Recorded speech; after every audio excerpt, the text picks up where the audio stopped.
Pull up a seat and motherfucking listen.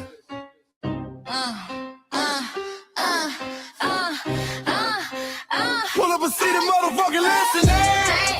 Pack your bag, time to go home. Talking crazy on our soil where our blood and bones grown. This our grind, we outside on it. While y'all fools on the outside looking, y'all show no respect to Black America, so leave. Hey. Y'all don't get it, so it's time to go home. Get the hell up out of America, take your disrespect and just fly on. Y'all don't get it, so it's time to go home. Get the hell up out of America, take your disrespect and just fly on. You landed on the tarmac, fresh off the boat. Talking about y'all building nothing, man, you choking on the note. My ancestors the reason that this country even breathes. Picked the cotton, built the White House, planted the seed. Jim Crow laws, redlined the map, we was the target. You think that struggle's a costume, man, you can't mark it. We fought the wars, we bled the blood, we died for our future's chance. And you come here and give our legacy a side eye while throwing shade on the guard. While you benefit from doors we kicked down with our last breath. Now you spit on the architects who stared down death. Disrespectful, that's disrespectful, ungrateful, a slap in the face to only people who gave a fuck. So let me show your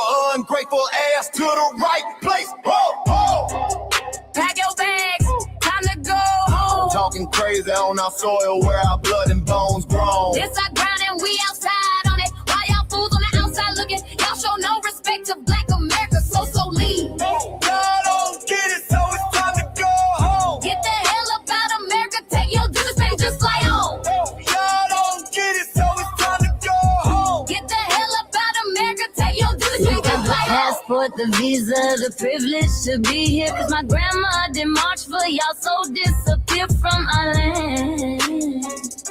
You cosplaying our pain.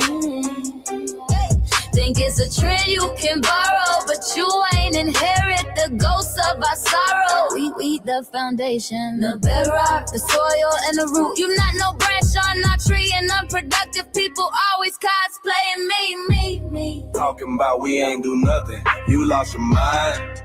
We built this from nothing, time after time. From the beginning to now, we've been the backbone and muscle. Why you look down on the struggle and cause a whole tussle? That energy style with discussing is whack.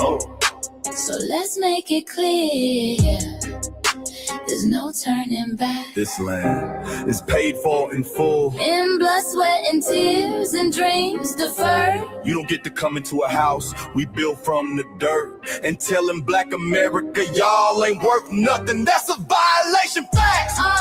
Pack your bags, time to go home. It's our soil on our soil where our blood and bones grown. Show respect, this our ground. Y'all just tenants on a leash. Or get the step. Show no respect to Black America, so leave. Don't get it, so it's time to go home. Get the hell up out of America, taking your business like it just like on.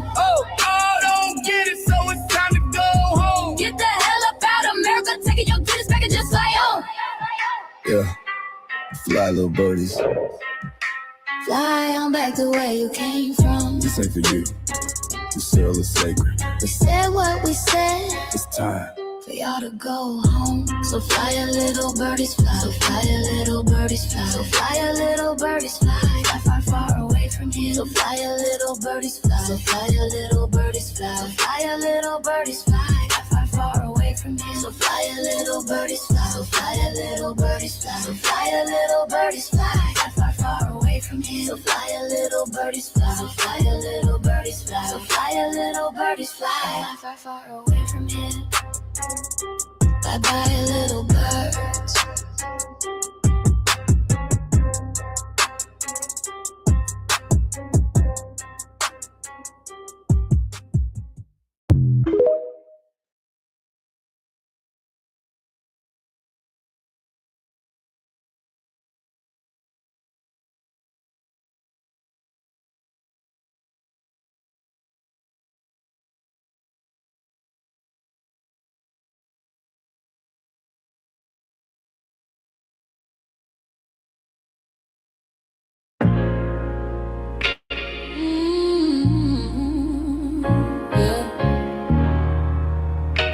They thought we forgot, but we never forget. This one's for the rules. We We built this land from dust and tears, 400 years, and we still here. They write new rules, but they don't see. Every freedom they got came off you and me. We planted seeds, they took the bloom. We lit the flame, they left the room. But we back now, no disguise. The spirits woke, we realize.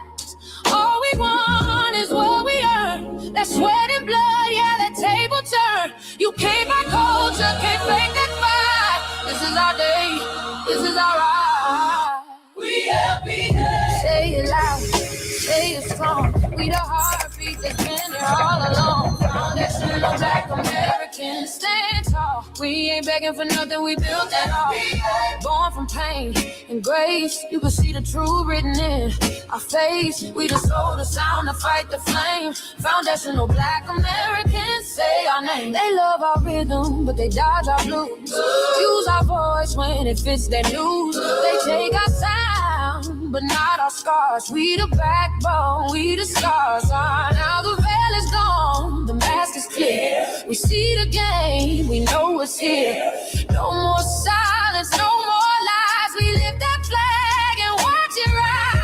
Rise up, rise up. We the ones that made this nation breathe. Our pain to the power, our roots are trees.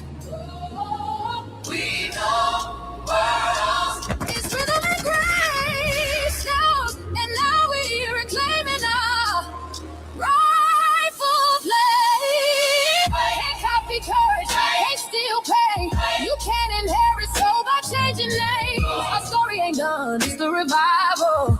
We guard the gate, it's about survival. We FBA, say it proud, say it loud. The world dances on what we vow. Foundational Black Americans, still we stand, still we fight, still we demand. Every block, every song, we've been right here all along.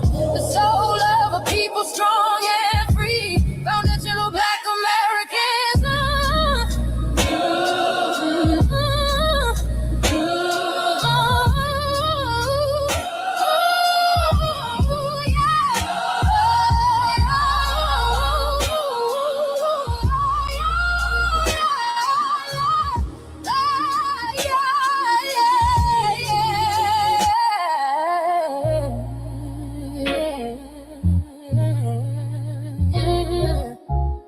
We the first, we the root, we the fire. Still rising, still here. Foundational Black American.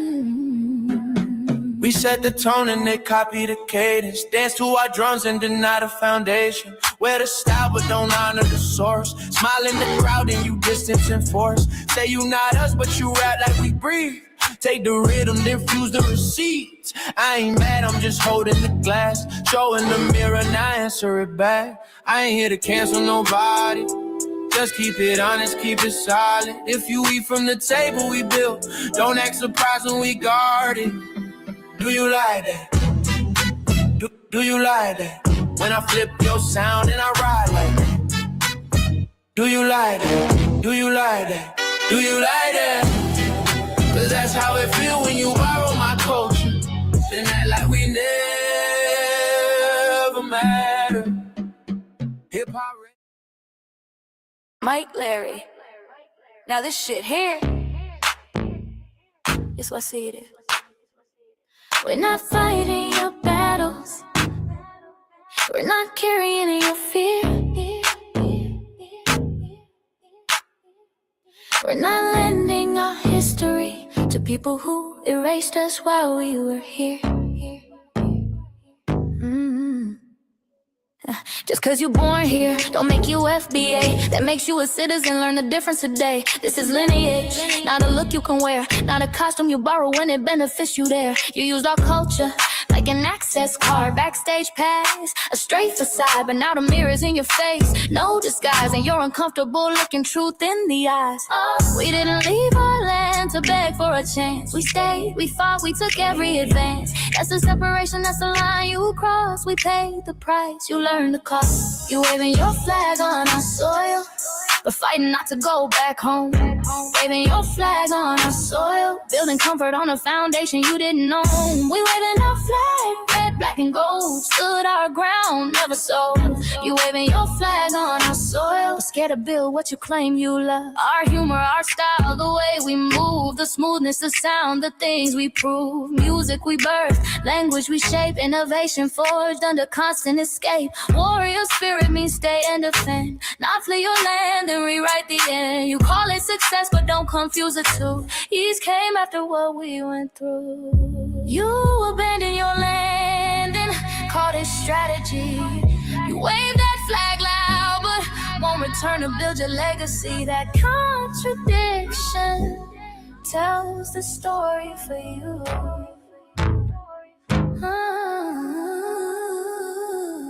You waving your flag on our soil, we're fighting not to go back home. We waving ours where we were forged, every inch earned, every brick known. We can't be deported, and that truth changes everything. We can't be deported, and that truth changes everything. We know who we are, and now we see who you are too. Just because y'all born here doesn't make you FBA at all. It makes you an American citizen. It's biologically impossible to be us because it's a lineage, not some damn costume you can just put on to look cool. You immigrants and immigrant Americans has used our culture as an access card, a backstage pass to our culture. Now y'all have to look in the mirror. Our sense of humor, the aesthetics, mannerisms, the style of dress, the smoothness, the creativity, our genres of music, innovativeness, our slang, our warrior spirit by staying on our homeland and fighting and not fleeing to somebody else's land to beg for a better life and shit on the very people who fought to have us there. That's who we are. And we know who the hell y'all are waving your flag on our soil and fighting to make sure y'all don't go back.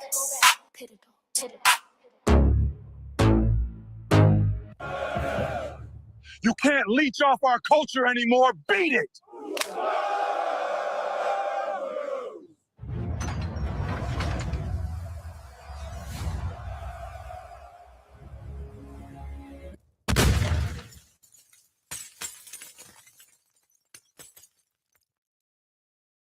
Mike Larry, man, you did it again.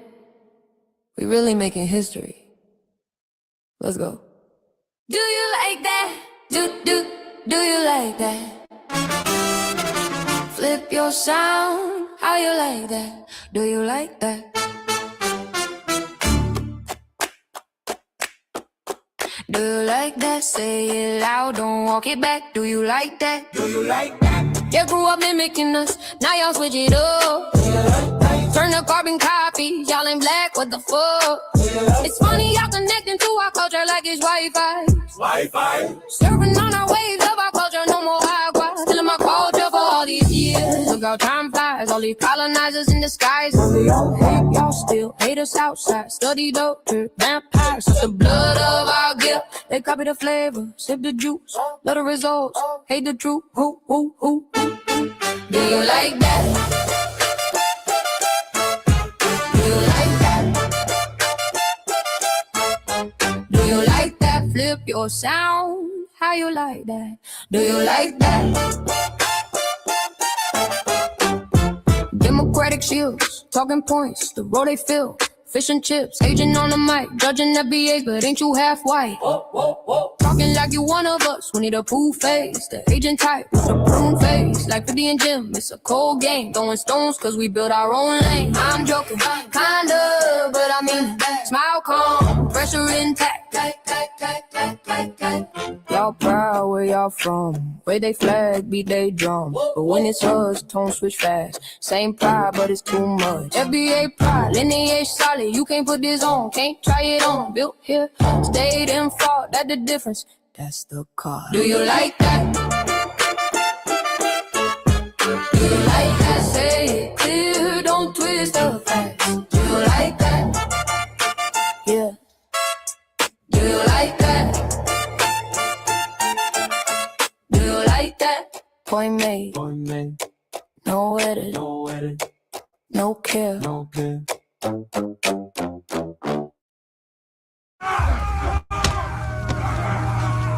And erasing history is something that you have to do when it comes to conquest, domination, and destroying a people. If people knew who they were, and what they were capable of in the past, they will understand what they have a possibility or a likelihood of doing in the future.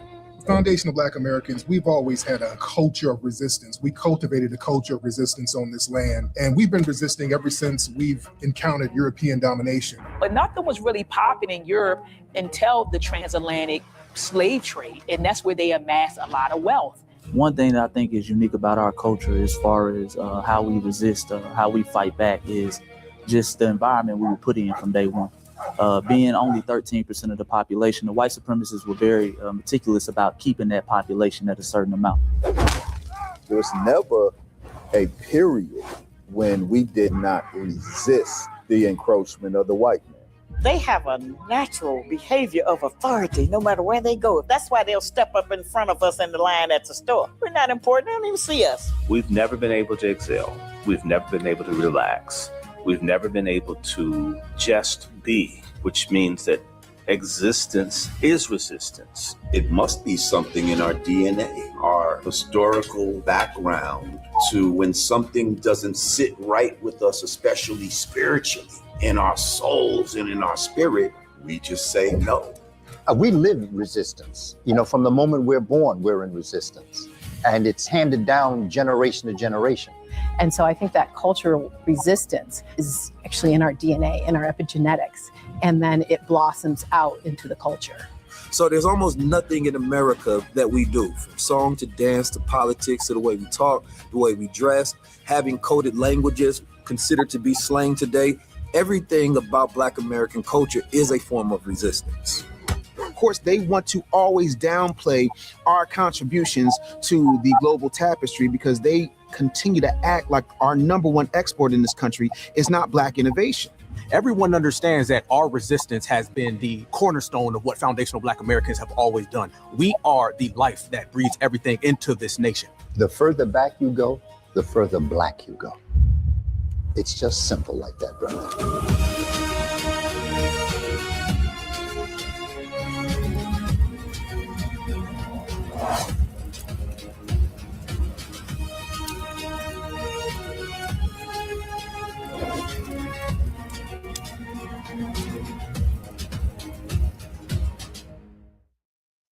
All right. On the afternoon of February 21st, 19...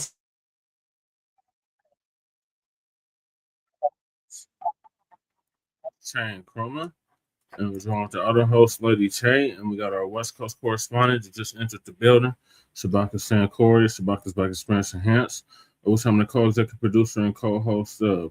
Greetings, Shabaka, from the Mile High Income and Illegal Migrant Flooded City. Greetings from Sand City. Just came off of a very long city council meeting for more gentrification right next door in the east side, in the Cole neighborhood.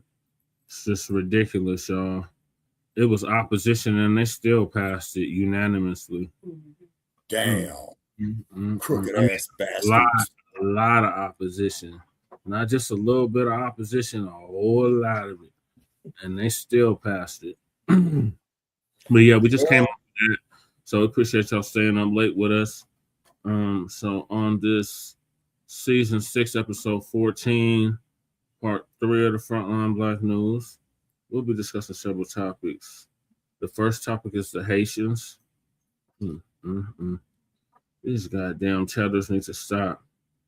The Haitians have basically declared war on FBA, and now they're mad that we're clapping back at them. And it's just been turned into a whole another thing with this delineation. They don't know how to take it. They don't know how to deal with it, but they need to get used to it. So this Haitian had the teterosity. That's my term. So if you hear anybody else say they got that from me, just like unhoused neighbors, people over profit, power to the people, all of that shit.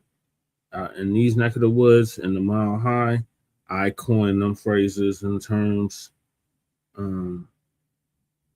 Haitians called FBAs dirty and have no code. These are the same people that's emulating our culture biting off our culture. They rappers is rapping about our issues, our ills in the hood. They're not rapping about what's happening in damn Haiti. Ain't nobody rapping about what's in Haiti.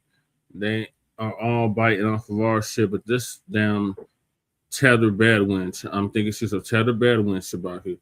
She had the tetherosity to call us dirty when we the cleanest damn people on the earth. And I've lived with all kinds of people other than black, and we are the cleanest out of all of them.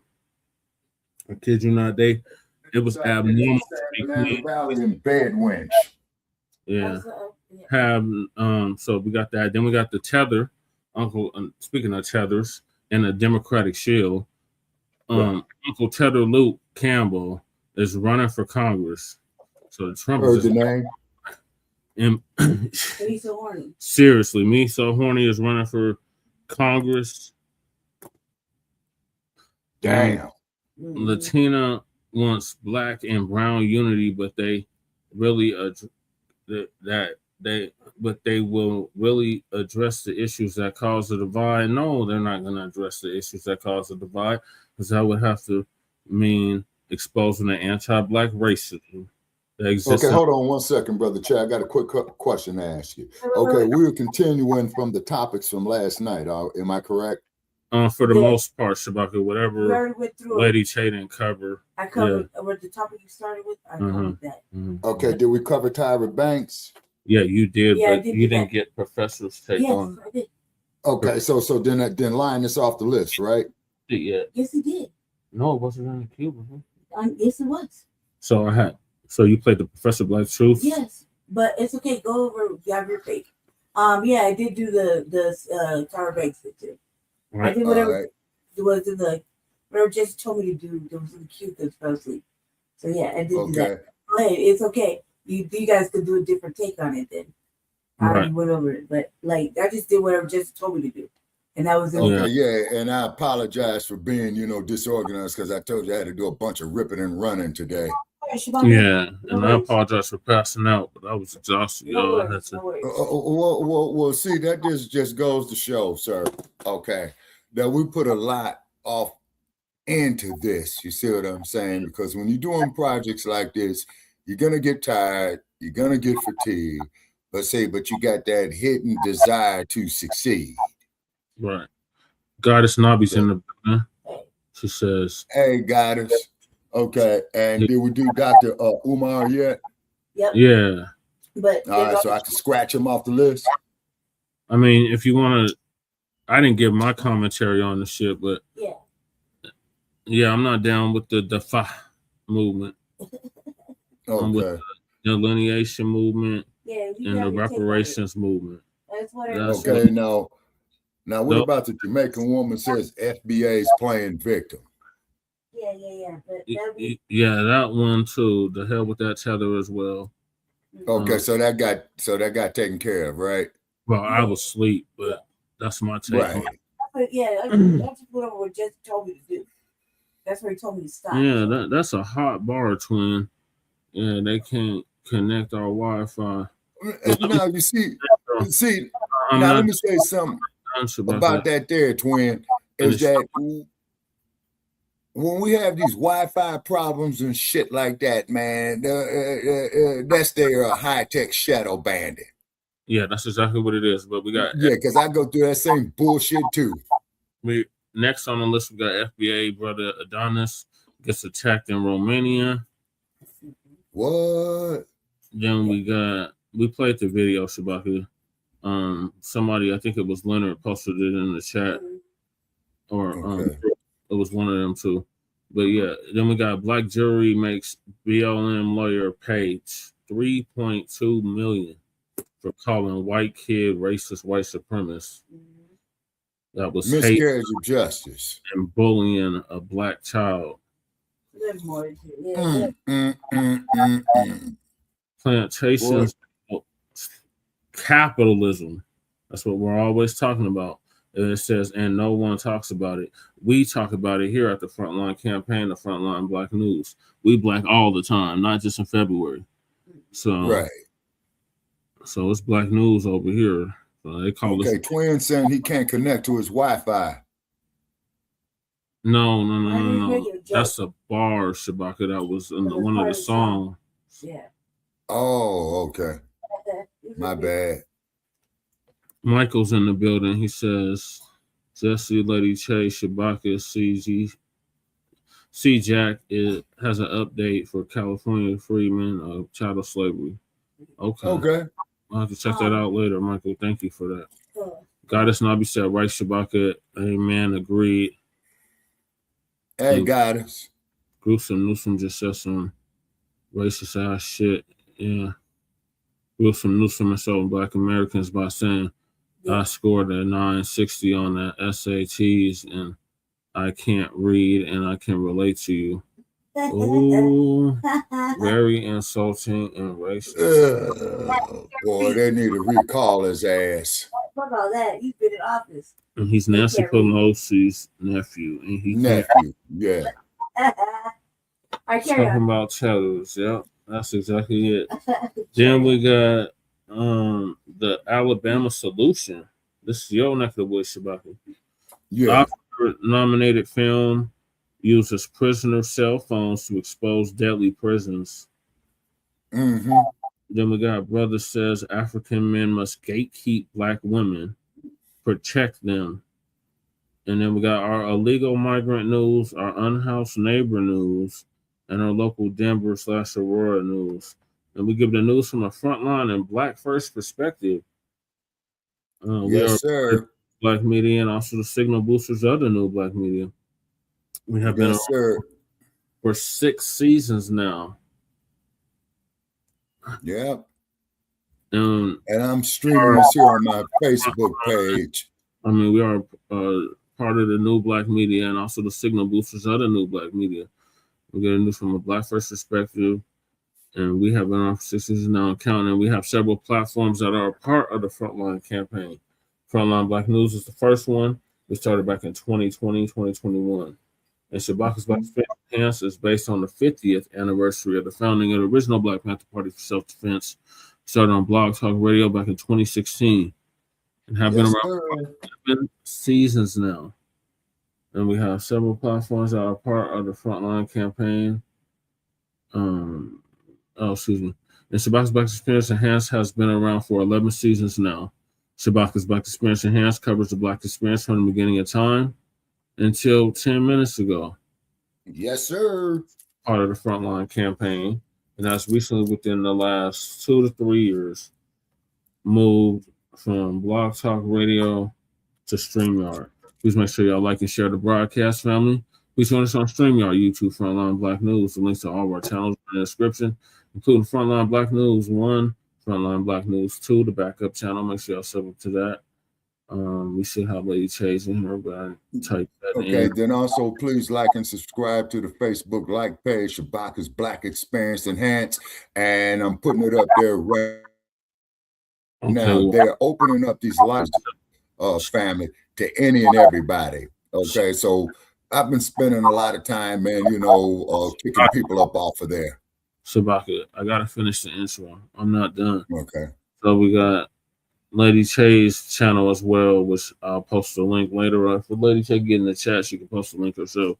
But her channel, Seduction Doll, make sure y'all sub up to that. Also, make sure y'all sub up to the RBA, the Revolutionary Agenda, Lady Che's channel for the last 4 or 5 years. And make sure y'all sub up to that. She just covered the data mines on our previous program. So make sure y'all check that out on the Seduction Doll YouTube page. Then we got Jay Militant, our cousin out the Bay Area, Lokester. His channel was Cracking TV with Jay Militant is also in the description. Kukizi, a brother, does our intro track usually for the Frontline Black News. And our certified codified B1 brother out of the Mile High. His channel description is also in the link. His link is in the description. And then we got Breeze Omega, our brother out of VA, by way of, thank you, Twin, for that. By way of Virginia, by way of New York. Our brother Breeze Omega, make sure y'all sub to his channel. He just surpassed 1,000 subscribers, so congratulations to him. Then we got the Church of Black Power, our brother out of Watts, California, who's now in Houston, Texas. I think he's got like 2,000 subscribers. Shout out to him. Make sure y'all sub to him as well. And then we got our young brother Black Truth United, who was sitting it down for the time being, but came up with the B1 Rolodex, which is a modern day B1 Green Book. If you're familiar with the Green Book, which I'm sure we all are, it's a modern day version of that on a digital form. So if you want to submit your business, make sure you hit the link to the B1 Rolodex that is in the description. And then we got please sign the reparations petition family to change.org. Make sure y'all sign that. We got Brooks too. I need somebody to post Brooks in the chat too. Then we got support the GoFundMe for Lady Che as well. And we got a copyright disclaimer for the umpteenth time to struck, 3 of our channels? Yeah. Just for one of them documentaries under, so they don't want that information getting out, obviously. Because we have the copyright disclaimer scrolling the whole time. And I announced fair use, the whole disclaimer, about 2-3 times that night. But anyway. It's not technically. No, what it is, man, they're not liking this work we're putting in on. Hold on, Shabak, I got to read it, though. So, copyright disclaimer under Section 107 of the Copyright Act of 1976. Allowance is made for fair use for purposes such as criticism, comment, news reporting, teaching, scholarship, education, and research. And I do not own the rights to the music. And if you don't understand racism, white supremacy, what it is and how it works, everything else you think you understand will only confuse you in all 9-10 areas of human or people activity, and that is economics, education, entertainment, labor, law, politics, religion, sex, and war. And some say health and nutrition. So that's the 10 right there. And that's by the late, great Nellie Fuller Jr., who passed away exactly a year ago. Exactly, the hell with new scum. Passed away exactly a year ago at the age of 94, 95. ProduceJustice.com. And when you are a Black person or captured by any race soldier, you must never fuss, fight, or flee. Comply and defend yourself in court. Also by the late, great Nellie Fuller Jr. Stay codified all the time. On code, we are prisoners of war. And we're waging back. And ProduceJustice.com. That's how we wage back, by producing justice, replacing this evil, vile, wicked system with a system of justice, which guarantees that nobody's mistreated, and those that need the most constructive help get it in a constructive manner. And yes, sir. And if I may interject just one thing, Brother Chet, if you go to court, one more thing. Go ahead. And the next one is from our late, great master teacher, Dr. Francis Cress Wilson. Racism, white supremacy is conscious and subconscious behavior to maintain white genetic survival, to prevent white genetic annihilation. And that was by the late, great Dr. Francis Cress Wilson. May she rest in power. She passed away exactly 10 years ago. And shout out to our FBA brother, Tariq Nasheed, preparing for her funeral. So those are the topics. Make sure y'all hit that like and subscribe button. All right. So I'm about to hop right into it. So the Haitian called us dirty, Shabaki. Damn. And Haiti is one of the most poorest nations in the Western Hemisphere. But it's not because of us, Shabaki. We didn't have nothing to do with it being poor. Yeah, that was the French. Tried to help them out, and this is the thanks that we get. So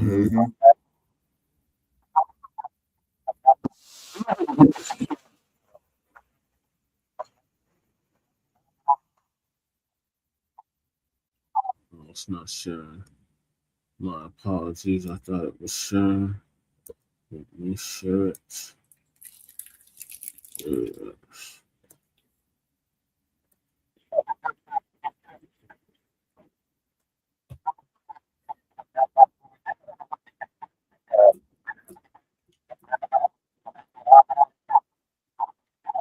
Check and make sure that YouTube hasn't unsubscribed you. And of course, be sure to give the video a like.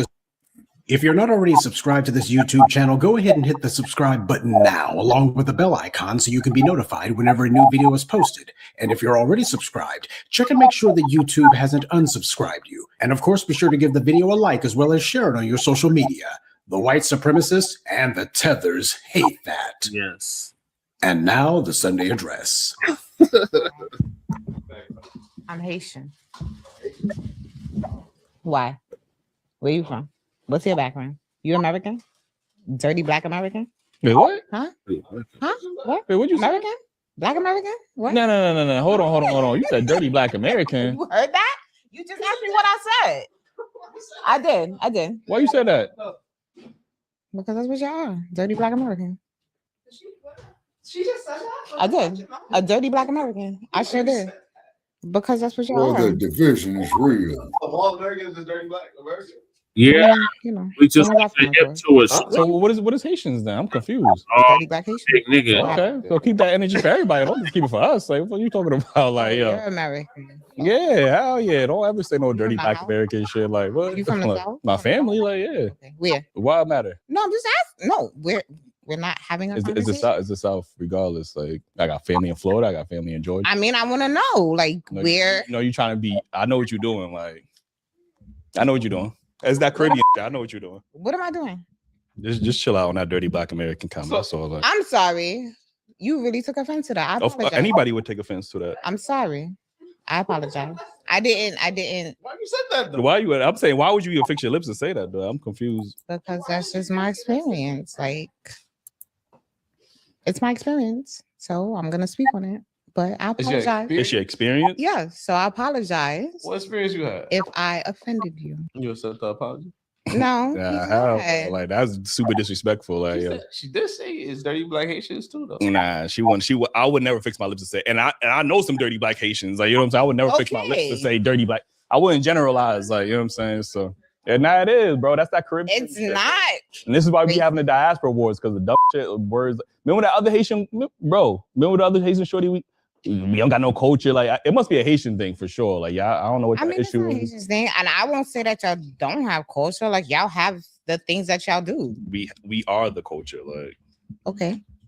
Y'all have the things that y'all do. you Just know, like we are the culture. That's just it. like, okay, so then Caribbeans are a culture too. No, y'all have a culture. We are the culture. That's two different things. Like, It's not. okay, all right. As a Caribbean person. But no, seriously, you took offense, and I apologize. Of I see your nose flaring up, and I really don't want you to be upset. Like, I genuinely apologize. I'm sorry. I mean, I ain't about to. We ain't about to fight or nothing. I'm just like, yo, but this is super I crazy. see that Like, you're upset, so I really want you I to felt like know, you was only comfortable because maybe you thought everybody in here was Caribbean. And you thought they was, No, it is Black dirty, and like, you know what I'm saying, like. A lot of people have already weighed in on this particular video, but I wanted to, but not necessarily for the reasons that everybody else has chimed in on it, though we'll get to that later. Let's go ahead and dispense with the obvious stuff first. This woman showed why the Haitian Revolution became a failure. They won the war but lost the peace, and the country's been on its knees ever since.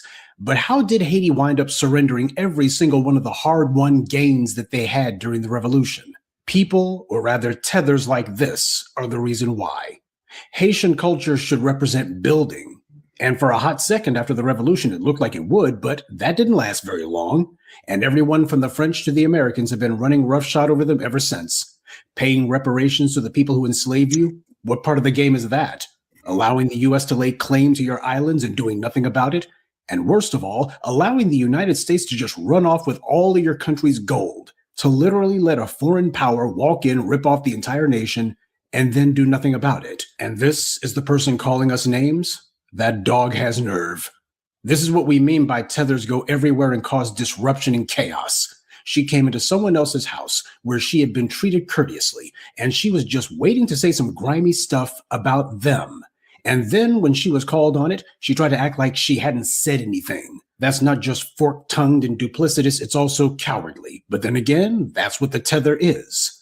This piece of dirt is in the United States, enjoying rights that she didn't fight for, prosperity she did nothing to create and could never have made on her own, in a society that she could never have built, sitting in a clean studio around clean people, and that makes her feel insecure about her dirty self. Well, she has a lot to feel insecure about. She wears her hair the way that FBA women do, or at least she tries in her own awkward way to imitate a culture that isn't hers. And that just eats her alive. What is she even doing in the United States? Well, what she's doing is she's maligning and excoriating Black Americans. Instead, she ought to be going back to Haiti and standing Haiti on its feet instead of running away from it. And now she's talking trash from inside the safety that we made possible. If she was in Haiti, she wouldn't even have a podcast to be on because neither the electricity nor the internet would work. That's not a dig. That's just a fact. The situation in Haiti is dire. And if you can believe it, it's gotten even worse. Their own governmental officials admit this.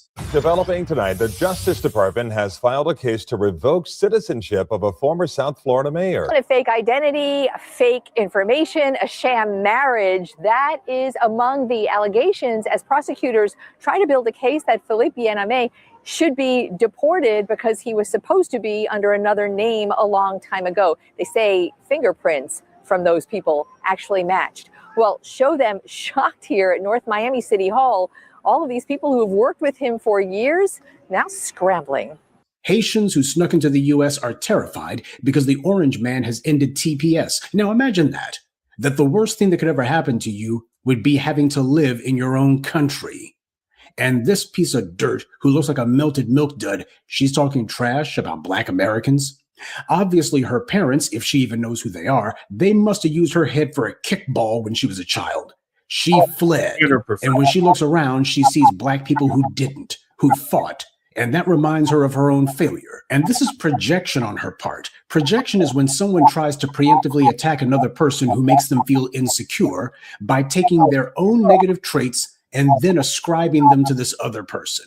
When she calls us dirty, she's doing that because she thinks that's what we see when we look at her. And I think we can all agree that we see a dirty person when we look at her, but not because of her nationality or because of her lineage, but because of her character, or rather lack thereof. And let's get something straight. Going through hard times or working one's way through generational dysfunction or trauma, that's not what makes you a failure. Bad stuff happens, always has, always will. Everybody takes an L. But it's how you respond to it that determines if you're a failure or not. The reason people talk about this woman's culture being impoverished isn't because poor means failure. Haiti's not called a failure because it's poor, but their poverty is the direct result of their failure. Their societal and cultural failure created their poverty and keeps them poor. And when you look at people like this tether, you see the reason why it's impossible for the few on-code Haitians there are to build anything there. Just look at who the hell they have to try to build with. And don't kid yourself. This piece of dirt's not alone. She is very much the majority opinion there, and also the majority of the relatives who came here. They practiced the exact same kind of disrespect against other Haitians before she brought that crap to the U.S. When she was asked what she had said, she herself admitted that she calls other Haitians dirty too. So what is Haitians now? I'm confused. Dirty Black Haitian. Oh, I talk about Haitians. What'd you say about Haitians? Run from them. But she like don't. That's what I'm saying. Like, This I'm not. Like Haitians as well. She has no respect for anything, not even herself. This woman is showing how the Haitians treat each other back in Haiti. What makes the Tethers failures is that they have, as Dr. John Henrik Clarke put it, a broken loyalty system.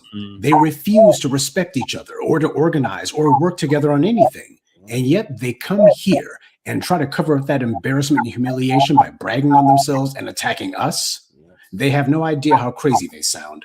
This is phony confidence, and everyone can see it. You don't see any foundational Black Americans running off to other people's countries in droves and then living there and telling those native people that they're dirty or otherwise not on our level. We understand respect because that's the foundation of our culture. Tethers don't understand that because they don't respect anything, not even each other. Haiti's problem is in its leaders, but the problem is the leaders reflect the culture that they came out of. This is why their country has been trapped in a nonstop cycle of chaos. If this tether was so superior to us, then why did she flee? Why did literally everyone she knows flee? This is why delineation was necessary and will only continue and intensify. Can you imagine any foundational Black American going on a podcast and unsolicited out of the blue for no reason saying dirty Haitians? Everyone's heard the content posted by the new Blacc Media. Can you find even one where any of us have done anything like that? This is why Haiti is in the horrible shape it's in today, because this tether accurately represents the mentality that's been at work there a long time. Why do they have block wars? Why is everyone fighting and no one's building? because of the fact that there's no respect. And she's a perfect example of that. And this is precisely the kind of infighting and self-hatred that we don't want taking root here. So if she thinks the people who made it possible for her to be in the US are dirty, then she needs to go back to her clean and tidy home and resume wallowing in the mud. Now, there's something else that also needs to be addressed. It's the reason for this evening address, why I decided to tackle this subject in the first place. It's the two individuals who just sat there smiling and trying to make nice in the face of this disrespect. This is the reason why I don't listen to these trash urban podcasters or these pretend imitation breakfast schlub cosplayers. Every time anything that even remotely looks female is in the room, these kind of clowns can always be counted on to start deferring to them and trying to do their clumsy, awkward, corny macking on them. And as a result, they start bowing down to whatever woman is there, no matter how disrespectful she behaves. Because this is the first time that something like this has happened. Remember that other Haitian, bro? Remember the other Haitian shorty? We don't got no culture. No, I don't. I'm sorry. I can't do Americans. I need somebody with culture. I'm sorry. Black Americans got culture. Americans got culture. Keep rolling. I need somebody with culture. Americans don't have culture. I got culture. We got the culture. We are the culture. Who the culture? We are the culture. Globally, they know about Black Americans. No, hold on. We not globally, they know about Black Americans. But you gotta remember 1804, baby. I'm the one that won the American. We're not gonna use the word American. Yeah, Black Americans. I ain't gonna hold you. That's fine, but listen, 1804, I'm the reason why you have your independence. That's the part I hate about Haitians was the first free independent country, first Black free independent. That ain't got nothing to do with. That don't got nothing to do with America. That's nice. I'm just letting you know the reason why y'all have your independence. Y'all coming over here because of us, because of the hard work that Black Americans do. You know, Haiti is like in debt for 1 trillion years because you know why? Because the French owe us how much? So y'all got independence for what? Paying. What? Wait, when you say Haiti's the reason Americans got their independence, what do you mean by that? Kylie gonna cook me for that. What do you mean by that? Y'all gotta cut that out. We won. African Americans are free? I'm not saying that we set the revolution. The reason we were the first independent free country. Ain't nobody give a fuck about y'all, bro. Look at him pointing. Look at him pointing. Are you crazy? No, but by paying Britain, what? I'm talking about we set the thing. We the one that set it. 1804. We the first y'all have. Caribbean country. I'm not gonna go in depth with that, but y'all have. But what that got to do with America? African Americans. We said it, and then y'all followed. Y'all said it for yourselves, not for no We said it, and then y'all followed. And we set the stage for y'all immigrants to come over here and profit off of America. You're saying that, and you're mad that we came to. No, I'm not mad. I'm not mad. I'm telling you what Black culture provided for you and your family. How that provided for me and my family? Because we set the standard. We set the standard. Who came here? I didn't come here. You here right now? My family came here. And they made their money and they went right back to Haiti. So what's up? So why you ain't go right back to Haiti? Because why would I come back to Haiti? I'm Gucci where I'm at. Where your parents live? They're here. What? And they doing the flow. How's that going right back to Haiti? That ain't going right back to Haiti. On Labor Day? They ain't been on Labor Day like 2 years. They gave more pushback the first time that it happened than they did the second. So what that means is over time, apparently these guys are getting used to this kind of abuse. First time that it happened, at least they did give some pushback. At least they checked her to an extent, not as harshly as she should have been, but at least they gave some appreciable pushback. Second time, for the most part, they just basically gave a couple of token objections. This time around, though, they were a hell of a lot weaker about it. They all but rolled over is what they did. So they've done this before. They've had people on who insulted our lineage, and they sit there just shucking and jiving regardless. And as for this skank, her problem is she sees people who did something greater than the Haitian Revolution against odds that were and remain far higher and far worse. And I said it. The U.S. is a racist regime far more powerful than Napoleon's little hermit kingdom. Don't let anyone ever pull that Haiti-inspired FBA nonsense. We didn't go fleeing there. They came fleeing here. When you inspire people, you draw them into your orbit. The word inspire comes from the root Latin word spirare, which means to breathe into. In other words, to fill something with spirit or life. The Haitian Revolution was a frightening thing to white power at the time, and that's part of why I give them credit. But I'm not letting anyone rewrite history and act like we weren't fighting until 1804. The first slave revolt that these white supremacist historians are willing to admit to in North America was at San Miguel de Guadalupe in modern-day Georgia. Those FBA ancestors burned down the plantation and all its buildings, then walked out of that place into freedom. The Spanish started their little plantation there in 1526, and that was the exact same year that those foundational Black Americans burned it to the ground. 1526. I think that predates 1804 by a few years. Now, don't get me wrong. I fully respect that the Haitian ancestors put in work. That's why we've always saluted them. But we're not going to whitewash the record with this crap that anybody was taking cues from the Haitians of today, or that the Haitian Revolution inspired Black American revolts in the 19th century and the decades leading up to the Civil War. That was not the case. FBA ancestors were putting in work long before Toussaint Louverture or Jean-Jacques Dessalines were even born. If anything, it was out of those rebellions in North America that inspired them, not the other way around, if we're going to be honest about it. And while we're on the subject of Haitian North American influence, 1804 was over 2 centuries ago. What's happened since then? I can show you the influence that FBAs have had on Haitians. Show me where they've influenced us. Again, not to be messy, not a brag, not even an insult, just a fact. And while the white supremacists in the US were shook by the Haitian Revolution's success, they also quickly realized that the Haitians weren't organized or culturally prepared to continue that success. And that's how they wound up paying reparations to their slave masters and allowing the US and others to take full advantage of them economically. This in a land that they allegedly liberated and were supposed to have been ruling since they're the majority there. We, on the other hand, as a minority under the world's most oppressive regime, managed to do in 100 years what the Haitian majority did not in over 200. And with delineation going strong, you got a number of these tethers who are saltier than the crusty Yaki weaves on their heads. But these two shucking and jiving fools who have this little podcast, they didn't do any checking, not really, especially not with this second one, because there's no backbone in them. When someone shows any sort of disrespect to our lineage, the gloves are supposed to come off. You're supposed to read that bastard up one side and down the next and tell them all about their dirty selves and then kick them out. Once they violate the rules of comity, you don't follow the rules of hospitality any longer. All this trying to play nice anyway and just sitting there looking like Fred the Fool trying to laugh it off because these clowns were clearly hoping to score some dirty drawers off that pig.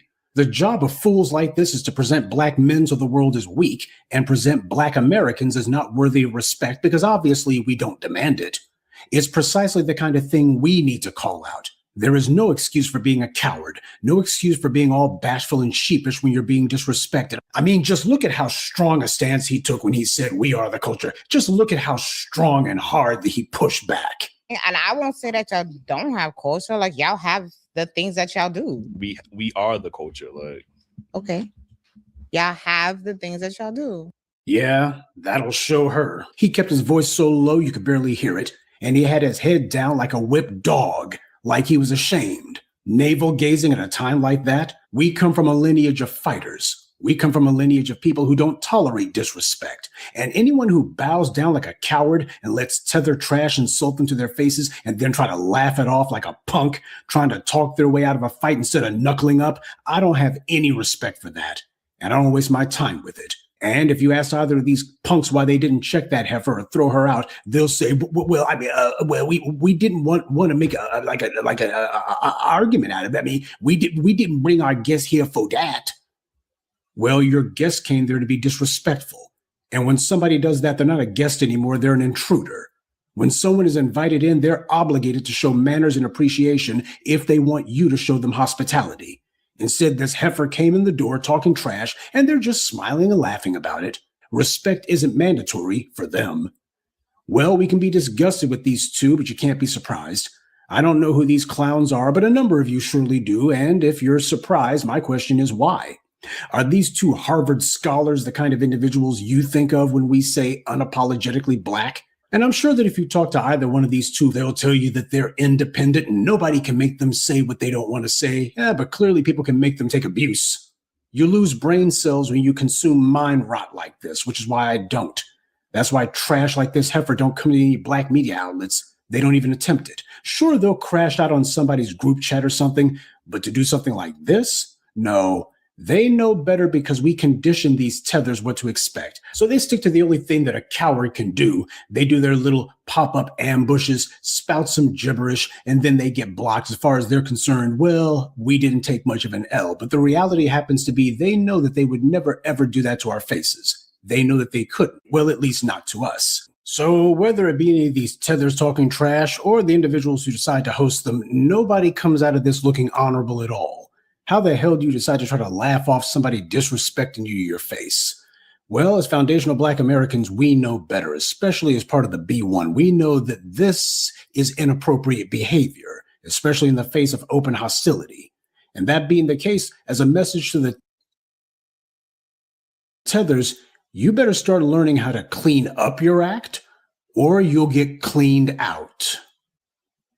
Good evening, and B1. I'd like to take a moment to mention some of our contributors: Nico, Cornell Sly, Black History Month, Semesta, and Immigrant B1. Salute to them, and thank you to everyone for listening, liking, and sharing this message. Black empowerment only exists because of you. All right, family and fellow soldiers. What are your thoughts on the Haitian tether? Once again, self-hatred. Self-hatred. Self-hatred. I mean, that's a mighty, mighty drug. You know what I mean? So that's what you chuck it up to? Yeah, self-hatred. You know what I mean? Because you got to keep in mind is that France had used Algeria as a nuclear bomb testing ground in the early 1960s. France would also go down there to Haiti, put in vaccines that's designed to kill them. Then not to mention the fact that Haiti has a bunch of earthquakes down there and they still ain't built up their infrastructure, you see. So yeah, so something is very, very definitely wrong, you see. Yeah, it's deliberate, Shabaka. But the people, yeah, by the French. Not only that, Shabaka, they got classism and colorism in Haiti all throughout. Oh yeah, real bad. So real bad. It's internal factors as well. It's not just the Europeans. It's their own people. They don't want Haiti to succeed. They don't want Haiti to prosper. They're not doing nothing to build their homeland. They're sitting up here eating for us, talking crazy to us, and think that we're going to put the cape on for them when they're getting deported by ICE. ICE ain't they got some issues. So they need others like this, bro. She needs to be the next one with a life after deportation. What are your thoughts, Lady Che? My thoughts yesterday. Oh yeah. Shabaka says self-hatred. I say vitriol for the ones that even made it possible for you to come here. But I had a couple Haitians I was cool with. One by the name of Shaba, after Shaba Ranks. It was Mr. Lover Man, huh? Yeah. Because at that time when I met him, I was still a Pan-Africanist. So I was like, Haiti was an example for the world. Not acknowledging there was already uprisings going on here centuries prior to that. So that's my bad on that. But he was cool for the most part. I actually seen him recently before I moved, Shabaka, from the ocean. So Lady T already gave her take. I gave my take. You took your take. So now we on to Luther Campbell, another goddamn tether, running for Congress. Now who's this trick? Remember Two Live Crew, Shabaka? Yeah. The head singer or rapper of that. Luther Campbell. He's a tether. He was shilling hard for goddamn Kamala Harris the last Lord. They had him. Lord. So now he's running for Congress. Down in Miami, southern Florida. No, down there with the panties. Florida needs to take their panties off. I guess he ran for mayor part previous to this. He didn't win, thank God, but he ran. But yeah, he's running for Congress now. So Professor gonna give us his take on that. And shout out to Professor Black Truth. I've been listening to Professor Black Truth for over a decade. He around for damn near 20 years down there. Yeah, and I finally differentiated between him and Jason Blacc because I thought that they were one and the same. Yeah. I used to think that too, Shabaka, until him, Tariq, and Jason Blacc did a conference call on YouTube. Oh, okay. Okay, Goddess Navi says, have several seats, Luther Campbell. You are 65 years old and delusional. Well, I'm going to tell you something, Goddess Navi.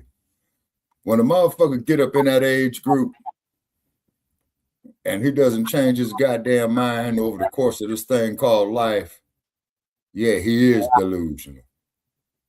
Very much so. So we're going to get to how delusional he is. Professor going to give us an update on that. I'm the professor, and this is the moment of truth. This morning, we're looking ahead to the 2026 election, and Luther Campbell is running for Congress. The former rapper, better known as Uncle Luke, says he wants to represent District 20. That seat is currently occupied by Congresswoman Sheila Sherfilis McCormick, who right now is fighting a federal indictment. Campbell rose to fame as a member of the Miami hip-hop group 2 Live Crew. These days, he's known for his community outreach. He recently resigned as the head football coach at Miami Edison High School. Campbell says that he wants to bring a spirit of bipartisanship to Congress while addressing issues surrounding education, crime, cost of living, and immigration. When you look at this district, it's 700,000 people in it, but at the same time, it's 300,000 people that are, they have temporary status that can be affected. And we know how Donald Trump feels about Haitians. Well, we asked Campbell about his campaign and how he expects to run it, and he says, well, it's going to be fun. Well, at least he's making it clear whose vote he wants. Last night, we talked about 2 Haitians who were disrespecting foundational Black Americans, and it seems we're going to continue that overall theme into this morning. This isn't an election competition. This is going to be tether wars. Sheila Sherfilis McCormick is Haitian, by the way. We've talked about her before. She's part of the Immigrant Black Caucus, dedicated to making sure that FBA votes get drowned out by, well, anyone who's not a citizen. But now it seems we got this relic from the 1990s who's going to throw his Timu pimp hat into the ring. Enter Luther Campbell. He's an immigrant too. His mother is Bahamian and his father is Jamaican. So, of course, his very first move is to reach out to Haitians because he thinks that this is going to undercut McCormick's support. Never mind that she's Haitian herself, and these immigrants have shown that they prefer their own immigrant group. That's part of the reason why they don't have the ability to unite with other immigrant groups. That's the problem with a bunch of opportunists. Oh, and on a side note, haven't you noticed how whenever these Negroes wind up finding themselves on the wrong side of the law, these little bootleg politicians, you don't see the white Democratic hierarchy coming to their rescue or claiming we need new laws to protect them. No, they just let them swing in the wind. That's the devil's bargain these chumps make. But Uncle Luke knows that he doesn't have any real support from the FBA community. Like so many of these bootlicks, though, he's hoping that he can get somewhere without having to deal with us because his entire goal is to do like these other professional butt kissers and to get himself a government job, finesse himself some way into the government circle so that he can milk it for all the patronage and influence peddling he can get.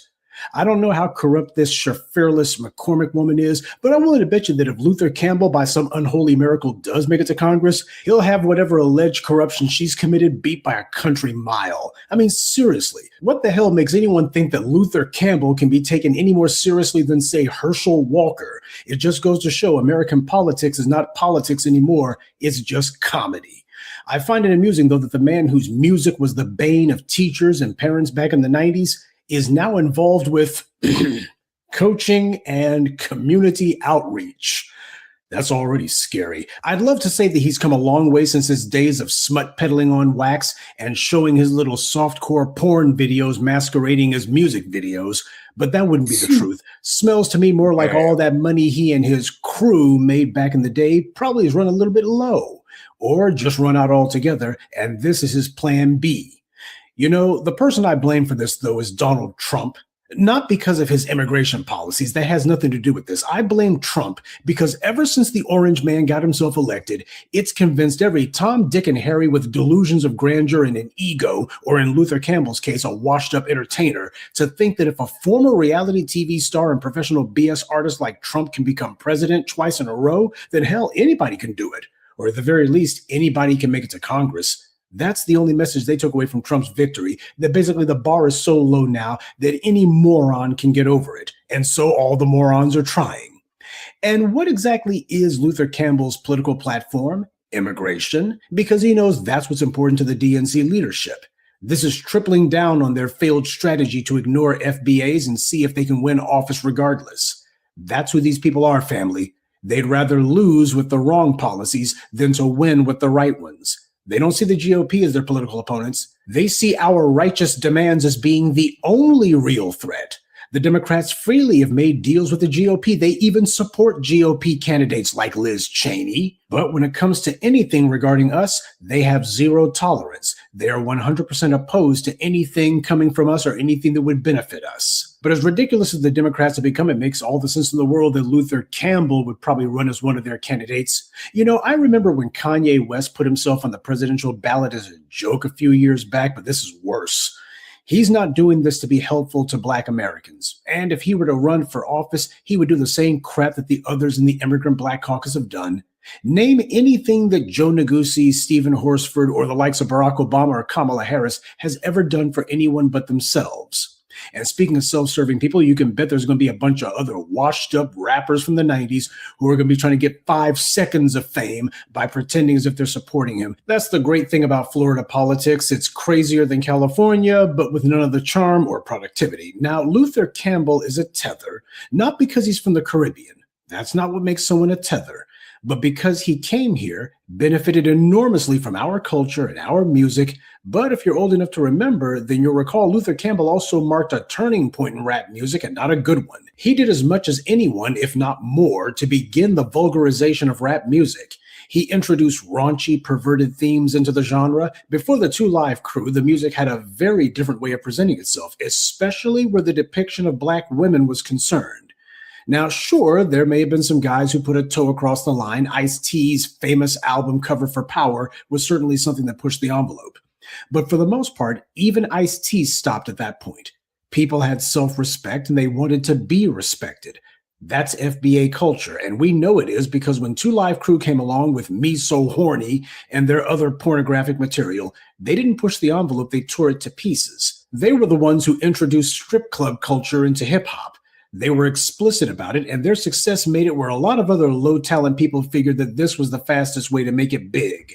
The kind of things that Luther Campbell introduced at that time were not universally embraced. In fact, there was a lot of pushback to it from the FBA community in the 90s. And this was not a bunch of prudes or people who were stuck up. These were people who recognized that something alien and foreign was being introduced into our midst, and the white media was pushing it to the hills, glamorizing it.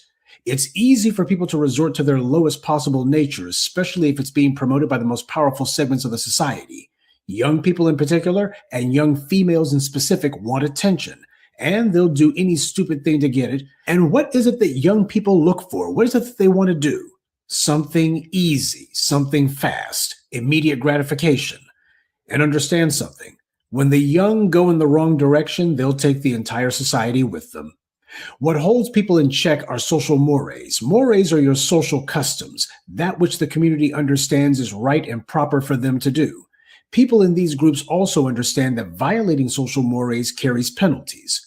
But as I've told you for nearly 20 years now, the entire reason that we're infested and overrun by tethers, bootlicks, agents, shills, and ops is because these traitors understand that they can work against the community's interest, they can undermine us, even openly attack us, and still be able to eat the next day because the dominant society will feed them, at least for a while. So as long as they can get some crumbs from Massa's table, for these turncoats, attacking the FBA community becomes a victimless crime. Or in many cases, it's not a crime at all. It's just a cheap and easy way to get a come-up. This is the well that Luther Campbell draws from, and he intends to drown us in it if we let him. You want to know why Marcus Garvey and every other significant figure of note from the Caribbean had to flee to the U.S. to get support for what they wanted to do? And why, when Garvey was deported back to Jamaica, that was the end of his movement? Look at what Luther Campbell did. The kind of backstabbing and disrespect that he's done, that's the norm in those places. The reason these tethers are so quick to show no respect for us is because in their home countries, they didn't show any respect for each other. A broken loyalty system. That's what last night's Sunday address was about. They're chasing the delusion of white acceptance. They still want to be accepted by their colonial masters, and in many cases, in fact, in a majority, I would say, they see themselves as being white, or at the very least, they see themselves as having a superior mentality, because they've bought totally into the idea that excellence means to adhere closely to the contempt for Black people that their white masters had for them. This is why there's so much dysfunction, and they can't unite or organize or even cooperate. They wave the flag of their home country, but without the dominant society to feed them, they would have nothing. By the way, while we're on the subject of fleeing, you want to know another huge reason that the tethers constantly shout out the very countries they fled from, and why even though they fled to the other side of the world, they still refer to themselves by whatever country in Africa or whatever island in the Caribbean they came from? They learned that from their white colonial masters too. These Europeans, particularly the British, live in countries around the world. They're born in countries all over the place, and yet they refer to themselves not as immigrants, but as expats, which means expatriates. An expatriate is defined as someone who withdrew themselves from residence in one's native country. Now, it's also defined as renouncing allegiance to one's country, but when have you seen any of these white expats do that? The closest they ever came to that was when you had white racists in Africa calling themselves setting up their own puppet regimes, like the fictional and now non-existent Rhodesia. That's about the closest that these white expats ever came to renouncing their home countries. And as we all saw, they only did that for show. It was never serious. But the behavior of these white expats is always based on bragging about some country in Europe that most of them weren't born in, and a lot of them never even set foot in. They're in someone else's country living it up. And they also make it a point to tell the native population that they benefit from having these hostile, arrogant foreigners in their land. Any of this sounding familiar yet? Now, understand something. Luther Campbell doesn't want to go to Congress because he wants to produce for Black people. This is yet another blatant example of a self-interested professional BS artist who's only out for himself. But don't be surprised when some other washed-up has-beens decide that they're going to come slithering around telling you that there's something in it for you and me. Luther Campbell's come out the gate saying exactly what his idea is. He's not even pretending that he's going to be a candidate for us. He wants to make it clear. Immigration's going to be his issue. One's got to wonder if he has any outstanding problems on that front. Either way, I got to admit, it would make all the sense in the world for him to run as a Democrat. Remember, the only reason anyone knows who this talentless clown is because 30 years ago he put out a so-called album that had a picture of strippers with their butts to the camera. Well, I guess this time around the campaign slogan will be, "Get your booty off the pole and to the polls." Good day and be one. I'd like to take a moment to mention some of our contributors. Irise, Emir Miller, Kenneth Johnson, Wesley Monroe, and Naji95. Salute to them and thank you to everyone for listening, liking, and sharing this message. Black empowerment only exists because of you.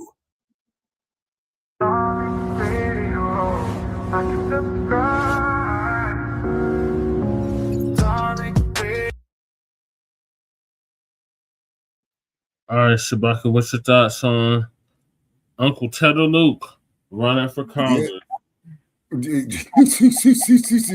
I hope his ass loses. You know what I'm saying? Is because he's believing in a system that doesn't believe in his ass. Shabaka, it's not only that. He's not running for Black people. He's running for illegal immigrants. Damn, that's even worse. That's even worse. And like we putting a message out there, hey, you all, we sitting this one out. You see what I mean? We sitting this one out. You all sitting up here wondering why we're not out here, as to quote Brother Che, caping for your ass, is because we got too much in-house business for ourselves to handle. So you got to go hold your own Johnson. You know what I mean? Because I ain't giving you shit. Right. And that's for real. Right.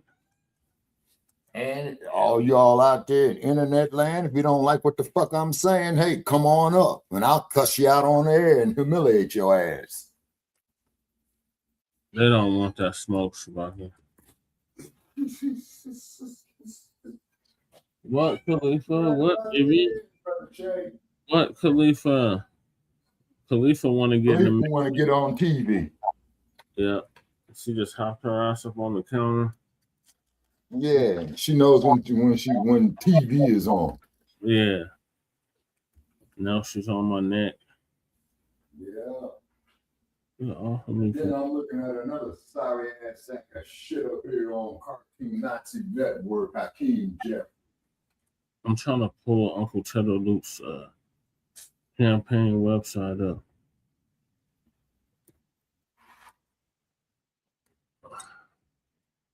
Even goddamn website up.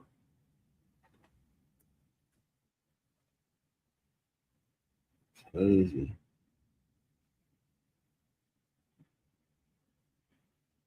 I don't see a website, bro. What, the hair? No, it didn't say nothing.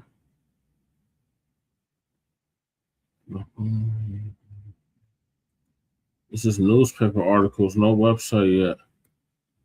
But I guess from the articles, she's talking about immigration.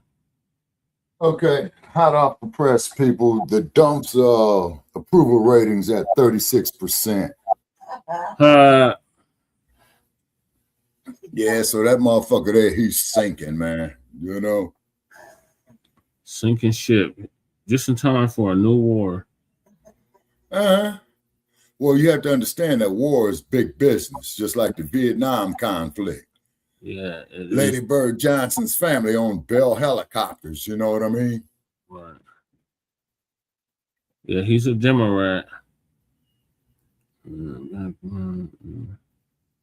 Job creation, affordable housing, youth programs, education, crime, and immigration. That's his platform. For Florida's 20th congressional district. He's challenging. Now, what about the atrocities that Florida had committed against Black people? Did you hear reparations anywhere in that platform I named out? No. He's a Democratic shield. He's gonna toe the Democratic line, and that means no tangibles for the Black people in his district. Right. Yeah, exactly. He's and trying what they're gonna Sheila Khalifis, something McCormick. Cleophas. Yeah. CLEOPHUS. That's Cleophas. No. FILUS.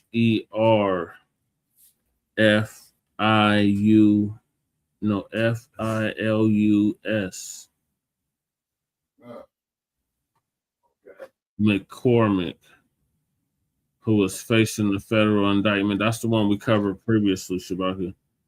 We covered getting in trouble federally for some tax evasion. Yeah, well, he's only doing 80% of that time in the feds. Yeah. Real. So she's under the gun right now. So now he think he can come and take her seat. But he ain't even got no website up. But it looked like he announced like a week ago he was running. Okay. So probably Brother Che, he's probably operating what they call a shoestring budget. Yeah. So for all practical purposes, that means that motherfucker's standing out there by a bus stop with a bucket of coins. Yeah, I wouldn't put it past that tether. So that's him. What's your thoughts, Lady Che? Yeah. Nothing. I thought that when he did his docu-series, I think like 2 years ago, I thought he was, nobody talked about any of the good things he did. He did do some good things, but they were focused on all the negative stuff that he did. I kind of had a feeling that he wanted to do something in politics at the end of that docu-series, but again, didn't take it seriously. He's like, I don't know, I kind of feel like how I thought about him, like, who the fuck you gonna take this so seriously? Right. When we kind of talked about it then, I said, who the fuck takes these awards seriously? Right. Like, come on, cuz. Like, White people. Like, people like that same motherfucker, like, you know what I mean? You're like the fucking soundtrack to picnic, really? Right. That's exactly what it is. So, The whole. you're like the fucking BET After Dark. You hear me? Yeah, uncut. Uncut. You hear me? After Dark. Okay, there's a video to come on late at night. Uncut music on wax. Yeah. You hear me? When you flip your channel, watch Yeah. twerk videos at like midnight. Yeah. You're like, whoa, you hear me? Whole level exposure. Yeah. Not 106 in Park. It's After Dark. Mm-hmm. Yeah. It's tipped real time. Yeah, it's like there's a whole different level after like a midnight. You know what I mean? Like, Right. you're like, whoa, twerking, dollars, Mm-hmm. ballers. Like, all kind of shit going on after dark. You get exposed. He was that. John Mahler, huh?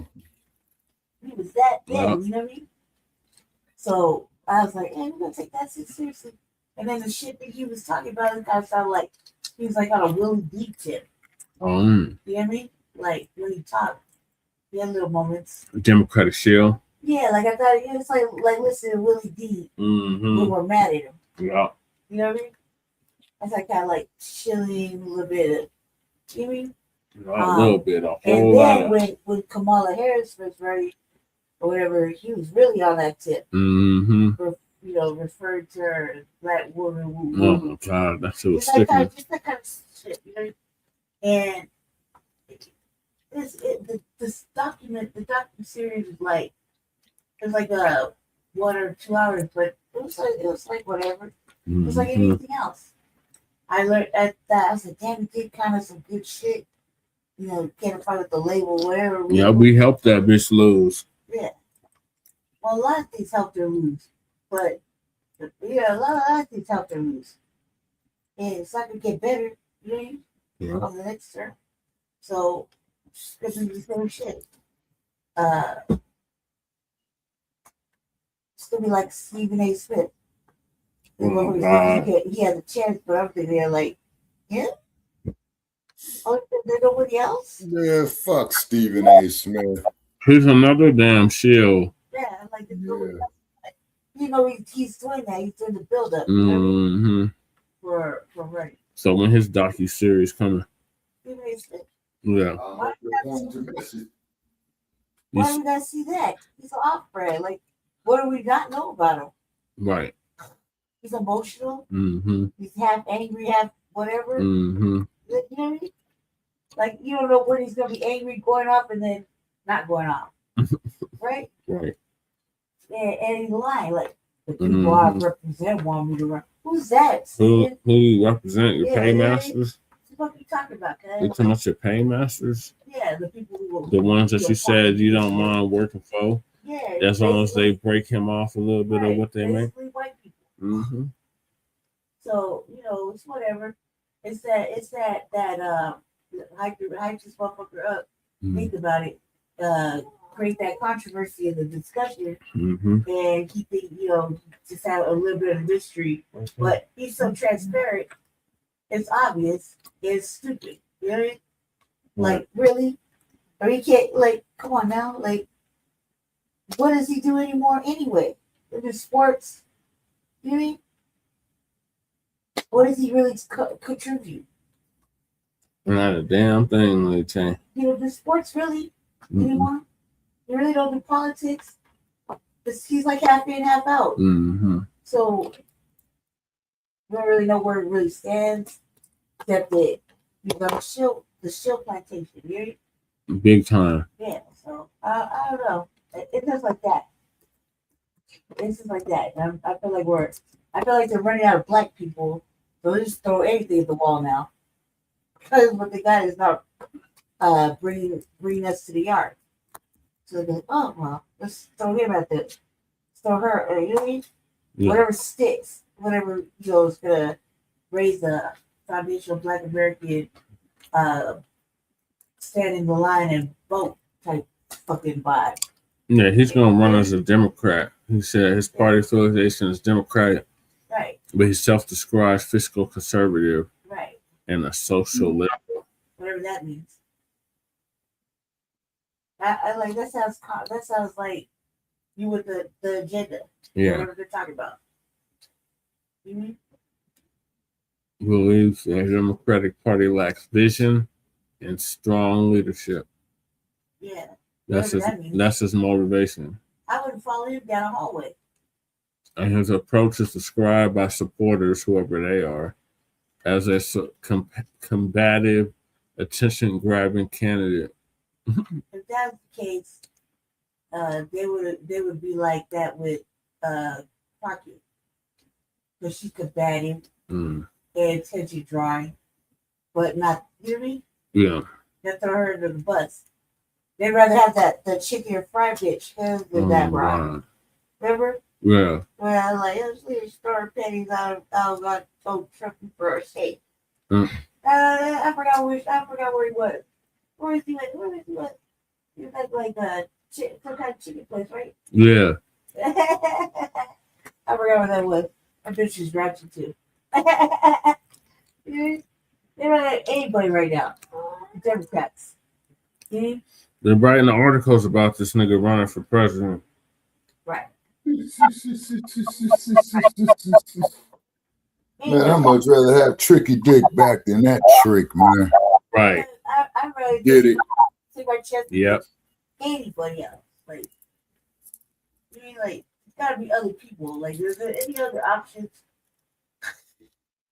Yeah, really. Like, this is the representation. This is who you choose. No wonder. Remember, oh boy, that Shabaka dog walks Black son.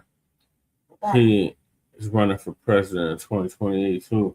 You said that? Yeah, remember? You said that? Yeah, remember? He said that years ago. Oh, I can't do it. He said he gonna run in 2028 too. All right. Is he gonna take off the tank top? He gonna have to put a suit on. He gonna have to go back to doing his videos with suits on. Right. I'm gonna live in a tank top and shorts.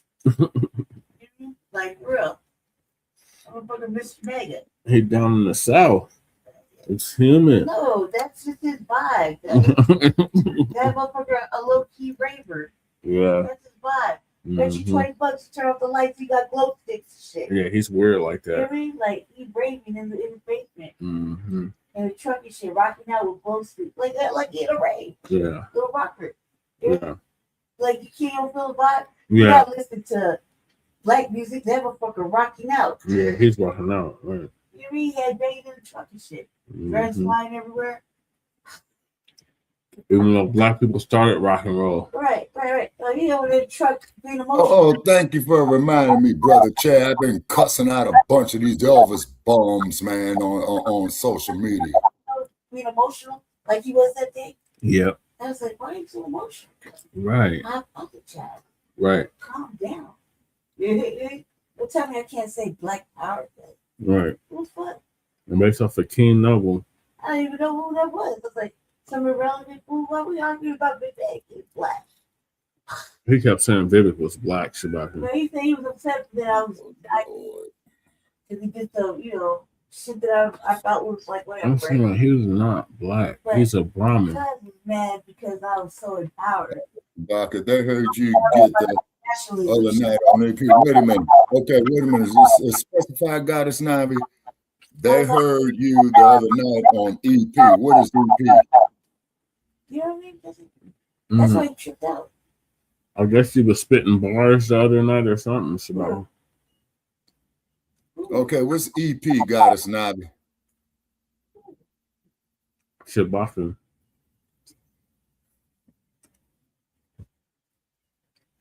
Episode. Hey, back to what I'm saying. You know, all of my black empowerment shit, man. All of my nationalist shit. You know? The entertainer whose name you don't mention. Oh. So he wilded out on me. And okay.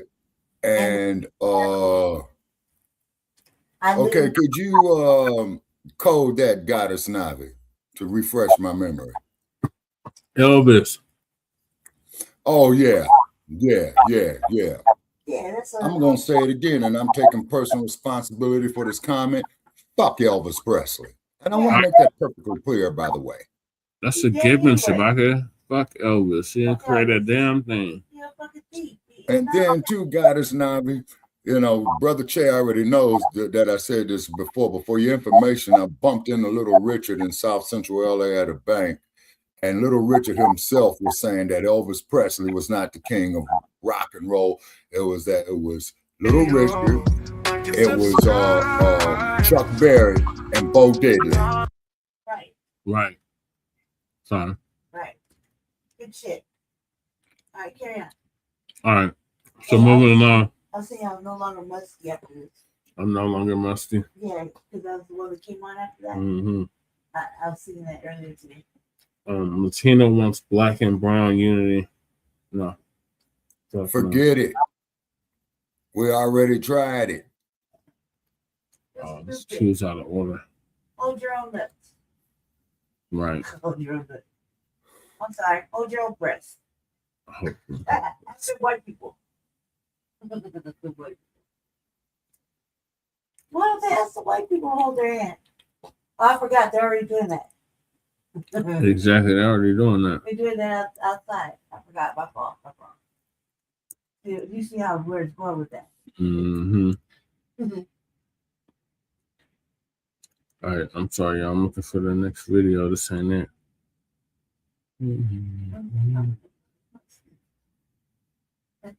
Here it is. It's Uncle Phil. He's gonna give us an update on this Latina who wants black and brown unity, but won't really address the issues that cause the divide. I want to talk about black and brown relations, and a lot of people been want to have these conversations as of late, and I love these conversations actually, because some of these conversations are productive, some of them are, you know, people just kind of spinning the wheels a little bit. But let's go on and play what this Latina has to say, and let's just have a proper response to it. The tension between the Black and Latino community needs to stop, and we need to be the generation to stop it. Anti-Blackness exists in our community. We know this. Anti-Blackness also exists within the Black community itself. All communities of color struggle with this. And the reason why is what we all have in common.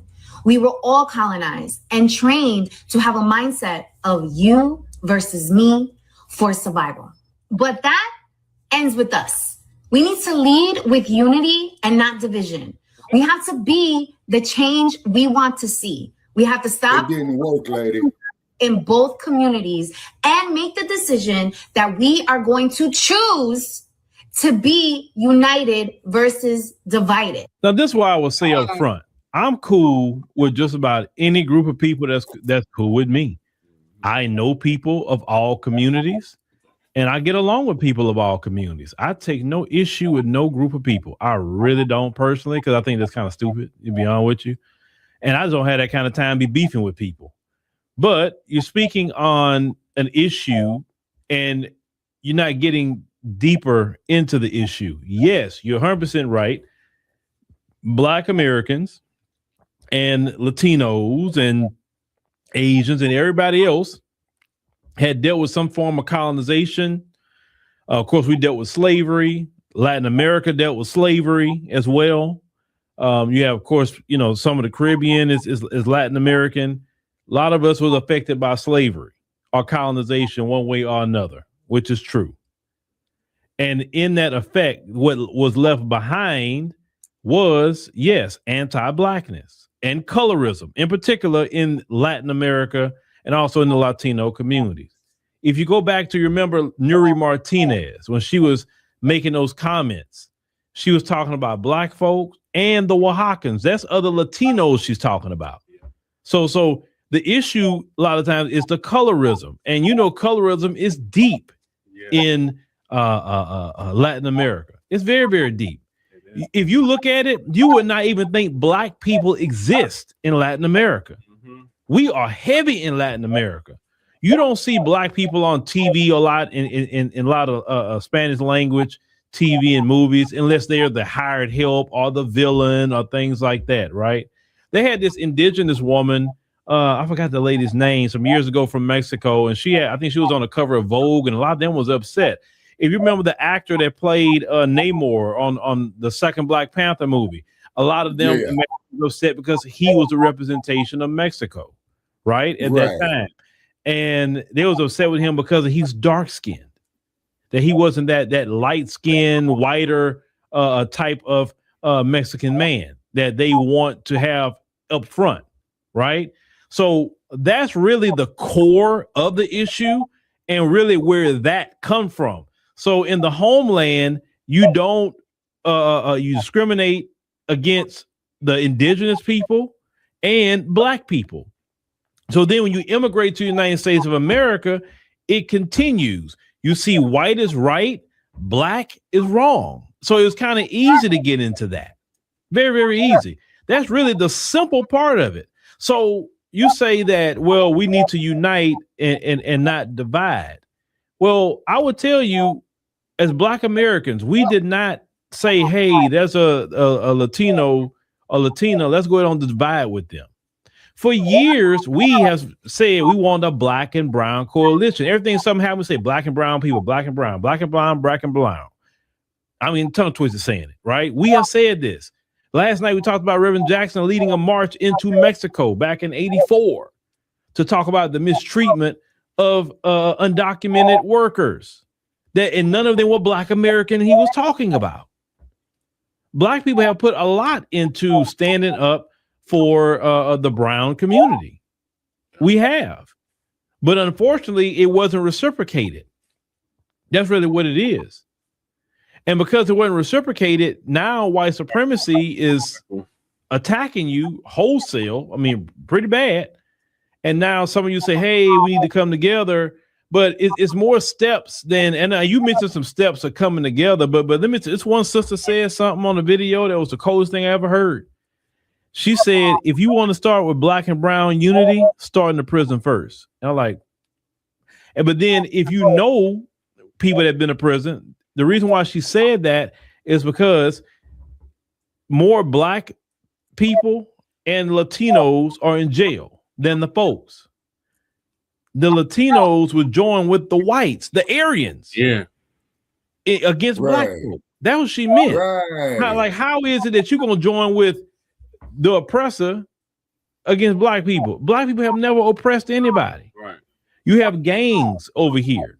That has to be addressed, especially in Southern California. Yeah. That will racially target Black people. Yeah. That has to be addressed too. Yeah. And Black people have responded to some of this. Black people, of course, some of them responded in ways that I would respond to it, but some just, go tit for tat. Some go petty. These things have to be talked about at least in your community, ma'am. Yeah. Now I know you're Puerto Rican, look like you're Puerto Rican. And I'm not saying that's been the relationship with Puerto Ricans and Black people. Yeah, they may have some divide here and there, but it hasn't been like what's going on in LA type of thing with Puerto Ricans in New York and things like that. So most, Puerto Ricans and Black people kind of grew up together in New York and they kind of more integrated a little bit more. Definitely, I've seen that myself in New York. But in other places, sometimes it could be an issue. Now, I'm just being 100. My experiences with a lot of Mexicans in Texas, or maybe people from Guatemala or different Latino groups, I've never had a problem with them. The first time I really heard of a big tension was out of California. And I'm like, what? Like, y'all don't get along? And like, no. And then once I learned about everything that happened, I'm like, oh, wow. Like, why? Like, why are they attacking Black folks like that? Like, we don't have the homeland messed up. We haven't done anything to anybody. Why are we? And that's what gets a lot of us just really upset as Black Americans. So now what you have some people, who say, "No, I'm cool. I don't want no nothing with nobody. I am good. We just gonna work with Black Americans, and that's it." We focusing on our lineage. We're gonna focus on lineage-based policies. That we can get, because that's the only way we can get reparations. If we focus on lineage-based policies, we can't do it with minority coalitions. That's going to dilute lineage-based policies that we're trying to fight for. And so we're going to have to more focus on that. And we should focus on that. We got to get was definitely ours to our particular lineage with this government. Now, is every Black person out here trying to fight with somebody? No.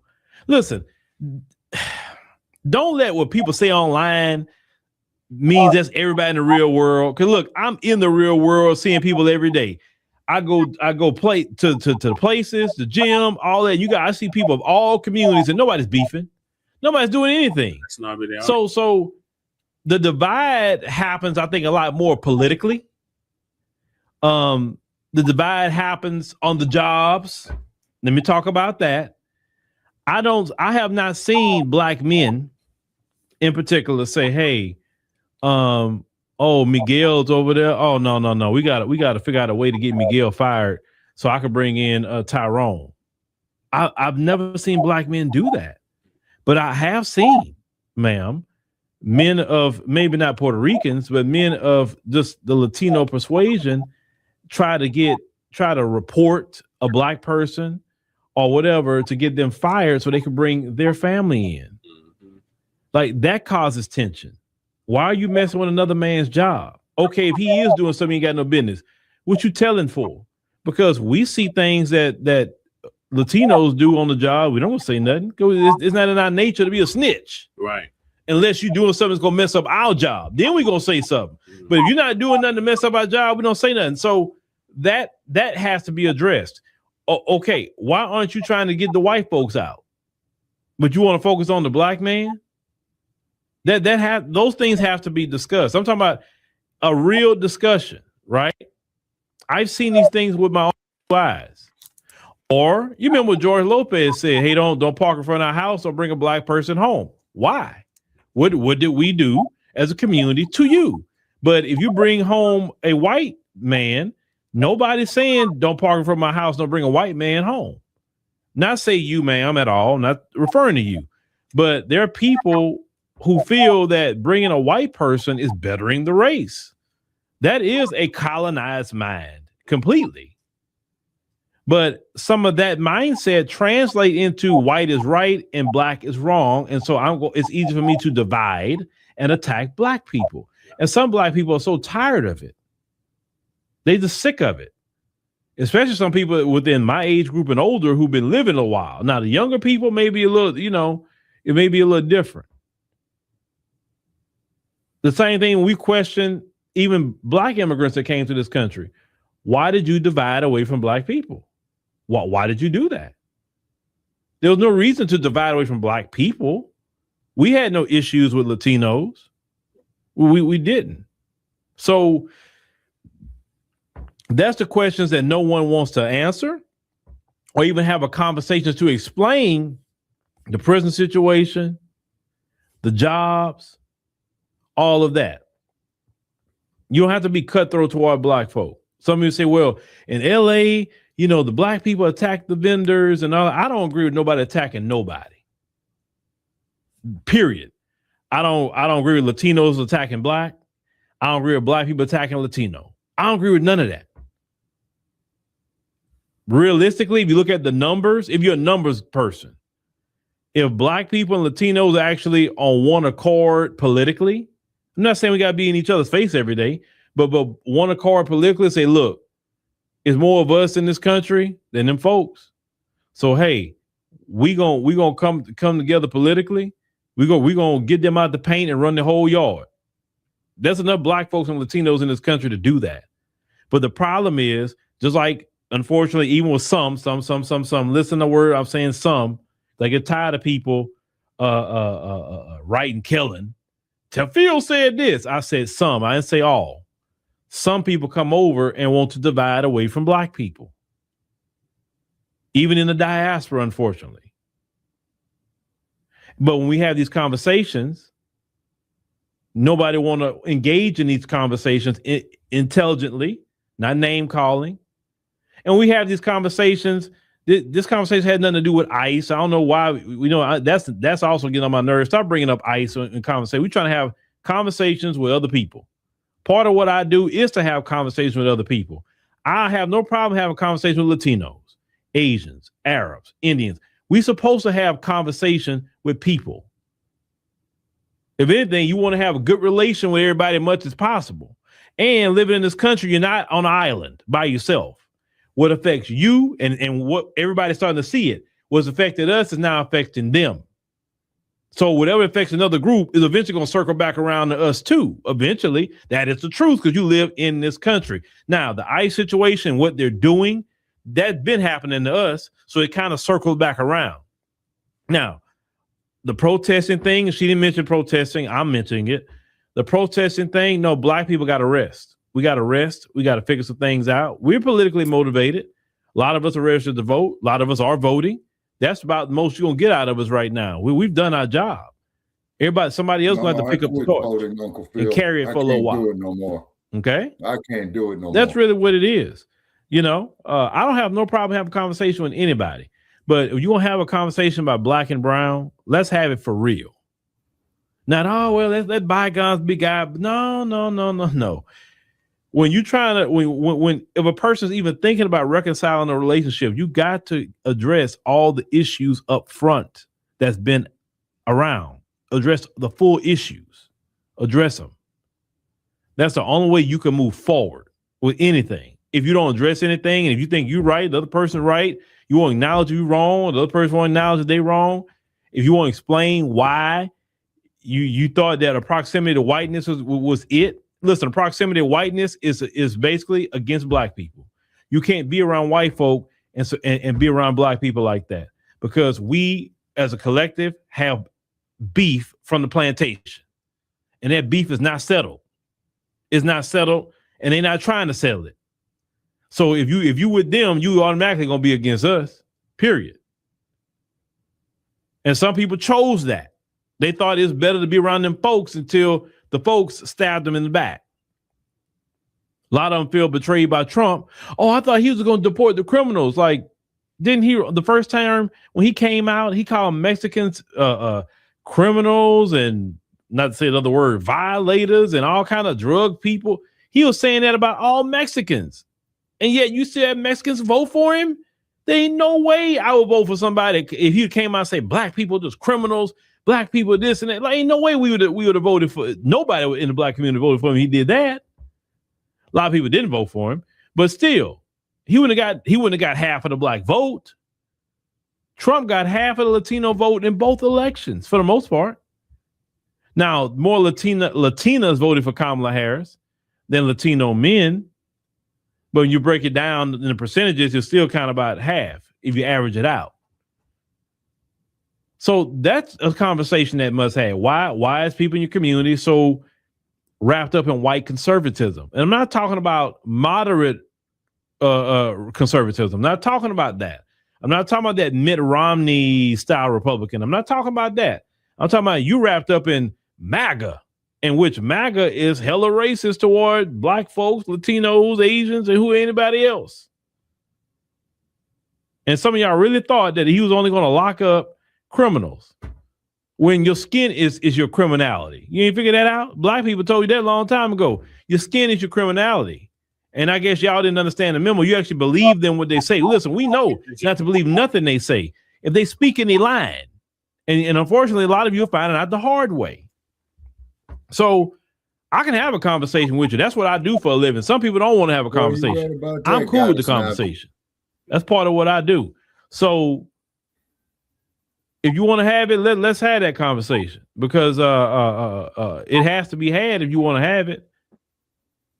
Once again, some people don't want to have that conversation. Some people don't want to entertain it. That's fine. They can just go work on lineage-based policies for Black Americans. Fight for reparations. Fight for things that we need for our lineage. And they should do that. But the other people like myself who are in this sphere with microphones, let's have those conversations. Let's see where it can go. I'm always open to conversation. That's what I do. But yeah, brothers and sisters, we gotta just lay it out there.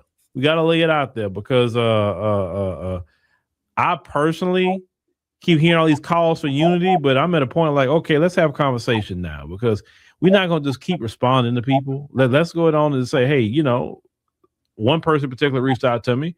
I told her, hey, you can come on, let's talk about it. And if others reach out, I'll tell them the exact same thing. I agree, Uncle Phil. All right. This is Democracy Now! Democracy. The more reason for us to be self-sufficient, people. You see, We've been saying this going on 10 years now. Okay. We got to be self-sufficient. It's because every other damn group comes off into our community, want to sell us shit. You know what I'm saying? From durable goods to household goods, you know, to real estate. They all want to come to us. Don't you think that's odd? Yeah. Yeah, don't you think that's odd? They all want to come to us. You know, all these other groups, when they get fucked around, they want to come to us. Yeah, because they know we're going to spend with them. They know we're going to blow money on them and send their kids to college while they hate us. Yeah. Mm-hmm. Mm-hmm. And you're right, Goddess Navi, it was done by design and on purpose. So that there goes to show intent. You see? And they've all done it. All these other groups that have done that against us. And now we're saying, hey, no, the line has been drawn in the sand. And we're going this way, and y'all go your way. We ain't got time. Yeah. Yeah, because we can't do it no more. We can't afford to. So see? They're not coming to grips with that. So now they're like losing their minds, don't know what they're doing. Yeah, exactly. So, but we don't. Then too, Kate been off 7 years. He's just now getting on. Yeah, and then on top of that, there too is look at all the experimentation they did on us. Yep, intent. But as far as black and brown shit, there ain't no black and brown. They said if you brown, stick around. They said if you black, get the fuck back. So and if you're white, you all right. And if you're yellow, you're mellow. You're mellow, yeah. That's the rules of racism in America. Yep. And Goddess Navi says, suck it, buttercup. Yeah, oh well, get over it. Yeah. And then Brother Che, over the years we've been doing this, he heard the shit that they were saying to me on Blog Talk. Yeah, we all have. We've all experienced the anti-black hatred from these other groups. Right. That we help make possible for them to be able to come here. Just to thank. Yeah, exactly. And one thing I will respect about Dr. Martin Luther King before he was murdered is when he had corrected himself and he stated that he led our people into a burning house with integration. Too late then, Shabaka. It was too late. It was a wrap, and on Message Exit just so happened to be there when it happened. Yeah. I am somebody. Oh, who the hell I is? Yeah. Oh, here's something for you too, Brother Che. You're going to love this one. You know that bastard Mike Johnson, who's the Speaker of the House? Because they wanted Messy Jesse to lie and stay at the Capitol, man. Yeah, he said, hell no. They want the flags put at half staff here in car.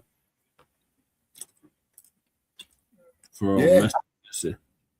Gotta put the flag at staff, and TBA said, if you ain't putting no work in, you can't do no comparison to him.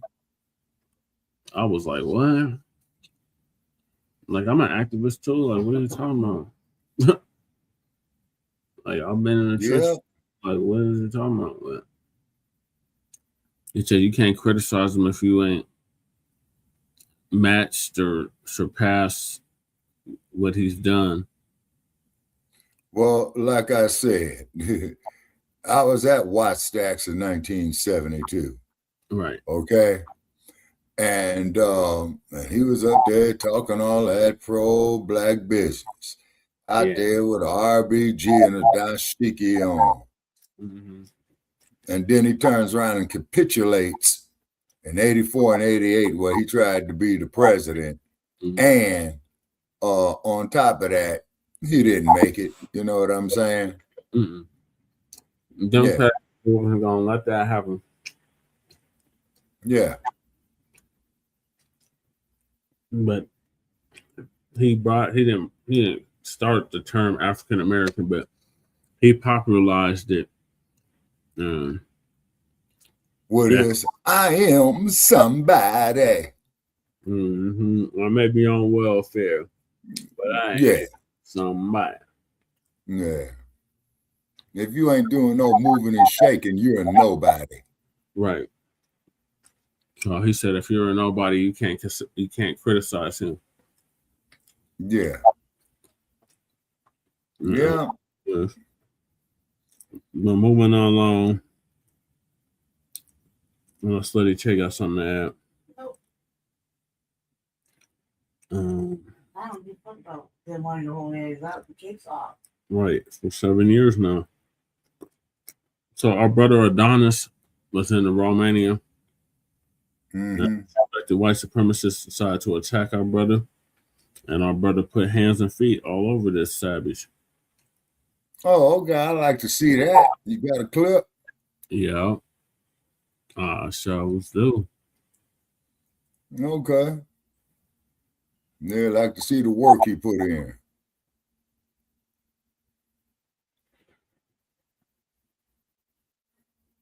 Let's forward to the clip. All right, so that's him. He's the one alive. It looks like on Instagram. Or TikTok, one of the two. Maybe even X, but he's doing a live. And this cracker on the left side, he was going to approach him and act a damn fool and spit on him. And our brother put I would have laid him out. And that's exactly what he did. As you can see right here, this cracker is laid out. Oh, okay. Okay. After fucking with our brother Adonis, so Tariq gonna give us an update on that. Call the police. Mr. Sam, I had you on before. They tell. Let me fast forward. Let's rewind so you can see the whole thing, Shabaki. Keep it moving. Why not? Why would I? All right, Why stay would here. I? Why Stay would here. I? Stay here like a dog. Stay here. Yeah, stay here. Yeah, you're my dog. Stay here. This is my Romanian dog. He my bro. Bugging out. He my bro. Give your hands off me. Yo, he I'll bugging. break your He jaw. bugging. He bugging. Yeah, I'm bugging. You tripping. Bugging. You got me. Oh, you wanna smack me? I will. Yeah, I will. Yeah. Do it. Do it. Get do out it. my face. That's all you're gonna do. Yeah, what and you I do? get the money off you. You please, you broke. You're not getting no money. Go to the dentist. Your teeth look ugly. What? I say? You don't know how this fucking works. Yeah, I do know how this. Back up. On my face. You bugging out. Back up. A few moments later. How pain. Lights out, toes pointing north. Call the police. Call the police.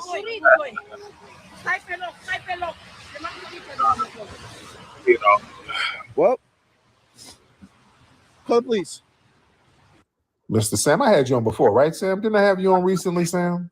Yeah, but it was a little bit short, man. I think it was kind of like late. Oh, okay. And Sam, where you from again? Remind me. Hey, man, I'm from the dusty streets of East Side Nairobi, Tariq. Man. So what's on your mind, Sam? Oh, man, happy Black History Month. Absolutely. The happy Black History Month to you, my brother. Oh, yeah, man. I wanted to come in, man, and just keep the balance. Yes, indeed. Oh yeah. All right. Thank you, brother. Shit. All right. Okay, you're trying to figure it out. I would figure it out and call me back. All right, shit. All right, let's get. Let me see. Who's this? Dr. Boots? Okay. Let me see who we got. Okay. I'm gonna just get a couple more people in here because we ain't gonna be on too long. Yeah. Okay. Connor right now. Something. He's a good brother, but he got to get it together. Y'all got it when y'all call up. Y'all trying to figure it out, so y'all just gotta kind of get it together. Let's get Who is Mike. Let's get Mr. Who is Mike. Who is Mike? What's up? Who is Mike? What's up? Who is Mike? Oh, he ain't saying nothing. Have I ever debated Doc? No, hell no. It's just a waste of damn time. Okay. Let me see. Let me see who we got. Y'all come on. Let's come on with it. Y'all raise your hand if you're ready. Let's get Mr. Turner, Mr. Marcus Turner. All right, Mr. Turner, hop on in. Mr. Turner. What's happening, brothers? Hey, Mr. Turner, how are you, sir? Oh, I'm good, man. I actually was just trying to like the screen, brother, and Hit it by I mistake. got kicked off. Oh, it's all good. It's all good. Mr. Turner's clean. Well, he's Mackish as hell. That outfit is Mackish. What's up, Critical? Hey, what's the word, Tariq? I'm good, man. How you doing, fam? I'm doing good. I don't know if you spoke on this yet, but I don't know if you know about the Adonis situation in Romania when he knocked old boy out. Yeah, man. Yeah, I know they detained him for a minute, didn't they? That's what I heard. But I don't know any information after that, though. Okay, I think he's good. I think he got released. But yeah, for those who don't know, Adonis, that's one of our FBA brothers. He was over there in Romania, and he got into it with a suspected white supremacist over there. And the dude, some Romanian dude who was drunk or high, whatever, spit on him, and Adonis socked him and knocked him out. Knocked him out cold. Gave him that left. Yes, he did. Gave him a nice little two-piece, and then the dude was laid out, and from what I understand, they detained him. I want to holler at him to make sure he's good. I know. Sure. I think he did a video where he was being released from custody, so I hope he's safe. Over there. So yeah. Shout out to brother Adonis, man. Y'all follow him, and yeah, man, you got to be careful in some of these spots, man. Some people try to test you, so you got to be careful in some of these foreign spots out here, man. You never know. Yeah. Let me see who we got. Let me see. Yeah, you got to watch it because like when I'm over there, I'm on my P's and Q's when I go over there to Europe or wherever. I'm on my P's and Q's, but you never know what can go down. All right, let's get I'm gonna get a couple of more people in here because I ain't gonna be on too long. Let's get Too Clever, Too Smooth. Let's get that person. Too Clever, Too Smooth. What's up, my brother? How you doing? I'm good, man. How you doing, sir? All right, man. I just wanted to pitch an idea, man. Yeah. What if how do you feel about us doing an annual marathon? Where we can have brothers and sisters, display their poetry skills, or, just have things driven by us and funded by us, and we can all come up with an idea to push those funds towards something, maybe another museum or whatever the case could be, Okay. That sounds interesting. Yeah, man. I'm not opposed to that, but yeah, that sounds interesting. Just people get the legwork going and get the logistics going and put it together. Just start putting it together. All right. Thank you for the call, by the way, brother. All right. Let me see. Let's get Woo Cha. Yeah, this person's trying to get the page flag. We're not doing that. This person's trying to get the page flag. We got to block that person. Got to block that person. Get them out of here. Block them. We can't have that. All right. Yeah, what's doing? We got a mayo encrusted op. No, we cannot have that. Let's get John Benu. Let's get John. What's up, John? Mr. John. Mr. Wait, Adonis, you in here, brother? Where's Adonis? No, let me get our brother Adonis in here. Adonis, request up, brother, so I can get you on up so you can let us know you good. All right, where you at, Adonis? Where you at? They said he's in here. Let me talk to him. Oh, there he is. Okay, let me get Adonis in. Yeah, Adonis, hop on in, brother, to let us know you good, man. Excuse me. I just sent you a request, Adonis.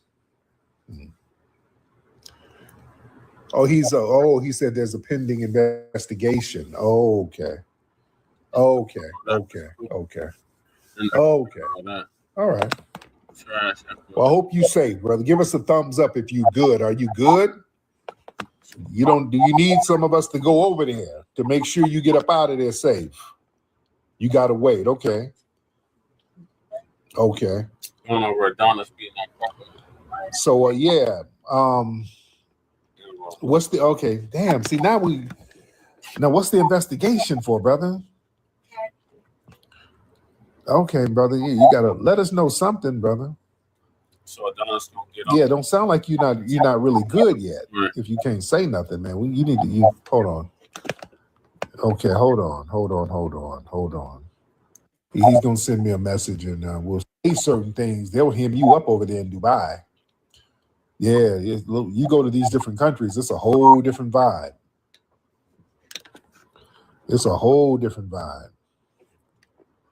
All right. Who is this? I only want Mata. Okay. I only want Mata. Make a request and I'll bring you up. There you go. Make a request. Let's get you in. I only want Mata. What's up, brother? Yo. What's going on, man? Yo, what's good? I'm good, man. Where you from? Where you calling from, Mata? Coney Island. Coney Island. All right, what's on your mind? I was just listening to everything you have to say, and like how you feel about first gen African. I just want to ask this question. Like I've been meaning to ask this question. Like how you feel about first generation immigrants, like African kids and stuff like that, or like just immigrants in general? It just depends on the person. It depends on the individual. If you're cool, I'm cool with you. If you're on some bullshit, if you're on some bullshit, I ain't cool with you. Well, yeah, your family from Nigeria? Nah. They Senegalese. Oh, okay. I just left your home, man. I just left your home, man. Have you been to Senegal? Oh, yeah, I've been there. Oh, so wait. I recognize your face now. Why they kept saying that they chase you out of Senegal and stuff like why people kept saying that? Because a lot of your free people be lying. They be lying their ass off. You've been to Senegal, they ain't chasing nobody out no Senegal. I mean, what you trying to say? Like they not like tough enough to chase anybody out? Like not that they're not tough, but that's not their attitude. They're not on no stupid shit like that. Oh, so Senegal is like nice people and stuff like that. That's what you're trying. They were very hospitable to me. They treated me with the utmost respect. And people real laid back and cool. Some of these lying douchebags on the internet, ain't nobody paying attention to that in real life. So okay, so I'm sure you was the same way towards them, though, right? Yeah, why wouldn't I be? I'm over there chilling. Nah, cause I ain't gonna lie, a lot of the stuff you be saying do be sounding a little xenophobic. Feel me, like xenophobic. There's no such thing as a xenophobic foundational Black American, sir. You over here in our homeland for a reason. You over here because of us. So all right. So I'm gonna quote something real quick.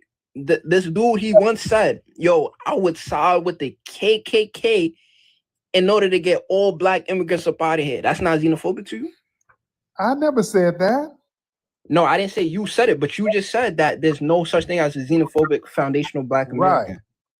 I don't know. So, but a foundational Black, a foundational Black. That's somebody. You're not xenophobic. Bullshit. I don't know who said that. Well, we're xenophobic. We're not xenophobic, sir. We're the ones who help you collectively. We're the ones who help you get over here. You in Coney Island because of us, sir. No. I would never take away all the contributions that your ancestors, like all the stuff that your ancestors did for immigrants and how they paved the way. I would never take that. That's a fact. I never disagree with that. But now 2026 FBA. From what I encountered, y'all are the most xenophobic group I've ever came across on this app, and that's a fact. Bullshit. You personally might not be xenophobic, but I'm just saying. Nobody's xenophobic towards y'all. Look at the comments. People they're just clowning you because you saying bullshit. Just like that shit I got ran out of damn Senegal. That don't make no lick of sense. Even for you to even repeat some shit like that don't make no sense. That's why I didn't say it happened. I'm just asking you why people kept saying that. But yeah, you should have known they were lying. That don't make no sense. I mean, I hope they did it. I hope because that's a bad way to It's a Yeah, bad but way you know some of your fellow immigrants be lying. That's a part of the culture, unfortunately. Lying. You understand? And that's a problem. That's why we're checking a lot of people. See, look, this lady said at this point we'll be xenophobic. See, but like, you know what I mean? Like, so you feel like there's no xenophobia within the FBA community at all? We're not xenophobic collectively. I'm talking about collectively. There's no xenophobia. Collectively, a lot of immigrants have xenophobia. Y'all come over and be like, hey, let's stay away from the Akadas, stay away from them and do this and do that. So it's a collective thing. Collectively, we're not xenophobic. We're the only people on earth who help your ass. Don't nobody help y'all but us. Be real. I just left your homeland. Hold on, we not over in your homeland. Y'all got the damn Lebanese running y'all businesses over there, man. Ain't nobody helping y'all. We help y'all. That ain't xenophobia. Wait, we not xenophobic. I don't know where you get that from, but no Africans that I know is xenophobic or towards Black Americans. Like, yeah, they are. Anybody actually. Yeah, that's why they got pejorative terms against us. They have a whole bunch of different words against us, and also such as Akata, Jareer, Abid, oh my Caribbean. God. Yeah, I knew you was gonna say that. Right. Jareer was a term. I said Akata was a term used for don't. Nah, I'm dead ass. Don't. We don't want to hear it. Y'all got a million excuses for Akata. We don't want to hear it. I don't even want to hear it. So yeah, anything. You're in New York, man. How so were you born here? You were born here, right? Yeah, I was born and raised. Yeah. So yeah. When did you go? I don't even believe you've been to Senegal. I definitely been to Senegal plenty of times. What part of Senegal? Dakar, Touba, different parts. Oh, okay. Drew Valley. I've been there plenty of times. I speak the language and all that. I've been to Senegal. Oh, you Wolof? Yeah, Wolof. Okay, there you go. Yeah. Did you go to Akon City? Did you go to Akon City when you went out there? Yeah, I was there too. For me, beautiful. Yes. Akon City is beautiful. Wow, beautiful. Akon, my cousin, actually. For me. Yeah. What's the beauty about Akon City? What's so beautiful about it? It's in the name, Akon City. Lord, see how y'all be lying, and see this is the problem. Y'all be saying. I'm trolling. Yeah, I know this. Yeah. Y'all just be lying to be lying, and that's why we delineate. Thank you so much. All right. Yeah, Akon City is basically a big field of dirt. Oh, it's beautiful. It's beautiful out there. Just be lying to be lying. Lord. This is what I'm saying. Yeah, he was about to start lying about Akata. I don't even want to hear your lie. I don't even want to hear it. I don't even feel like debunking your lie. Just save your lie. Save your lie for something else. I don't want to hear it. That's why we delineate. Y'all lie too damn much. I just be lying to be lying, man. His lies just collapsed on itself. Damn. Okay. What's Adonis say? What does Adonis say? Check my DMs. Okay, what did he say? Who is that? Hold on. Hello. How you doing, ma'am? I'm good, and you? I'm good. We'll do a battle a little bit later. Not right now. We'll do a battle. Forward. Okay. Thanks for joining us, guys. Nami. Okay. Okay. Man, it's hard to check my damn DMs. Who is this person? Hold on. Y'all bear with me. This person, I'm gonna block this one. Hello, ma'am. Yes. Hello, ma'am. How are you? Okay. Hello, ma'am. I don't want y'all weird AI looking people hitting me up. I don't want that. All right. They look funny. They look weird and all right. Work. Man, respect. You're the musician, right? Yes, sir. Okay, I remember you, man. Good to see you again, brother. Yes, sir. I'm on tour right now, so things are finally kind of looking up for me, man. I just moved into my first apartment, and things have been looking good, man. I appreciate you just being supportive and just taking the time. Thank you. My man, that's a blessing, dude. Okay, I gotta follow you back, Will. Call me back, my man. Yes, sir. All right, thank you so much, Will. I appreciate you. Yes, indeed. All right.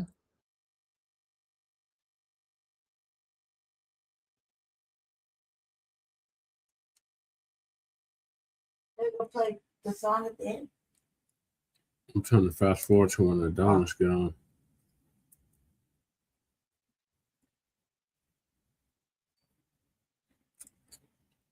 Bacc, are you still there? Yeah, I'm still here. Okay.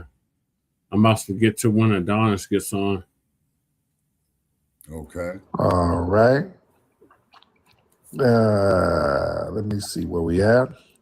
Oh yeah, the Kickstarter, ladies and gentlemen. Oh yeah, let's everybody, since y'all in here, we need everybody to put $10 on the Kickstarter for Hidden Color 6, ladies and gentlemen. Everybody go to hiddencolor6.com and click on the Kickstarter link, and everybody put $10. Man, I ain't putting 10 cents in your Everybody shit. put Nigga, $10 on the donate to us. Kickstarter so we can get up I ain't to putting 10 cents in your shit. 30K. All right, let's do that now. Let's get that milestone. Did y'all, how many, if you put the 10 on it, everybody put a thumbs up. All right. Oh, is Adonis, you trying to join? Hold on, let me get Adonis in here if he's trying to join. Oh, there he is. Okay. Let me get my brother Adonis in here. What's up, Adonis? What's up, man? Oh my God, bro. All right. Man, what happened, man? I have the full video. I have the full live stream. I can't really talk. Bro, I really gotta be incognito right now. I could give you a couple information, but like right now, it's me against the police right now. It's not even dealing with the situation with the guy right now. But they watching, they monitor me. Like I'm on house arrest right now. Oh, damn, man. Yeah, it's insane. But my lawyer's appealing it right now. It's a crazy situation. So listen, this is the issue. Internationally, like it's blown up international. It's a wild thing. And internationally, everyone's saying the same thing, like, self-defense.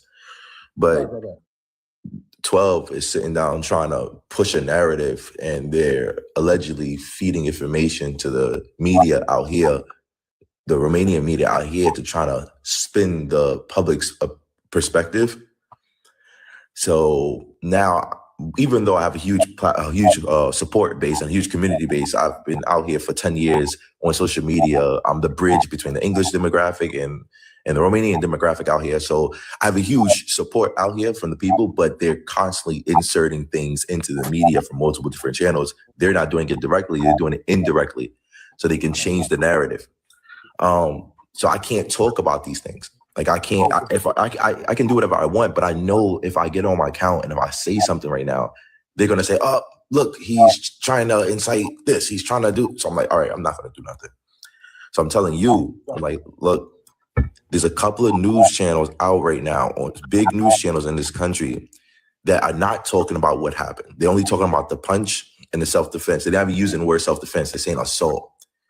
They're not sitting down saying that guy was begging me, and when I refused him for money, he got aggressive and he hit me in the back of my head. He put his hands on my. They're not talking about none of this. They're not talking about 10 years. I've been sitting down promoting Romania to be utmost good tourist destination, a good investment destination. They're not talking about any of this. And on my page is tons of different videos of even UK immigrants coming over to Romania and saying, bro, I've watched your videos and I looked for your stuff, and this is how to do this. So right now, what I need help in is, this is the question right now. Why are big media stations like Canal D, like DG24, like even the Observator that posted that video of me, which they didn't show that I was still in handcuffs. They zoomed in to show that, to make everybody believe, oh no, he's free, just so they stop getting beat, while they push a different narrative. So okay, yeah, because we thought, the way you were coming out of the station, like, you were free, but we saw there was some cops behind you, so that's why it just looked weird. Yeah, and Canal D, there's another platform that literally said, oh yeah, the cops detained him and put him. I was like, no, I advised them to call the cops. I went to the police station by my own accord. It's all on video. I have the full video. It's going to come out soon. But I just need to get this appeal real quick. My lawyer's working on it, and the embassy is already has been contacted. So, good. yeah, everything's moving progressively well. But what I really need right now is for people to address, like, it doesn't matter if you're a content creator. It doesn't matter if you're like, if you don't even use your account, just to address, like, bro, like, Adonis been out here for 10 years promoting this country. He's one of the positive influences in this situation, and they're treating him as a criminal when he was attacked by somebody begging him for money. And when he refused, they said no. And the guy was being racist during Black History Month. He's calling me racial slurs, and no one's talking about this, you know. And slowly, and I'm fine. I feel like, okay, you know, I have a good influence in Romania, but you know, when you keep punching a dead bear, that horse eventually is gonna kick back, you know.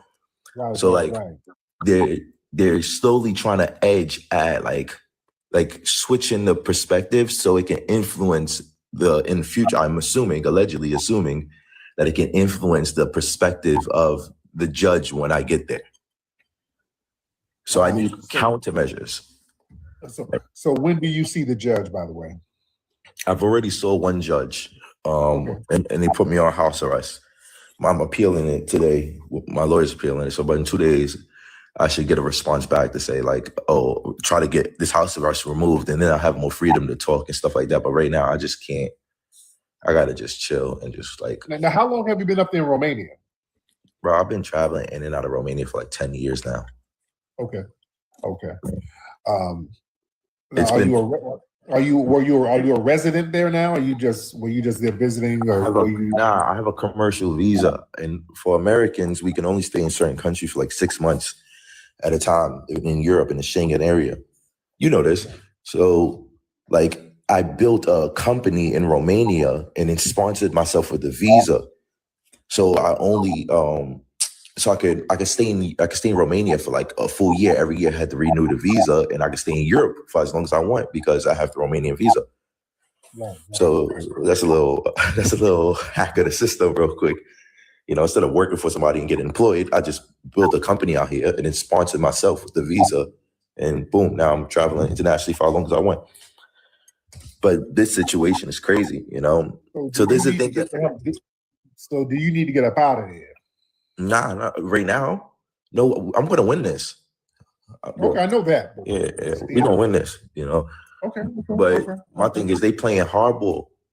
They can't prove they want to get me for battery and disturbing the peace, and they can't prove that it's battery because there's no intent to put harm. After he dropped, I stepped back and moved away.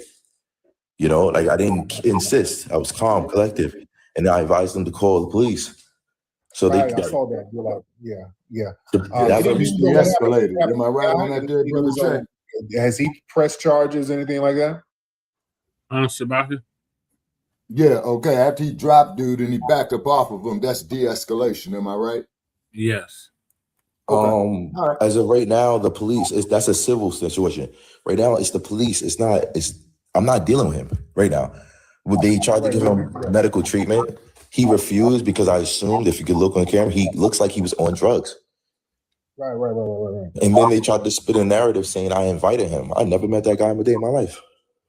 Wow. Yeah, I was in the same jail as Andrew and Tristan Tate, literally. Oh, yeah.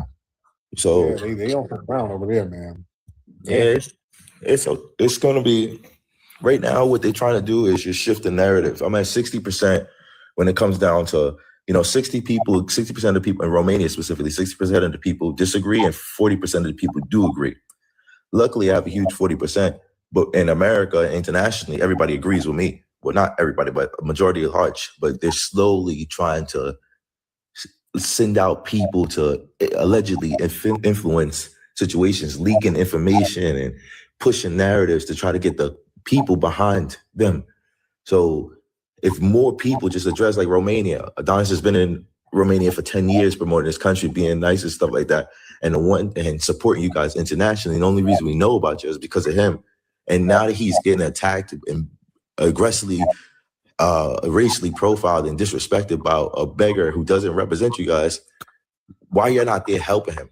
Why is the media trying to spin a specific narrative and not telling the whole truth. Yeah, yeah. Man, okay, brother. Well, we here. If you need anything, man, just let us know. We'll get the word out and keep us posted on some of the progress with the courts and if we need to make calls to the embassy or let's see what we can do. I appreciate it, man. He said, "Are you a boxer?" I said, "Nah, I'm a Black American." Tariq, I appreciate it. Stay up, man. I don't want to hold you. I got to get off of this stuff. No doubt, man. Be safe, brother. Thank you so much. Keep us posted. All right, man. That's Brother Adonis, man. Hope everything is gonna be all right up there, man. I hope everything is gonna be all right. All right, let me get mine. All right. Man. Boy, yeah, some of these countries, man, it's not no joke. Some of these countries, not a joke, man. Free Adonis. Yeah, I want Adonis to get the hell on up out of there. Right. Man. All right. Let me get one more good call in here. Who is this? Abu Bakari? Hop in, Abu Bakari. It's Bakari, my brother. Bakari. Bakari. What's up? Ain't that what I said? I thought you said Kakari. Maybe I did. No, I said Abu Bakari. So yeah, sorry, Lance and Yusuf's brother. First of all, I want to give you credit. Yeah. In my years of living the States, I've heard people say a lot of things about you, but one thing, I'm at work, bro. I'm at work. I can turn on the camera. Okay, it's all right. You heard people say things about me, okay? Yes, but what's her name? Your relationship with your wife, Peanut, that's also my goal. Like my wife is also Black American, and I also want a wife who supports me like you. Yes, but indeed. But one thing I don't agree with Mr. Nasheed is I saw this documentary, Backbreaking. Yeah. And I agree these things happened, but to other people, it starts giving the impression that it was happening to everybody, like it was happening to a lot of Black Americans, which I don't think that's true. We didn't say what happened. We didn't say it happened to everybody. Yeah. But bug breaking is very real. What did you disagree with about it? Right. The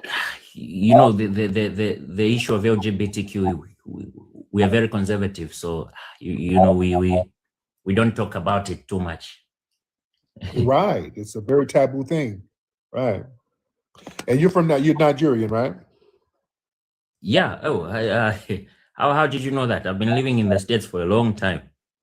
Right.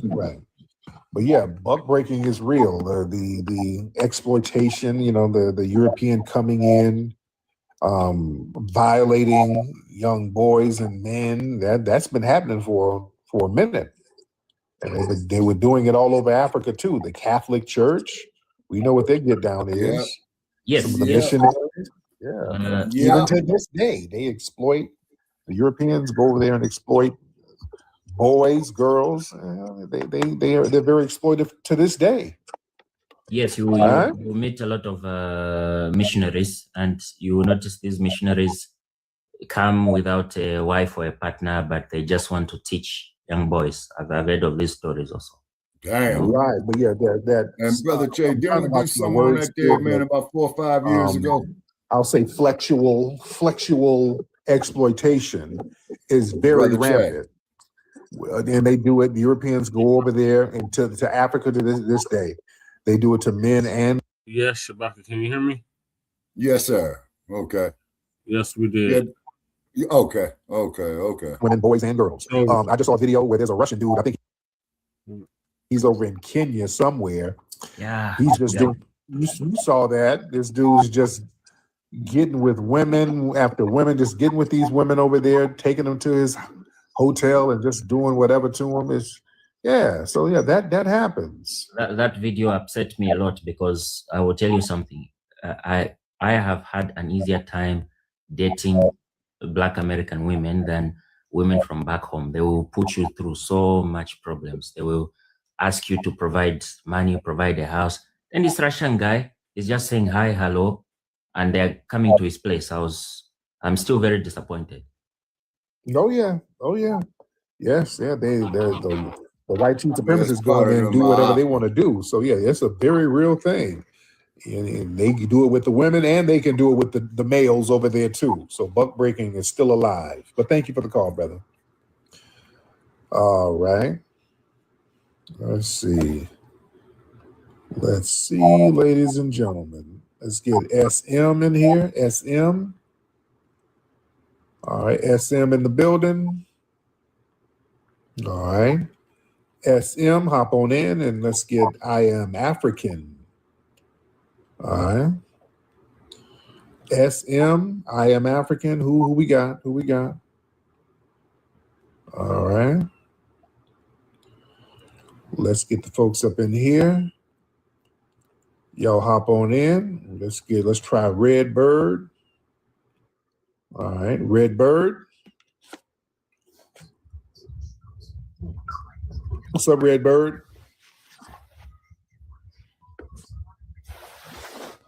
Red Bird, where you at? Are you in there giggling? I know you ain't no big old ticklish nigga. And what are you rubbing up against the phone, man? You sound like the phone rubbing up against your wide hips. You a wide hip nigga. All right, stop rubbing the phone up against your wide hips, bro. Okay, this dude here giggling. You know, erasing history is something that you have to do when it comes to conquest, domination, and destroying a people. If people knew who they were, what my man, RZA Islam, they were, and what they were capable of in the past, they will understand what they have a possibility or a likelihood of doing in the future. Foundational Black Americans, we've always had a culture of resistance. We cultivated a culture of resistance on this land, and we've been resisting ever since we've encountered European domination. But nothing was really popping in Europe until the transatlantic slave trade, and that's where they amassed a lot of wealth. One thing that I think is unique about our culture as far as how we resist, how we fight back, is just the environment we were put in from day one. Being only 13% of the population, the white supremacists were very meticulous about keeping that population at a certain amount. There's never a period when we did not resist the encroachment of the white man. They have a natural behavior of authority no matter where they go. That's why they'll step up in front of us in the line at the store. We're not important. They don't even see us. We've never been able to excel. We've never been able to relax. We've never been able to just be, which means that existence is resistance. It must be something in our DNA, our historical background, to when something doesn't sit right with us, especially spiritually, in our souls and in our spirit, we just say no. We live in resistance. You know, from the moment we're born, we're in resistance. And it's handed down generation to generation. And so I think that cultural resistance is actually in our DNA, in our epigenetics, and then it blossoms out into the culture. So there's almost nothing in America that we do, from song to dance to politics to the way we talk, the way we dress, having coded languages considered to be slang today. Everything about Black American culture is a form of resistance. Of course, they want to always downplay our contributions to the global tapestry because they continue to act like our number one export in this country is not Black innovation. Everyone understands that our resistance has been the cornerstone of what foundational Black Americans have always done. We are the life that breathes everything into this nation. The further back you go, the further Black you go. It's just simple like that, brother.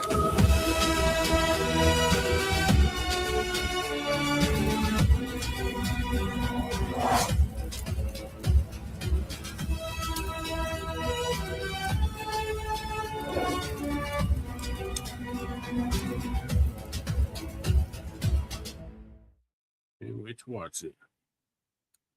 All right, Shabaka, what's your thoughts on Well, what it is though.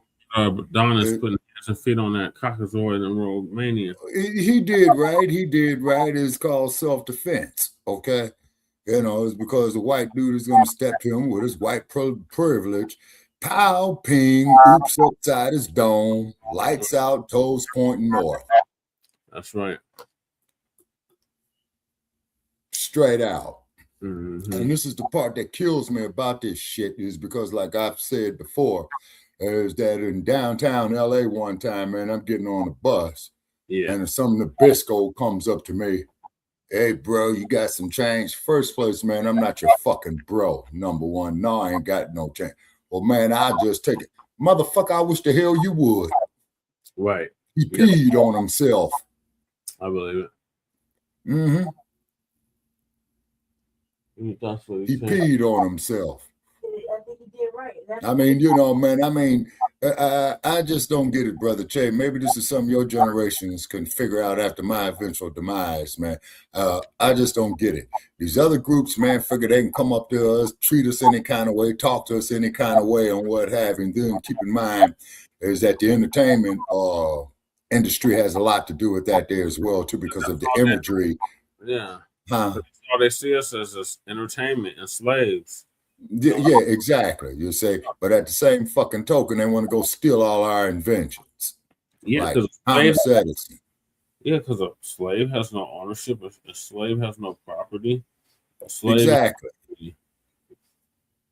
Yeah, and you remember when I read, man, from Lerone Bennett, where the slave was the total property of the slave master, physically, intellectually, but not spiritually. You say. But anything he created was forwarded to the master. Exactly, and the master will go out there and take a patent out on it. You know. Yep. Because just like I was telling you, like I watch these classic Turner movie classics sometimes, and they did an early movie with Spencer Tracy playing Thomas Edison inventing the lights, right? Yeah. But you don't hear no mention of Mr. Lattimore. No. You see?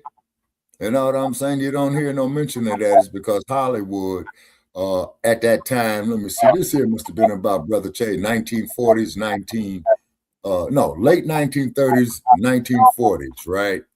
Yeah. You know, they always want to steal our innovation is because, you know, when a slave was property, he was property, mind, body, except for spirit, because you still had that resistance, right? Because just like Sister Harriet Tubman, what she did with that double barrel shotgun, motherfucker, you either gonna be free or dead. You got 5 seconds to make up your mind. Right. See, you know, and this RWS, man, is worldwide. You know what I'm saying? Yeah, it is, and we're the only ones that's fighting against it. Yeah, they say, and then these ones out in the diaspora, they acquiesce themselves to it. Mm-hmm. Yeah. They complicit. You know? Yeah. So you know, the acquiescence is their complicity. You see what I'm saying? Because if you're being brutalized and if you don't resist, you see what I'm saying? Okay, then you are complicit. That's assimilation. Okay, yeah, that's a better term. Yeah, you say simulated to the white supremacist status quo. Yeah, the Nabisco culture, and that is right. And brown is all right and cool to stick around, and yellow if you black, get back. If you black, get the fuck back. Mm-hmm. Mm-hmm. They've acquiesced or they've assimilated into that. Yeah, you know. Yeah, and then too, and keep in mind, this is the American social order.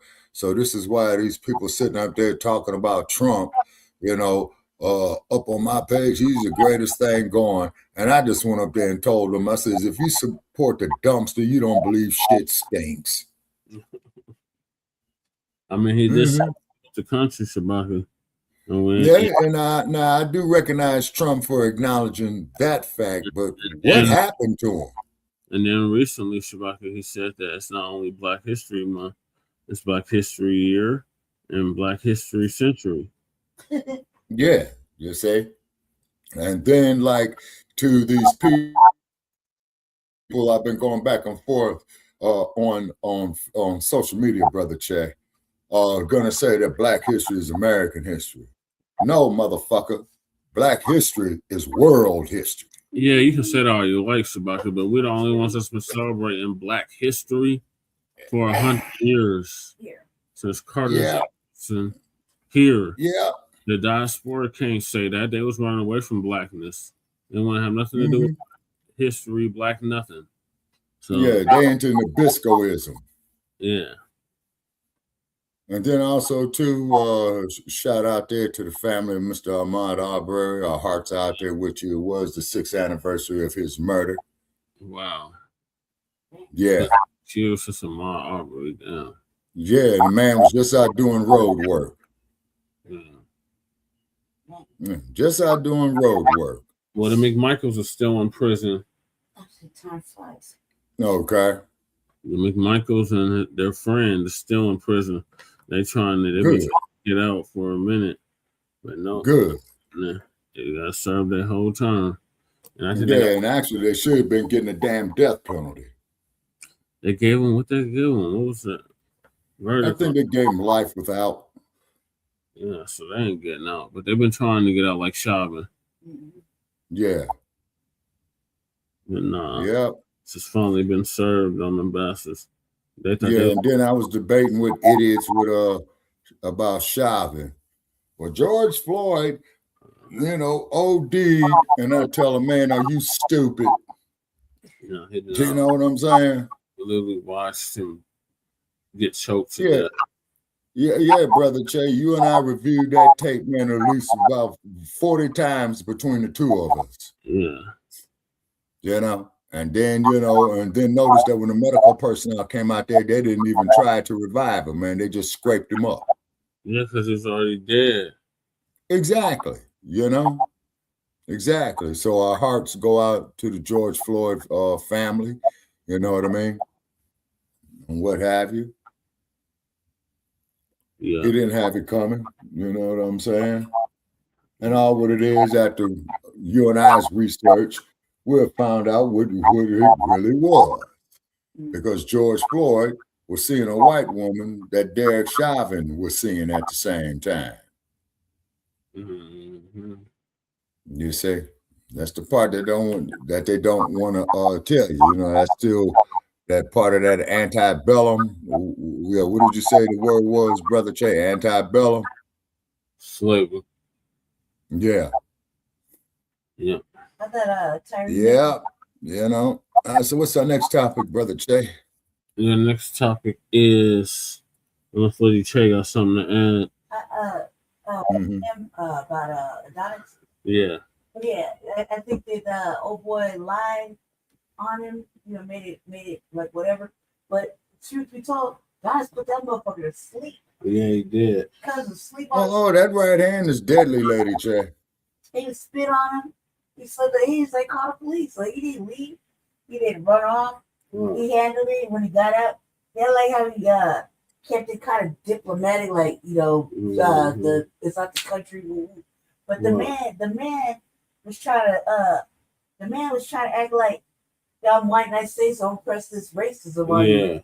Like you know what I mean? You don't know how this country works. Yeah, like you ain't like got out to me, I'm white, like that type of shit. Yeah. And he kept pushing on him and touching him. You didn't warn him. He had warned him more than enough. He had warned him enough, you know what I mean, to where just like that clown that got laid out in Tennessee. Yeah, just like that. Just like that. And dude warned him, and he had to do it. And not like that, but it's really like self-defense. When you spit on a motherfucker, that's assault. Yeah, that is assault. Yeah, it is. So, and the fact that he was taking residency up there, in Romania, like he likes that place, that's no reason to keep him like under, house arrest or whatever. Yeah. You know what I mean? Dude was wrong. Dude was majorly wrong. He assaulted him. He spit on him.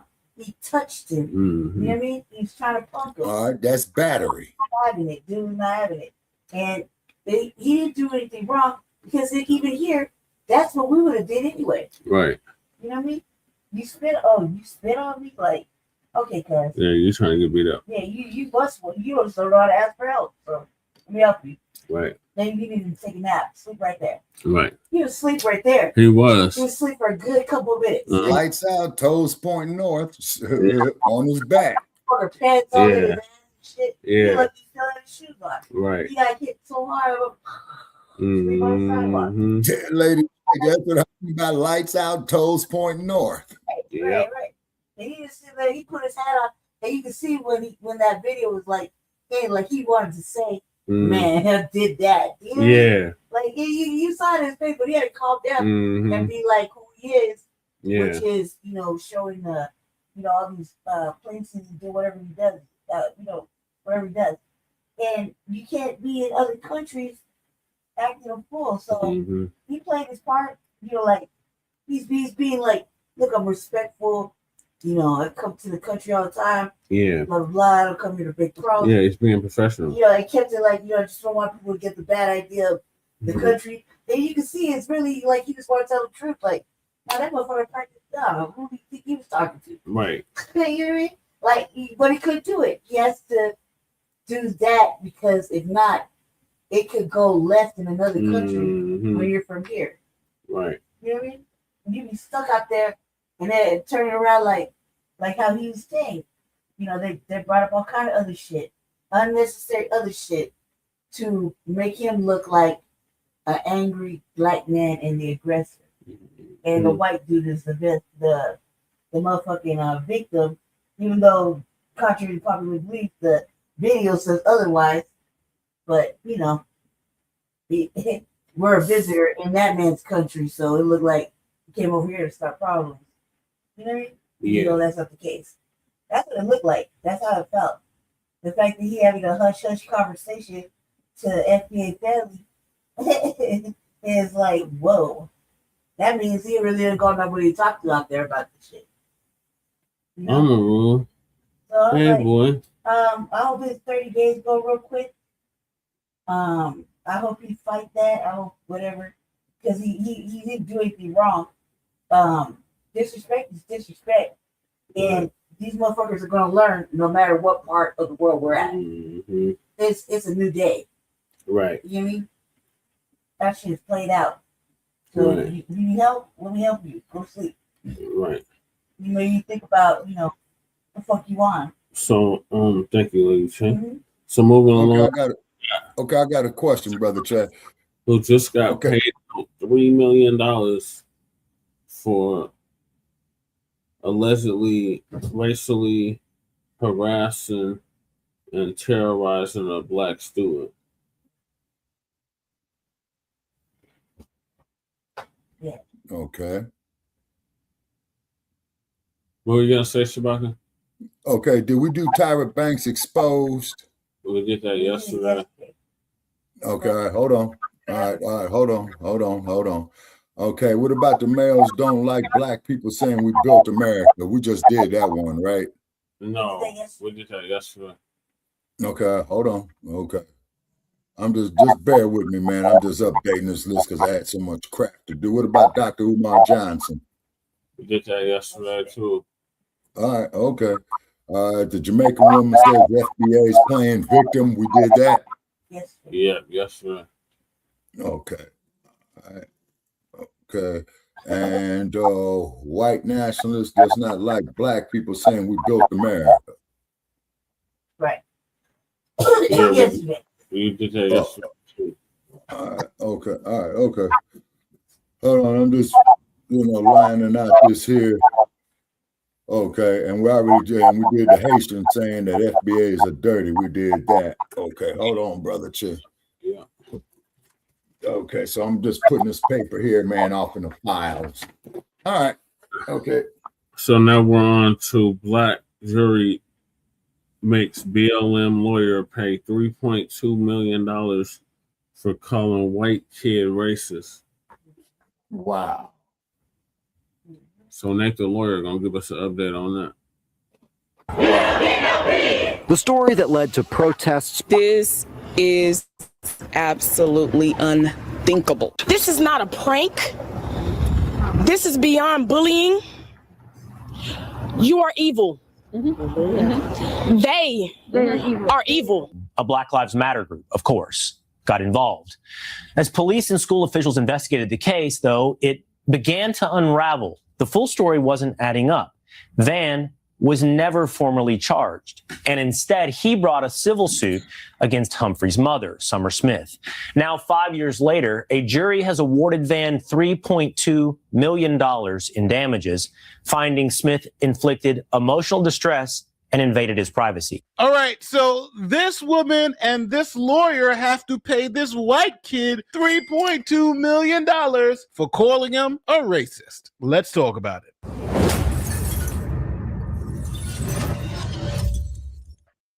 Let's be honest. In today's world, the math isn't adding up lately. Between the grocery store and those skyrocketing insurance premiums, even with a steady job, more families are being forced to rely. There are no upfront fees or obligations, or go to AmericanFinancing.net/Nate. Straight to the facts. We're in 2021, Plano, Texas. 13-year-old goes to a sleepover with a friend that he's been going to his house for over 3 years. His mother's name is Summer Smith, and her attorney's name is Kim T. Cole. And she's going to explain what happened. And Kim, what kind of actions could potentially be taken against these minors who allegedly did these things to Samarian, or against any adults who might have known what was going on? We certainly hope that the appropriate criminal charges be filed in this action. It's being characterized as bullying, but this far exceeds bullying. What these young men did was criminal. This was assault. They shot at him with a BB gun, and they slapped him and then forced him to drink urine. This is not bullying. This is assault, and they should be charged appropriately. And also, what Samarian did not mention, that they were calling him racial slurs the entire time. So this rises to the level of a hate crime. So we would like to see charges brought against all of the young men who assaulted him, as well as the parents who allowed this to happen in their home. So you believe that this was racially motivated? Absolutely. Now, the GoFundMe was successful. The family was able to raise $120,000 for both counseling for the young student and private school. So the family has laid out a case that there was an assault and it was motivated by hate because they called them racial slurs while they were doing it. But there are two sides to every story. Here is the defendant, Asher Van, and he's going to tell you what happened from his perspective. Well, me and my friends from school, we had a sleepover for my birthday, and we played a prank. First one, went to sleep, got pranked. It was immature and stupid, but it was nothing like how it was perceived in the media. How do you feel about that prank now? It was immature. It was stupid. It was nasty, but it's all right. So that proves his intent. That's not me today. When we, talk about this immature prank, did you force him to drink urine? No, no one forced anything. Nothing like that. One of the allegations was that you and others used racial slurs. Did you do that? No. This was a friend for 3 years prior than that. He would frequently go to my house. I treated him like a brother. He was just a friend. I wouldn't use that, and obviously if I did, he wouldn't have been at my house for 3 years straight. It was the story that was pushed 5 years ago. It was pushing as a fake racism, as torture, as I had no idea this was happening, even though me and my dad were the one picking him up after school, taking him home. It was played out so differently, so wildly. I don't know. That's not how it happened. So those are two very, very different stories, and police had to investigate. Were there any criminal charges in this case? The grand jury declined to indict. There was a time when I believe that there were some citations issued, but all of those were eventually dismissed. Meanwhile, there was a criminal investigation. The school, under pressure, reversed course, and this case kind of took off. In the 5 years since, the criminal cases turned out to be much ado about nothing. The grand jury declined to indict. The federal district court found that the school district was not able to punish for this conduct and apply definitions that did not apply in the law. So now those are two really different stories. On one side, you have this white family saying, hey, this kid has been staying with us at our house for about 3 years. We used to take him back home and to school every day. How all of a sudden are we racist? Matter of fact, he's literally coming to a sleepover for his friend's birthday party. When you have the other side, the mom and the attorney saying, no, that's a family of racists and they tortured this kid. And this was a racially motivated incident and the family is evil and racist. So now the next question is, well, why the hell did the black kid's mom and his lawyer have to pay $3.2 million to the white kid? Well, for the full legal breakdown, I'm going to bring in my boy D-Law from D-Law and Associates. Link to his channel is in the description. He's going to let you know exactly what happened in the criminal case and what happened in the civil case and why this mom and this lawyer are on the hook for $3.2 million. All right, so let's break down the actual legal charges because there are two sides to this, the criminal side and the civil side. Let's talk about it. First, the criminal case. Summer Smith pushed for the boys to be charged, and the police did file charges. But listen to what the charges actually were. A Class C misdemeanor. For those of you that don't know, it's the equivalent of a traffic ticket. So Smith's attorney wanted at least a Class A misdemeanor. Check this out. But here's the thing. Those charges didn't even stick. The case went to the grand jury and listen to what happened. So the grand jury declined to indict. All citations dismissed. That means no criminal record, nothing. Now we turn to the civil case. And this is where things just flipped. So Asher Van's family sued Summer Smith and her attorney, Kim Cole. And listen carefully to the specific legal claims. So the jury found two things: intentional infliction of emotional distress and invasion of privacy, publicizing a minor's private information. Now, some people might ask, why not defamation? Listen to the attorney explanation for this. So they couldn't file for defamation in Texas because of the 1-year statute of limitations. But under intentional infliction of emotional distress, it carries a longer window, and that's where they got them. The jury came back with a $3.2 million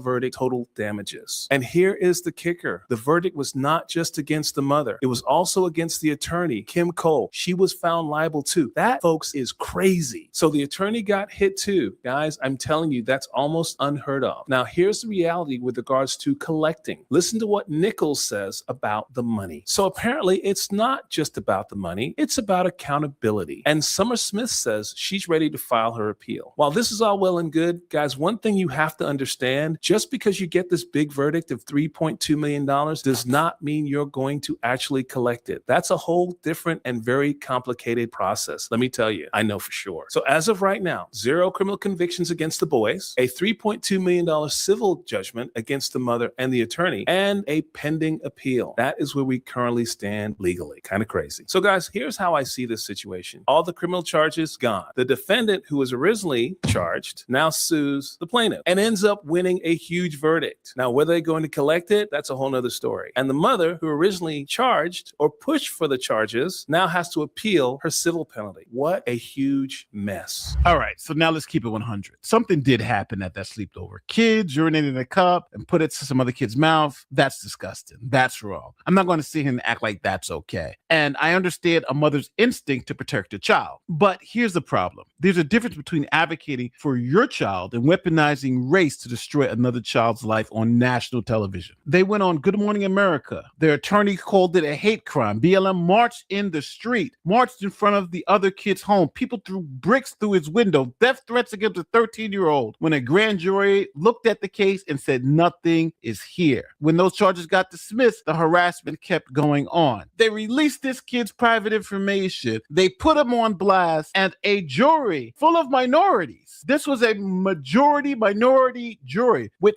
5 black people, 3 Asians, and 2 Hispanics. They're the ones who said this black mom and this black lawyer went too far and have harmed this kid to the tune of $3.2 million. And what was the racial makeup of the jury that awarded Asher $3.2 million?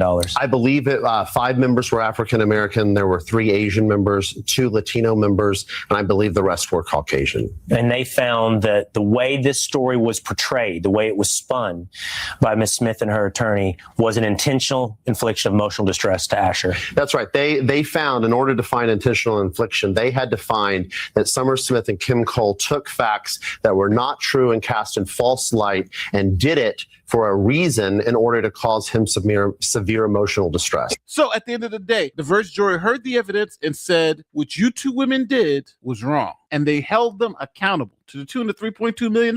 So what do you guys think? Is this mother justified on going on a national media tour calling this 13-year-old kid a racist when detectives, school officials, and a grand jury said it wasn't racially motivated? There's no evidence. Matter of fact, all the evidence says it wasn't racially motivated. Should there be some consequences when these women tried to destroy a child's life with a false narrative and they raised $120,000 off it? Or was the mother just defending her son? Tell me where I'm in the comments section as always. And don't forget, like, share, subscribe, do all that great YouTube stuff. My name is Nate the Lawyer, and I'm going to see you on the next one. Peace.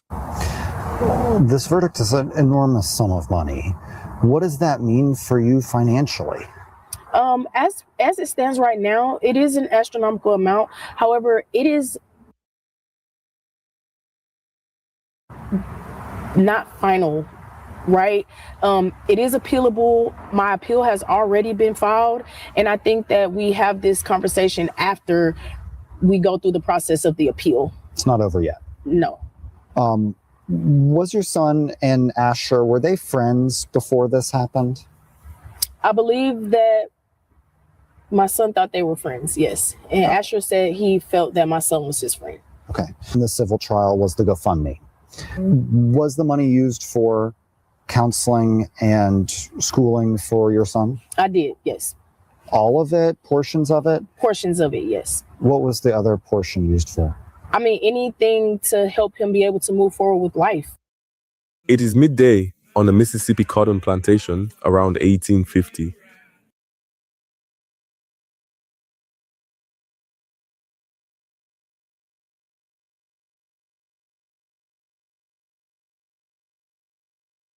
Brother Che.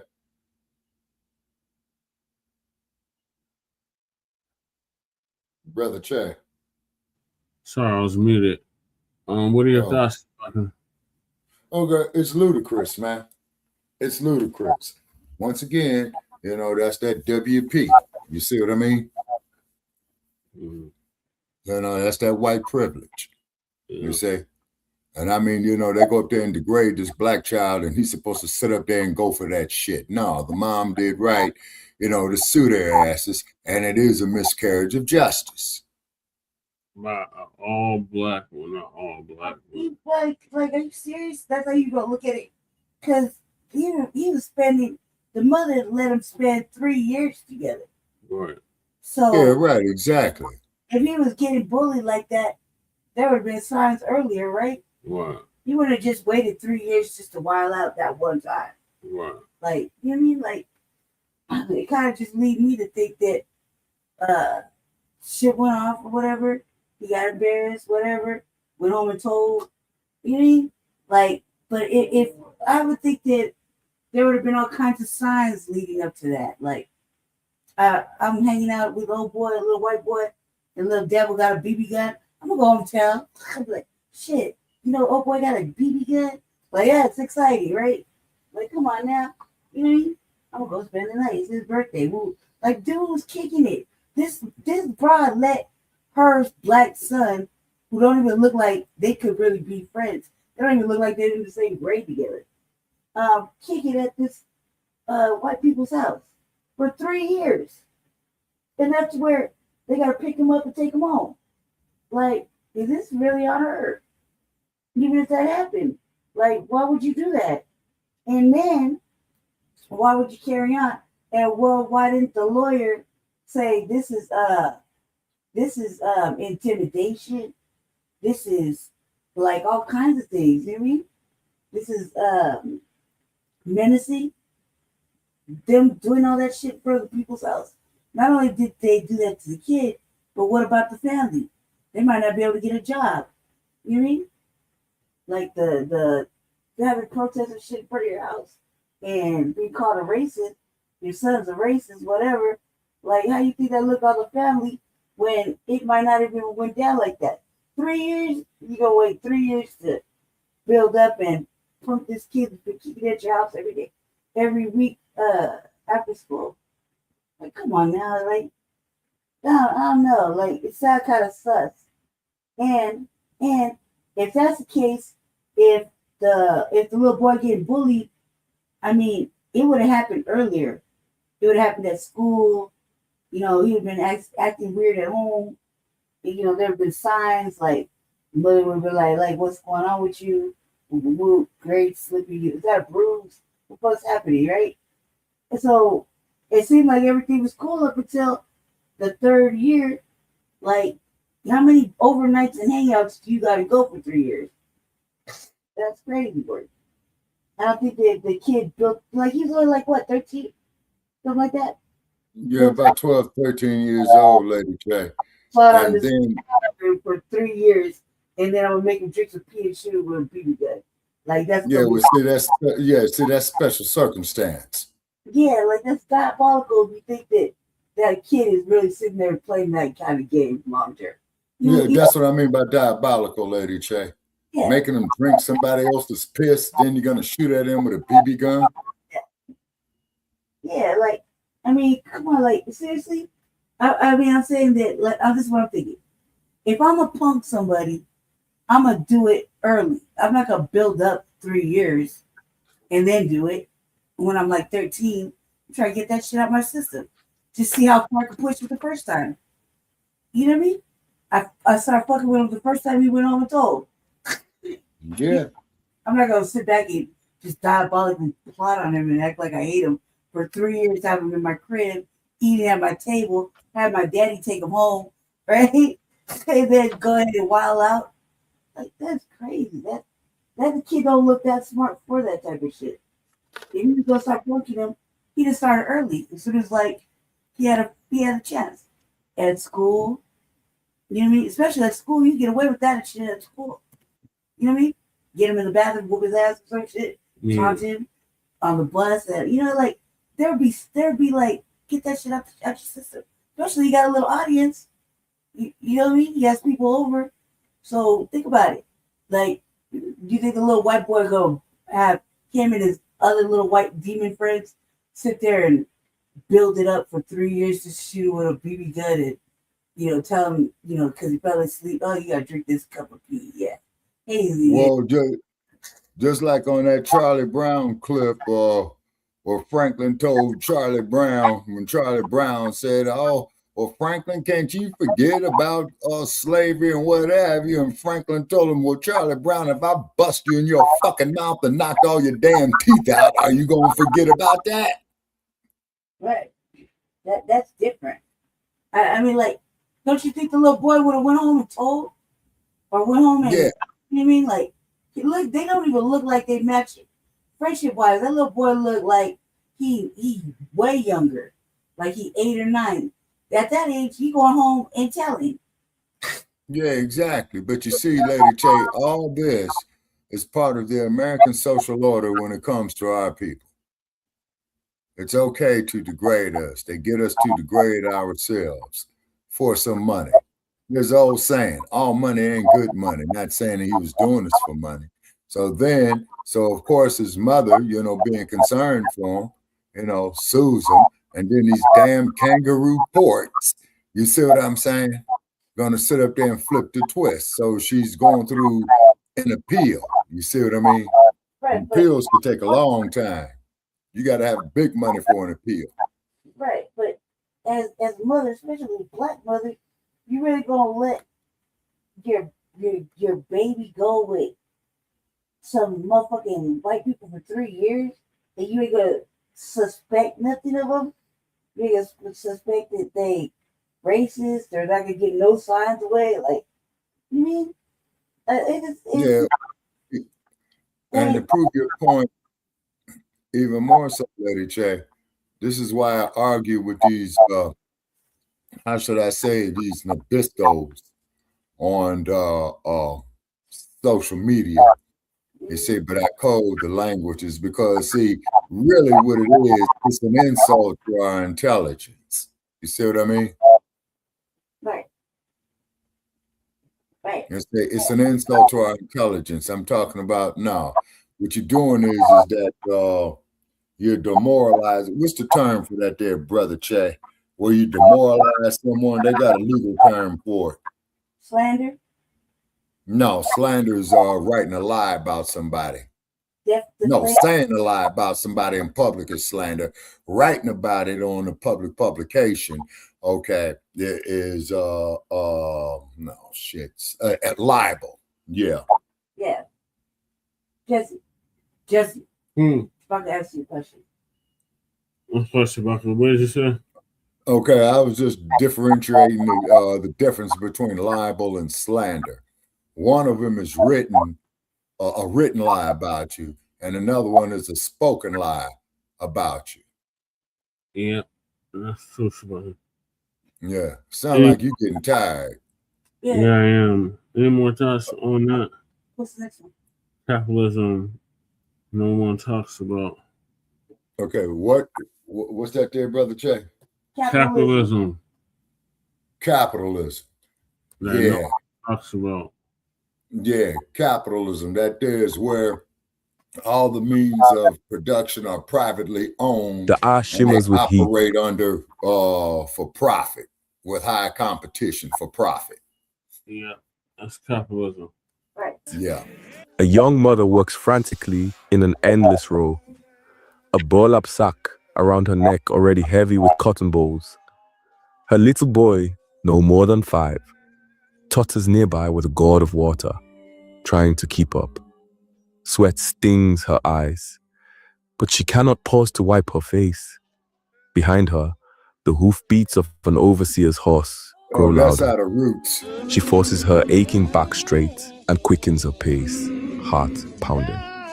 Every cotton ball she plucks could mean the difference between survival and brutal punishment. Every moment counts, because when the sun sets and the cotton is weighed, anyone who falls short of the quota will pay in pain. On this plantation, like thousands of others across the American South, human life is calibrated to the demands of commerce. At dawn's first light, dozens of enslaved black men, women, and children trudged into these fields. Now, under the blistering sun, they form long, staggered lines of bent backs and moving hands. Each person is expected to pick a certain weight of cotton by day's end, a quota determined by the planter's need for profit. Now, what if I told you that the system trapping that woman in the cotton field years ago never really died? That the quota she's racing against, the number that decides whether she eats or bleeds, didn't vanish with emancipation. It was perfected, sanitized, rebranded. In this video, we're going to break down exactly how plantation slavery helped invent the core mechanics of capitalism as we know it. We'll see how human bodies were recorded, compared, and evaluated with chilling precision, how punishment became a tool for regulating performance, and how fear proved to be an extraordinarily efficient method of extraction. Long before corporations spoke the language of motivation or incentives, this system had already learned that pressure works better than persuasion. Now, this isn't to say that capitalism and slavery are identical. It's about showing that capitalism didn't accidentally brush up against slavery, rather it learned from it. And once you see that, the modern world starts to make a disturbing amount of sense. Let's begin.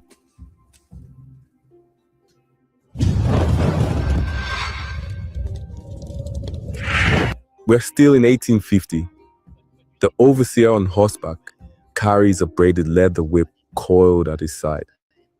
A silent promise of what happens if the quota is not met. There is no real rest beyond a few gulps of water or a hurried bite of cornmeal. As the hours drag on, fingers become shredded by the sharp cotton husks. Bows prick and cut, but still the hands keep plucking in a steady rhythm.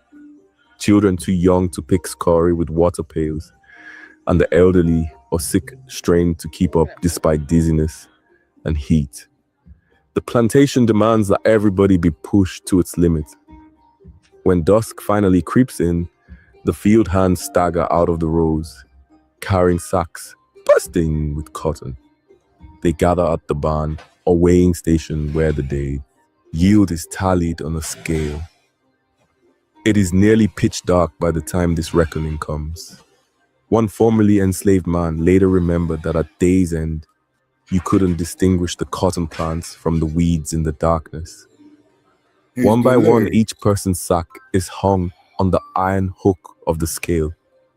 The weight is called out, and an assistant records it in a ledger. If an enslaved worker's haul comes up light, even by a few pounds, the consequence is immediate and brutal. The overseer's whip cracks through the humid night air. A short day's work, as the masters call it, is punished with lashes on the spot. Many plantations follow an exacting rule. For every pound below the quota, the person receives a lash of the whip. 10 pounds short, 10 lashes. 20 pounds, 20 lashes. The punishment is calibrated like another line in the account book. Under this system, torture itself has been made routine, literally built into the process of weighing and selling cotton. Such calculated cruelty is not arbitrary. It is the driving engine of the plantation economy. Enslavers have learned that with enough terror, they can force greater productivity out of each human being. And so, year by year, the quotas creep higher, and the picking sacks grow heavier. In the Carolina rice swamps and Louisiana sugar fields, in the tobacco patches of Virginia, and the cotton fields of Mississippi, enslaved people are being worked. Go ahead, Shabaka.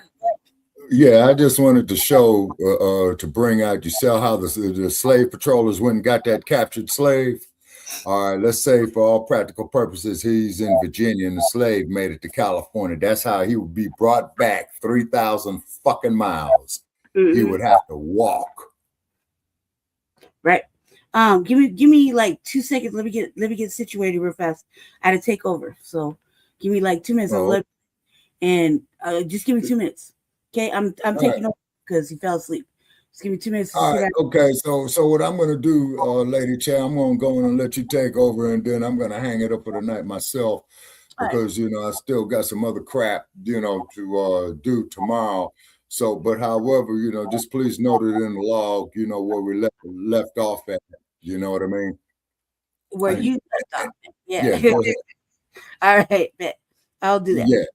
Yeah, and then as you can see right there too, in my closing, you see how big that field is right there? You see how big that is? Now imagine going all across the southern United States and all this cotton, as you always hear me say, contributed to the gross national product of the United States economy, which is the total amount of goods and services that were produced in a given point of time. And this here proves why we are deserving of the reparations. And this here is for all you assholes out there in computer land that always want to debate with me, because this contributed to the gross national product of the United States of America's economy, because that cotton itself was money.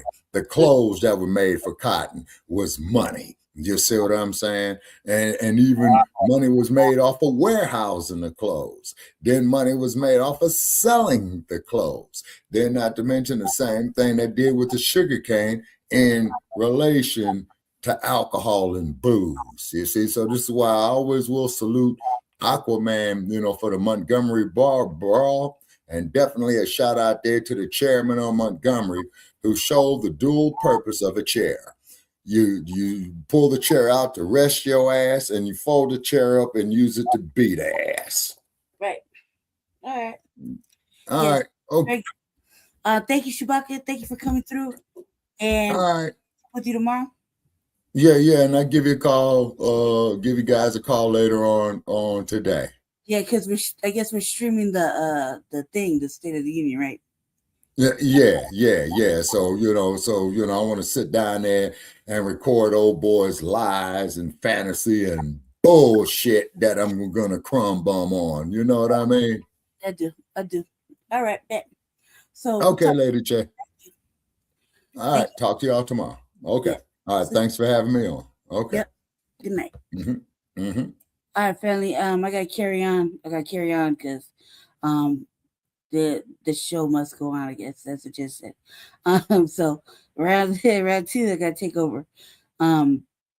This is like the 3rd day in a row. Luckily, I'm still here to do it. So, I'm gonna start it over again. Thank you, little eyeballs. I see you.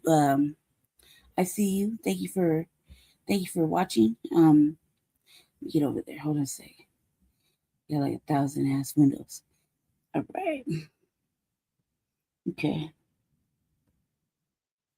All right. Sleep well, guys. Navi, thank you for coming. Just barely seeing your comments. I apologize. Jesse was asleep at the wheel, so I see you. Have a good night. Sleep well. Stay dangerous in the morning. All right.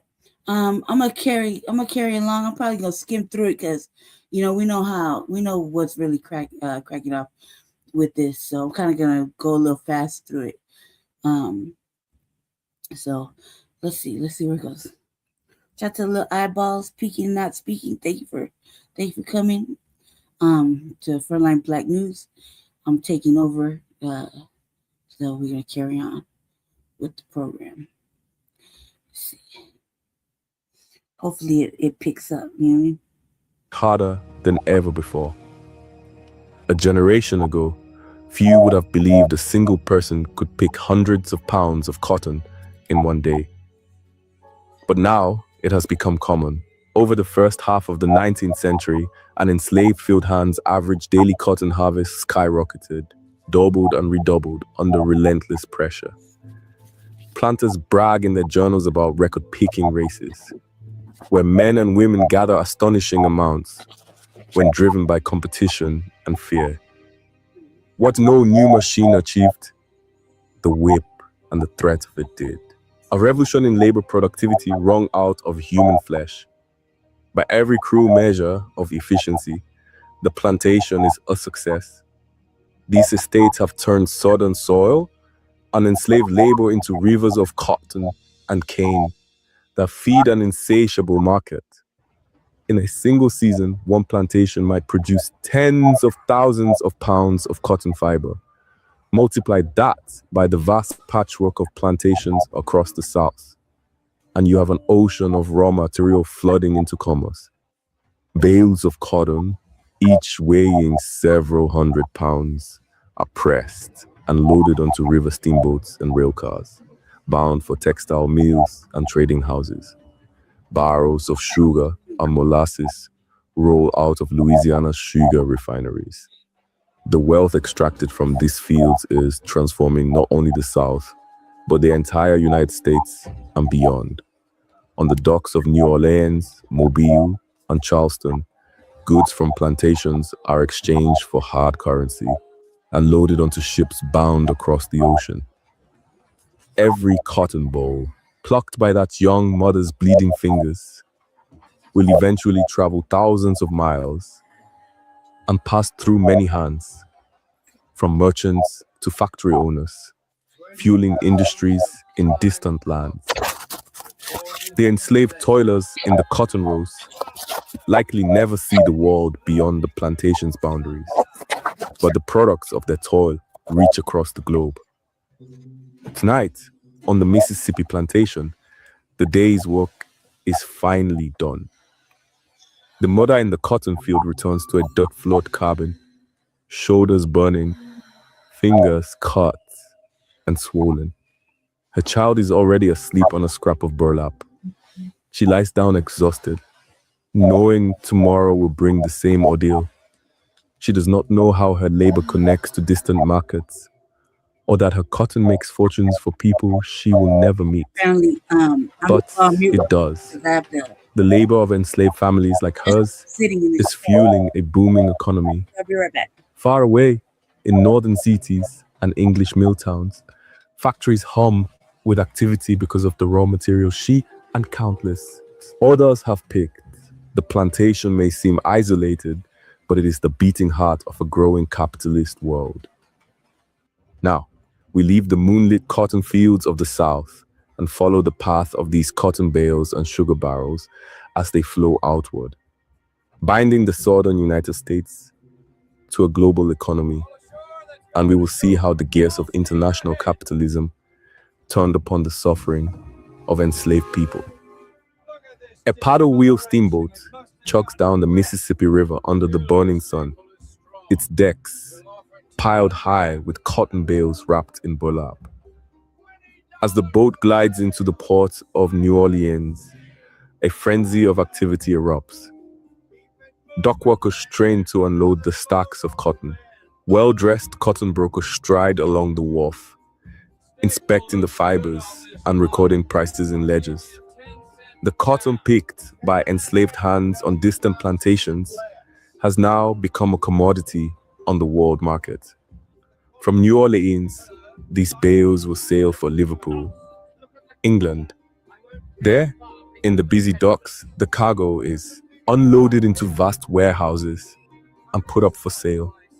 British traders haggle over the heaps of raw cotton as factory agents secure the vital inputs for their textile mills.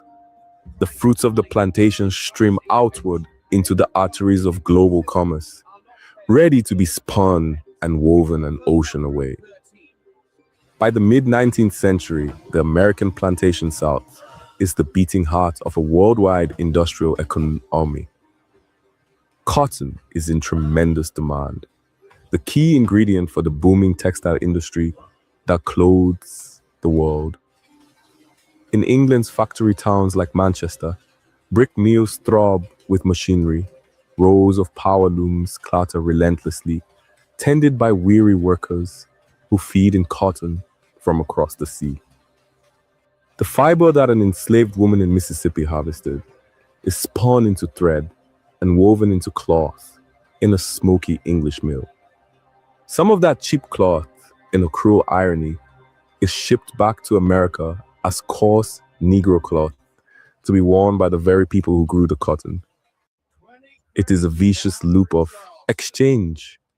British and Northern factories profit by selling goods to slaveholders, while slaveholders profit by selling cotton to those factories. This global supply chain is the spine of 19th century capitalism, and enslaved black labor lies at its root.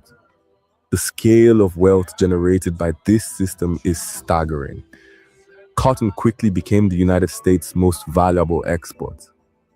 By 1840, cotton alone accounted for over half of all American export earnings, more than every other export combined. Year after year, millions of pounds of cotton poured out of southern ports. And it was not only cotton. Plantations in Louisiana sent out tons of sugar. Virginia and Kentucky shipped tobacco. The Carolina Lowcountry exported rice. But cotton reigned supreme. Southern politicians proudly declared that cotton is king, convinced that no nation on earth could do without the fluffy staple their slaves produced. They had reason to boast. American plantations were supplying well over 2/3 of the raw cotton, feeding Britain's gargantuan textile industry. Across the industrialized world, countless jobs and businesses depended on this slave-grown cotton. Entire industries would have starved of raw material without it. The profits funneling back to the South made plantation owners some of the richest people in the world. In the fertile Mississippi Valley, cotton planters built columned mansions and lived like aristocracy. In fact, this region boasted more millionaires per capita than anywhere else in the United States. On the eve of the Civil War, fortunes built directly on the toil of enslaved people. Banks, both Southern and Northern, eagerly financed the expansion of this lucrative system. New Orleans became a banking hub flush with cotton money, rivaling even New York in financial clout. British and Dutch financiers extended credit to American planters and invested in southern infrastructure, confidently wagering on the continued boom of slave-produced commodities. Capitalism was in full swing, with cotton the prized commodity and enslaved labor, the engine driving it forward. In distant offices up north and overseas, financiers and industrialists were deeply entwined in the business of slavery. Northern insurance companies issued policies on enslaved people, treating black lives as insurable property. Wall Street firms brokered the sale of southern cotton and tobacco, extending loans to plantation owners and reaping fees from this commerce. Merchants in Manhattan and Boston acted as middlemen, marketing the South's crops abroad and shipping in manufactured goods to sell to plantations. Everything from rough cloth to farm tools. Even the federal government benefited. Tariffs and taxes on slave-grown exports filled federal coffers. The wealth from plantations did not stay confined to the South. It flowed through the entire American economy. America's rapid economic growth in the pre-Civil War era was inseparable from the millions of enslaved hands that made that growth possible. Perhaps the clearest illustration of slavery's centrality to the national economy is this.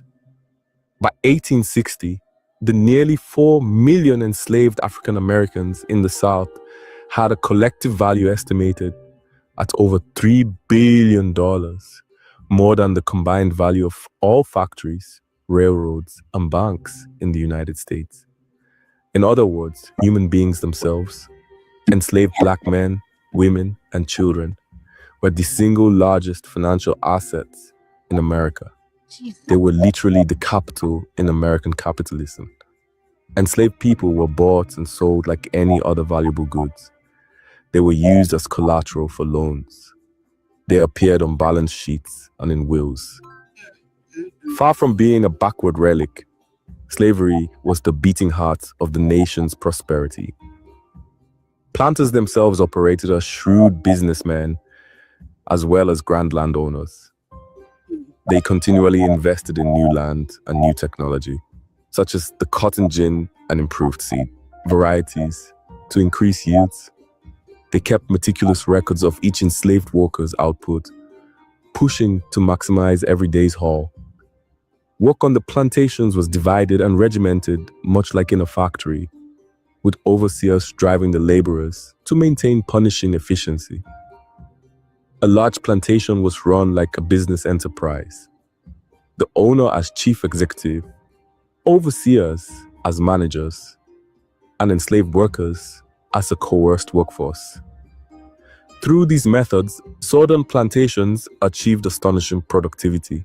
Observers in the 1850s were amazed and horrified at how much cotton a slave labor gang could produce under the lash. In effect, it was an industrial operation in everything except the humanity of its labor arrangements.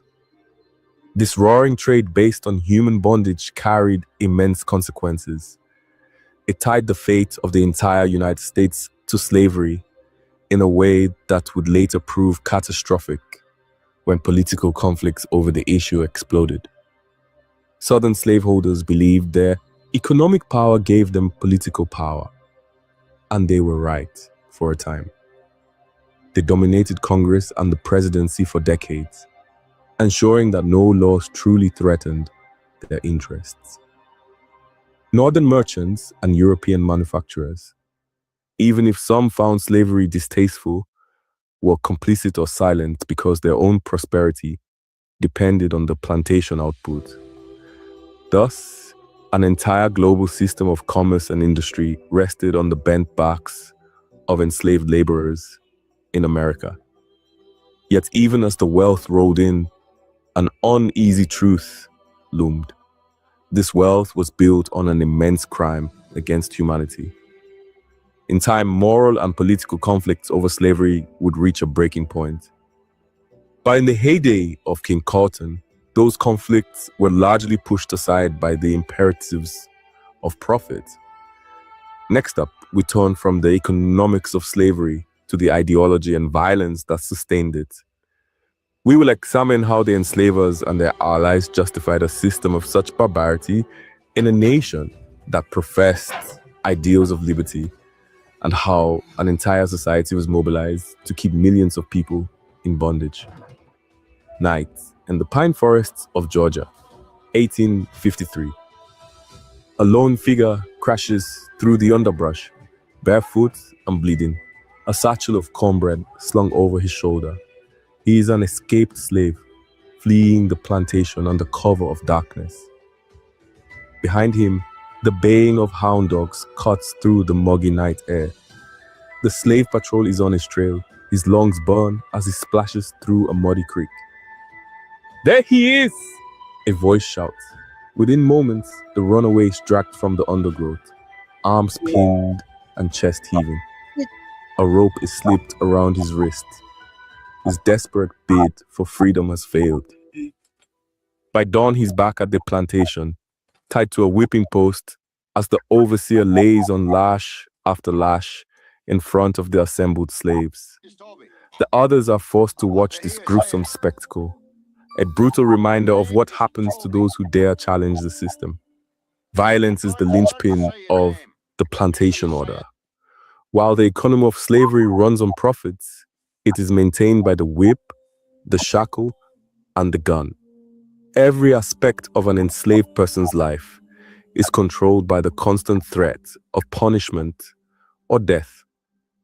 Enslavers organize slave patrols, roving bands of armed white men, often empowered by local law, who prowl roads and woods at night, hunting for anyone without permission to travel. Across the South, laws known as slave codes give almost unlimited power to slave owners and overseers to enforce discipline. It is illegal for enslaved people to gather without a white supervisor present. It is illegal to teach them to read or write, for knowledge might spark rebellion. Any hint of resistance, a suspicious meeting, a whispered plan, can bring swift and savage retribution. The entire society is mobilized to keep the enslaved population subjugated. Judges, sheriffs, and legislators all play their part.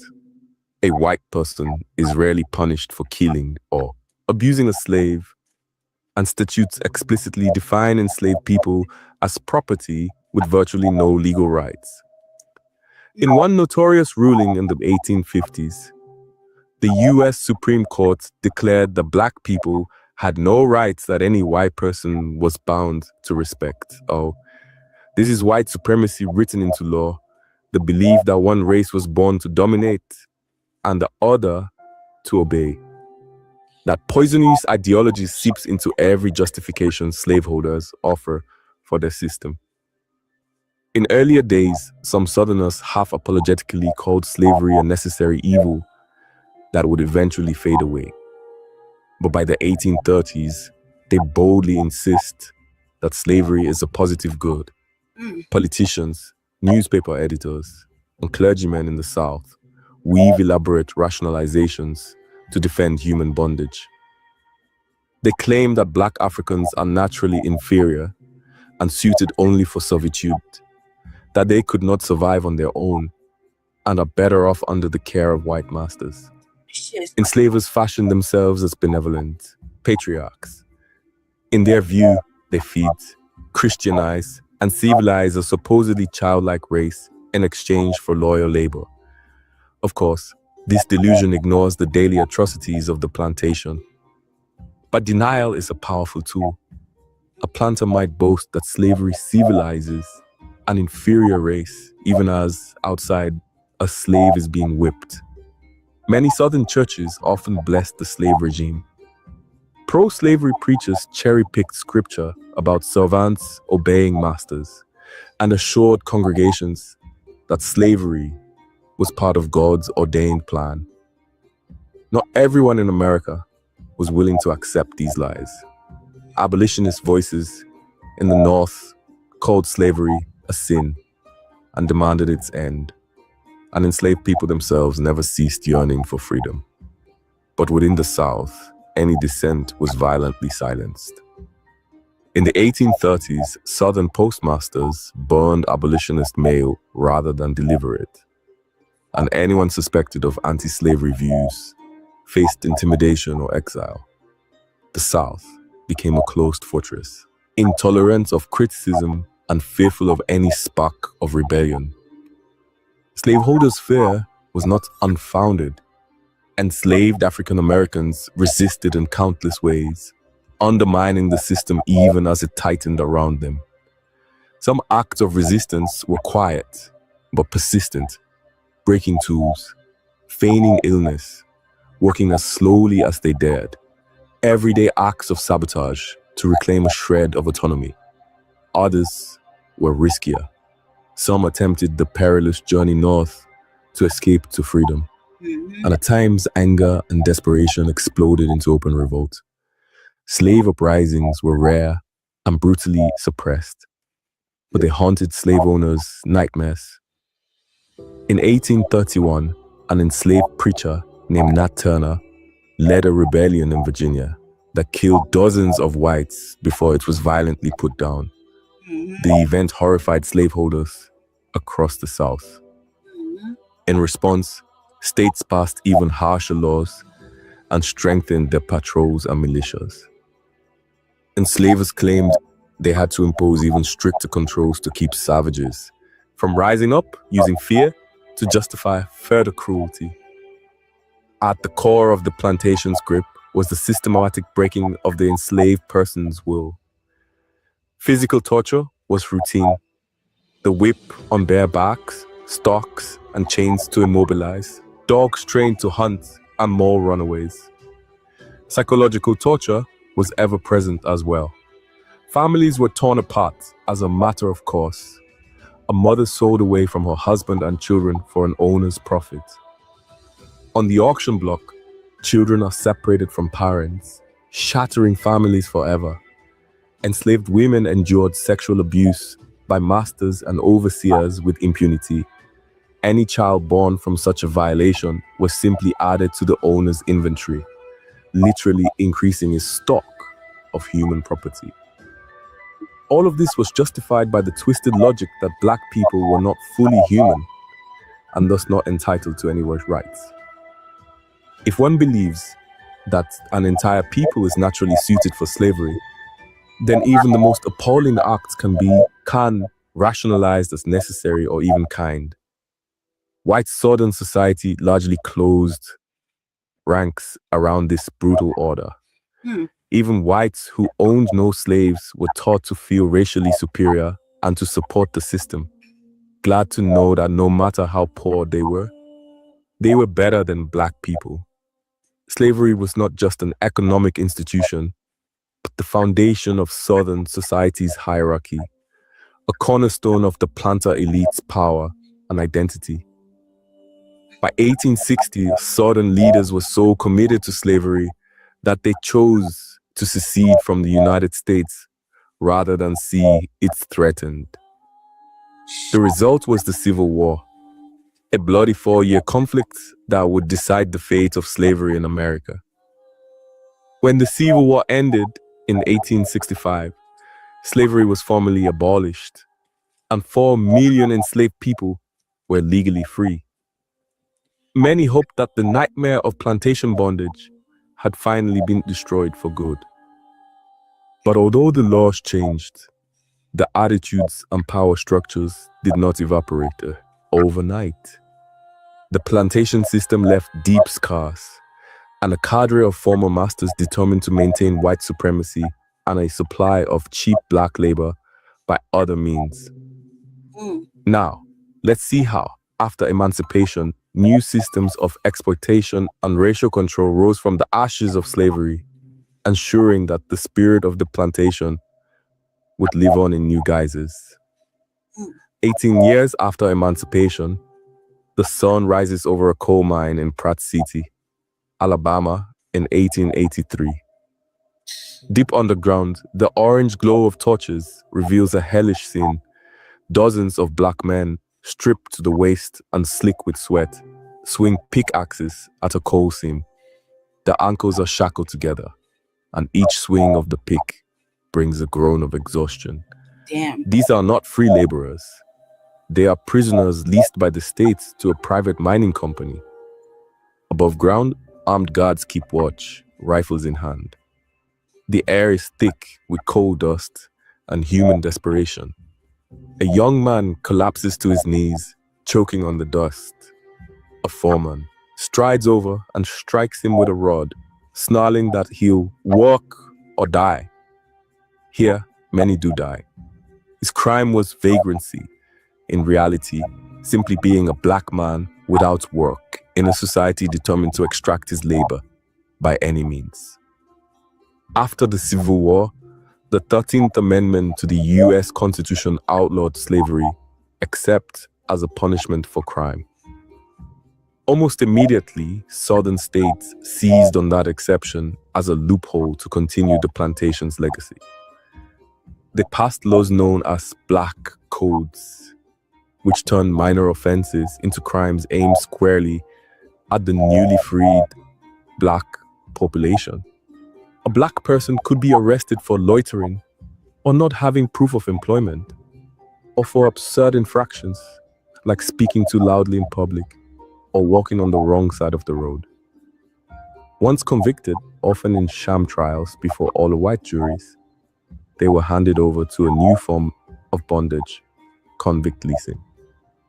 States and county authorities leased prisoners, the vast majority of them black, and many of them former slaves or their children, to private companies hungry for cheap labor.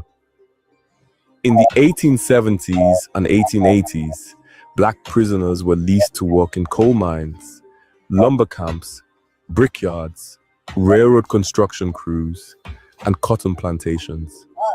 They were forced to work long days under brutal and dangerous conditions, often under the whip and in chains.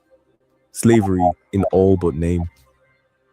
For the white authorities and businessmen who ran the system, it was extremely profitable. States earned substantial revenue by renting out convicts, and companies got a disposable workforce they didn't have to pay beyond basic subsistence.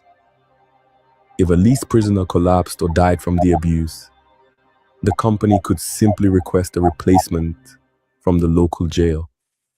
Unlike the old slave owners, who at least had an economic incentive to keep an enslaved person alive and somewhat healthy, the new masters of convict labor had no such qualms. Prisoners were seen as completely expendable. The human toll was horrific. In some convict camps, mortality rates climbed shockingly high due to beatings, accidents, disease, and sheer exhaustion. Entire prison barracks would be stricken with pneumonia or malaria and left without proper care. Convict leasing became a pillar of southern economies by the 1890s, generating huge revenues for states like Alabama. The practice was so lucrative that authorities had every incentive to arrest more black people for trifling offenses just to keep the supply of convict labor flowing. Not all the exploitation of black labor after the Civil War took the form of outright chains. For millions of freed men and freed women across the South, a different kind of plantation slavery re-emerged through the sharecropping system. In the decades after emancipation, most black families had few opportunities to truly own land or find independent livelihoods. The promise of 40 acres and a mule, land for the formerly enslaved, had been betrayed. The vast majority of emancipated people owned no land at all. Instead, many entered into sharecropping contracts with white landowners, returning to work the very same soil as before, but now under a nominally free labor arrangement.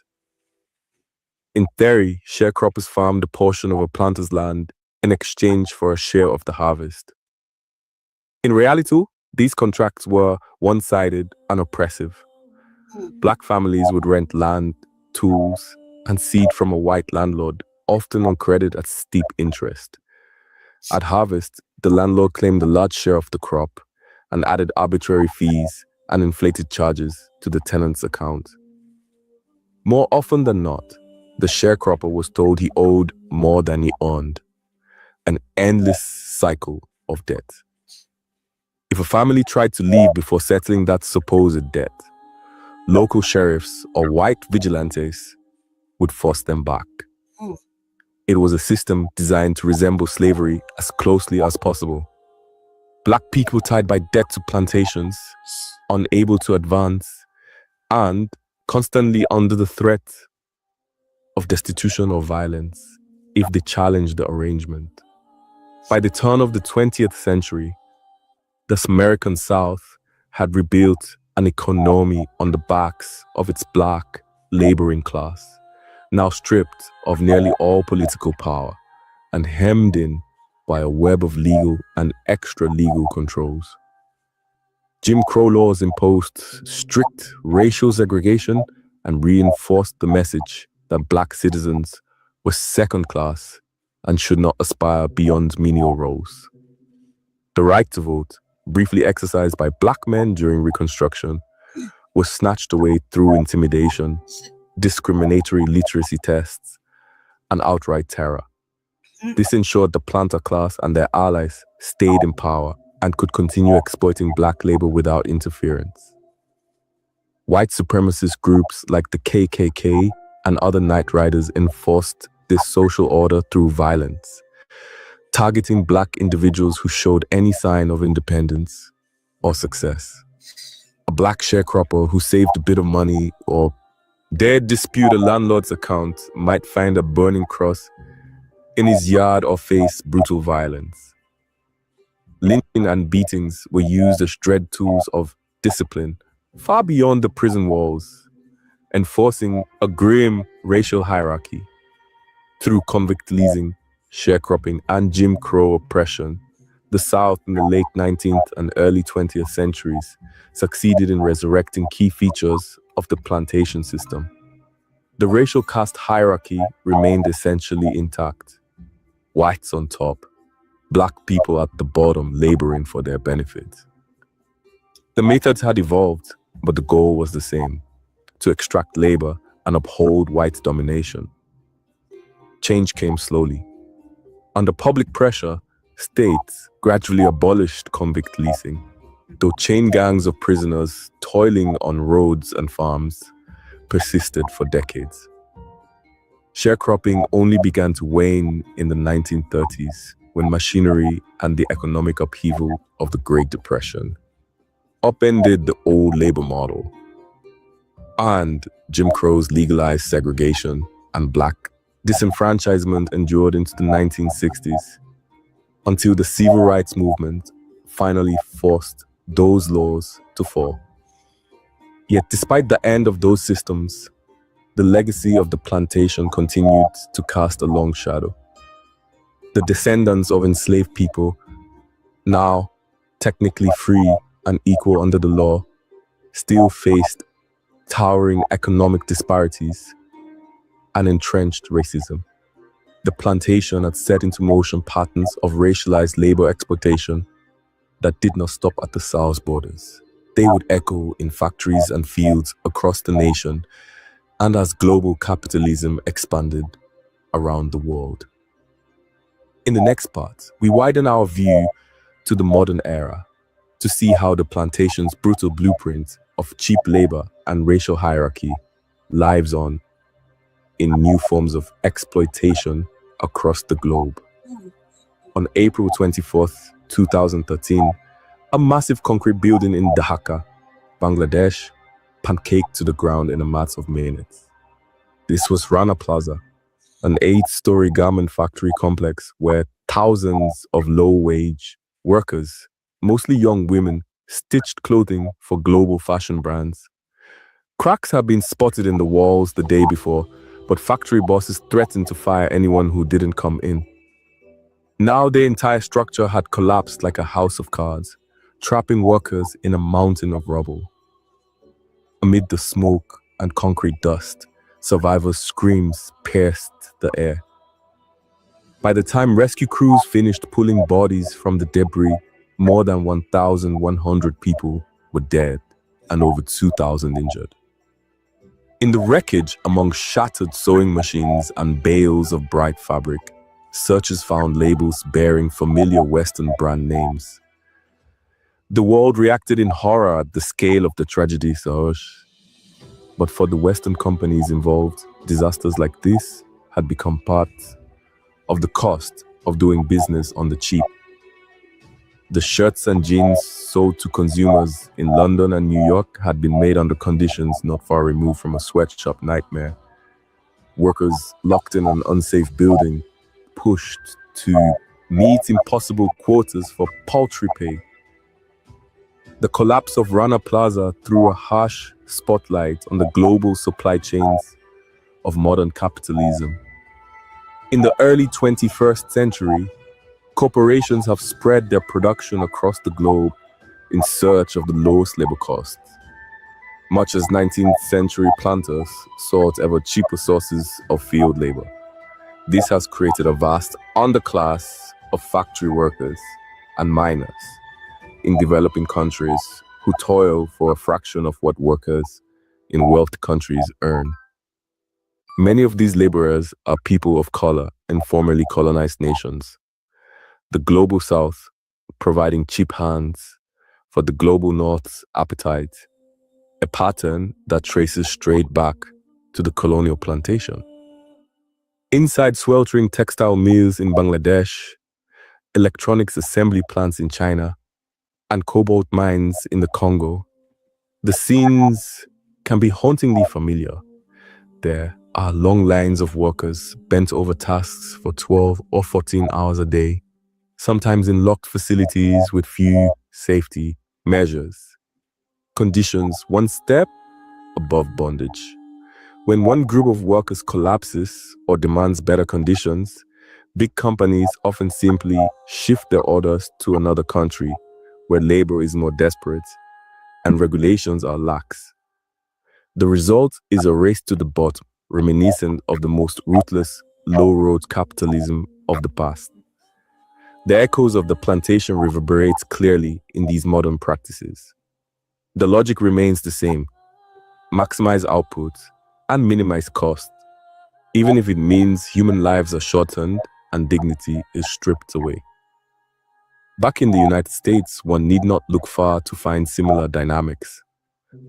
Consider America's sprawling prison system, home to over 2 million inmates, a disproportionately large number of them Black or Latino. Thanks to that old loophole in the 13th Amendment, incarcerated people across the country can be made to work for pennies an hour. In some states, they receive no pay at all, only a token reduction in their sentence.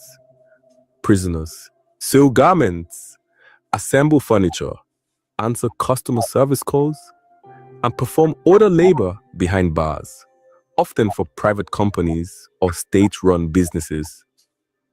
Federal Prison Industries, known by its trade name Unicor, produces everything from military uniforms to electronic equipment, earning hundreds of millions in revenue each year by using inmate labor paid far below the minimum wage.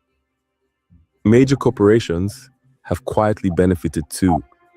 At various times, companies from retail giants to telecom firms have made use of prison labor to cut costs. Out in the fields and forests, prison chain gangs still deploy in a few states. One can see incarcerated men in orange jumpsuits clearing brush, or even picking crops under the watch of armed guards on horseback. A sight straight from a century ago. The demographics of modern incarceration make the parallel with slavery even starker. African Americans are about 13% of the US population, but nearly 40% of the prison population.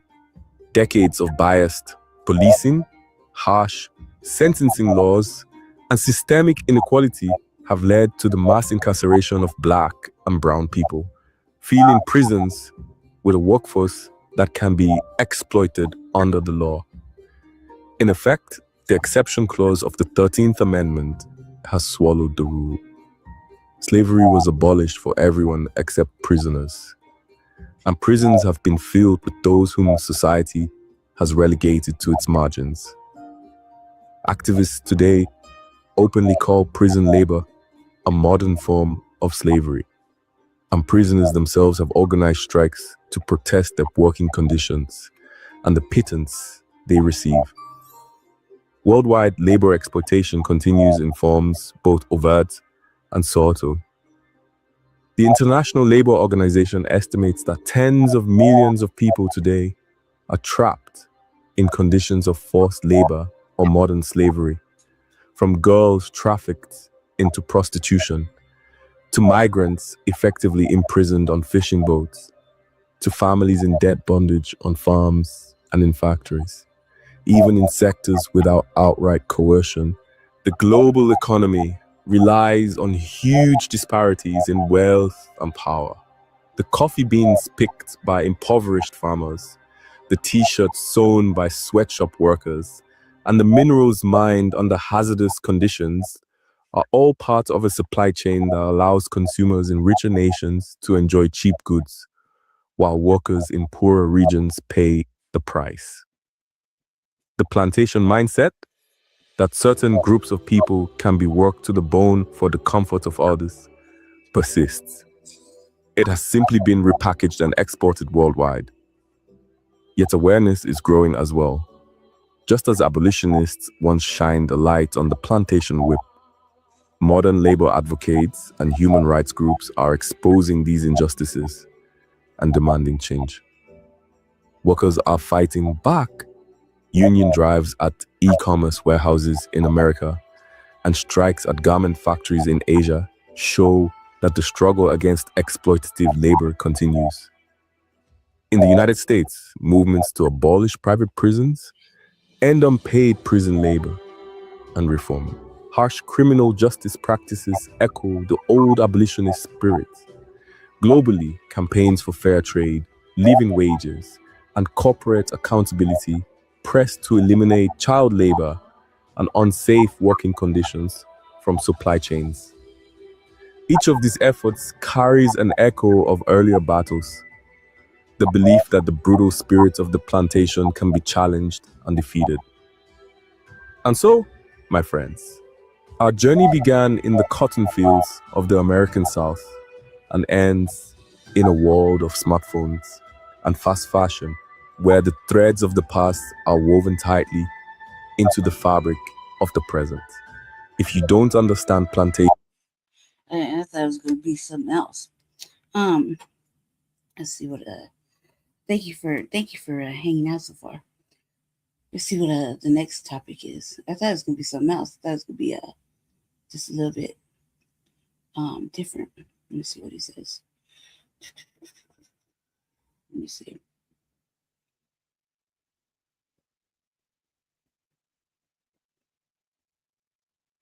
Let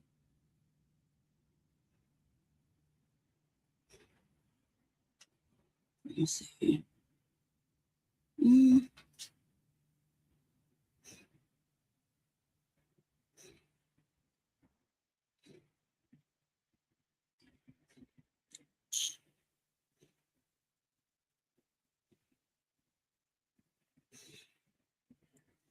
Okay. Let me see.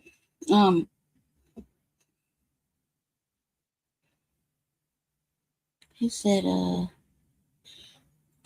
don't know what this topic is, but hold on one sec. Let's see. Let's find out.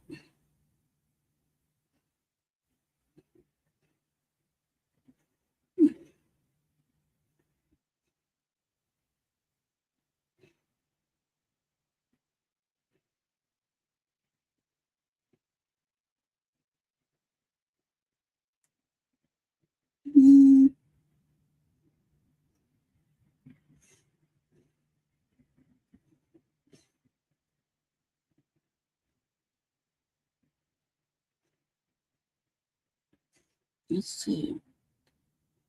And I'm trying to find what you wanted me to talk about, but I don't see it. So let's see if we can move to the next one.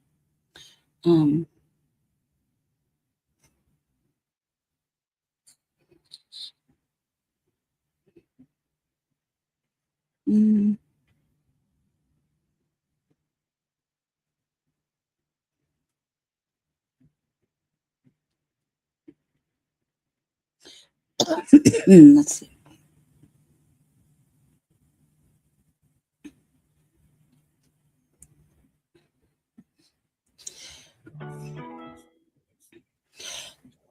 Shalom, family. Good to see you all here. Hope you're doing well. I'm sorry, I kind of got caught up with. The next topic was supposed to be the Alabama solution, but I can't find it. So, let's just play with this one right now. Because it's next in the queue. So, assuming this is what he wanted to talk about. Things around here. She's gonna tell us about. Like I told y'all before, we had a blizzard, and it's just crazy. It's crazy. They haven't even come down our street. Is a woman whose daughter, she's from the UK, went to her green card interview, and when she was done, this British woman got detained by ICE. So yes, it is happening to them. It's all about what the media in this country is willing to show. And apparently they got an issue with showing white immigrants getting detained. And they are giving you the false illusion that it's only Black and Latino immigrants that are being detained. They want to show you all of that. They don't have no problem showing you all that. But when it's a white immigrant, they don't want to show it at all. So you're going to see and hear some of the actual immigrants that were detained. Some of them are people just giving the account of what happened to them. And just like many, some of them even lost their lives in those detention centers. So, that's why Donald Trump and Stephen Miller, they want to give absolute immunity to ICE agents, and whatever happens to people in these detention centers, they don't want lawsuits. But somehow I think somewhere down the line, they're going to have to deal with lawsuits, whether they want to or not. So y'all, I'm going to go ahead and share my screen. And some of these people are also from Canada that were detained. And not all of them were immigrants. Some one woman, you're going to hear her about her. She came over here as a tourist. She was coming to visit America, and she got detained by ICE. And I believe that was a woman from the UK. So, yeah, I mean, I've been seeing the stories. They grabbed some Germans. I've seen Ukrainians, Russians. That's good shit. There's one woman that was from France. Yeah, I mean, so well, they're not being spared at all. So let me share my screen. Shalom to everybody in the chat.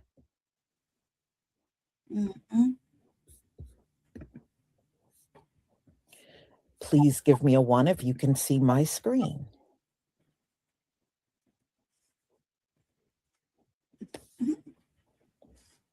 Thank you. When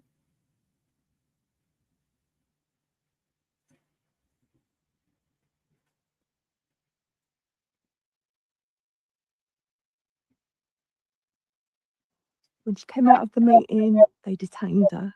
They arrested her in front of her husband and her baby. Stephen's in pieces. He rang his mum. He couldn't even tell her. She couldn't understand what he was saying, but he said they've taken Katie.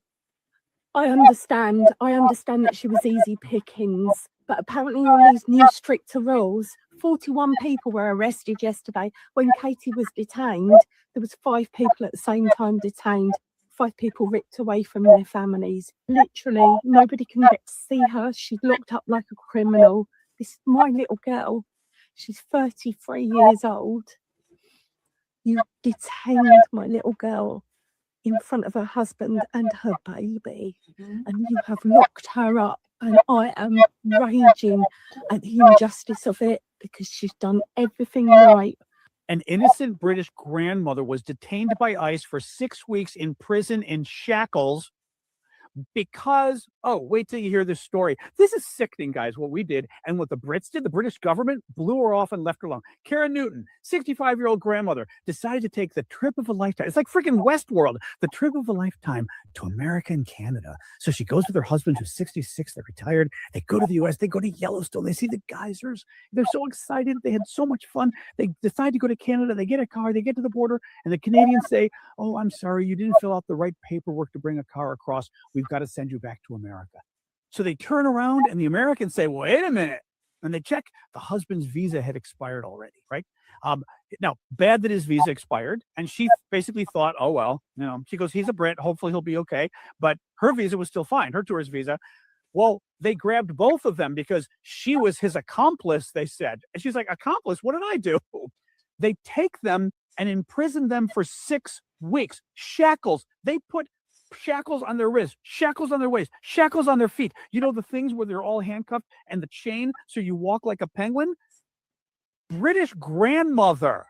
They imprisoned her for 6 weeks, didn't let her see her husband for 3 weeks, never told her, never once told her what she did. The only thing they said was, you were his accomplice. She goes, what do you mean I'm his accomplice?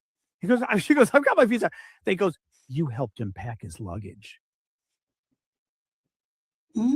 Guys, she slept on the floor of her prison cell for 6 weeks. And she said, and by the way, she said, don't go to this country. Don't ever go to America while Donald Trump is there. And she's right. I have warned people about this. People said, what's the worst that could happen?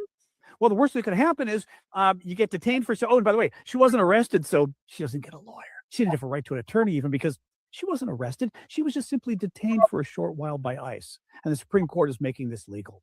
This is what we're doing to people. And by the way, Americans, big study now from CNN, the number of Americans getting arrested and detained by ICE, huge growing number of innocent Americans getting grabbed by ICE now because you look like a foreigner. But this is what we did. 65-year-old grandmother here on a legal tourist visa for the trip of a lifetime. And we threw her in prison for 6 weeks. Couldn't call anybody, couldn't call a lawyer because her husband's visa had expired. So they threw her in prison for 6 weeks. Anybody who comes to this country now, business or pleasure, is nuts. This is sick stuff. I was reapplying for my work visa in the immigration office. I was doing everything completely legally. They said, you need to reapply through the consulate and we need to send you back to Canada. And in my head, I thought that meant, okay, I'm just getting on a plane and going home. And I was taken. No explanation. It felt like I had been kidnapped. 30 of us in one cell, just like a line of bunks and then open showers and toilets. And every single time I asked a question, it was, I'm not your case officer. I don't know. I'm just doing my job. We nicknamed them the ice boxes. We're huddled, trying to stay warm, wrapped in these aluminum foils, looking like dead bodies. Fluorescent lights are shining 24/7. One of the girls had her period and there was blood everywhere. This nurse comes in and she's like, pregnancy test. She made us pee in front of each other into these Dixie cups. We're all just standing there in a circle, holding our open urine. And she's plopping these pregnancy tests in and then being like, okay, you guys are going to check it back in the toilet. I got woken up in the middle of the night and they're like, Jasmine, you're leaving. I jumped up. I'm like, I'm going home. And they're like, we're being transferred. Why am I going to Arizona? I begged every single guard for help. Can you please tell anyone, your supervisor, that I would love to pay for my flight home? Just get me out of here. ICE issued a statement saying I was detained for not having legal documentation to be in the U.S. I do not support anyone being in a country illegally. I had all my paperwork. I was in the immigration office. I was never in the country illegally. They are just grabbing anyone that they can. I had a medical check and I had to go visit this nurse. She could tell that I was distraught and confused. And she looked at me and she goes, "Can I pray for you?" And she said this like beautiful prayer in Spanish that I have no idea what she was saying. And I just cried and I cried and I cried, and she just held my hands and I was like, okay, I'm going to get through this. I was transferred back to the San Diego prison. Just grabbed me and said, "You're coming with me this way." Stripped the chains off of me quickly, snuck me into the airport, escort me onto the plane, sit me down, and they're like, "Okay, you're free.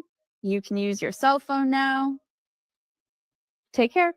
I was so lucky to have only been in there for 2 weeks. Can you imagine someone in the system that doesn't have my privilege, all the lawyers, all the money, all my connections? Majority of the women that I met have been in there for months.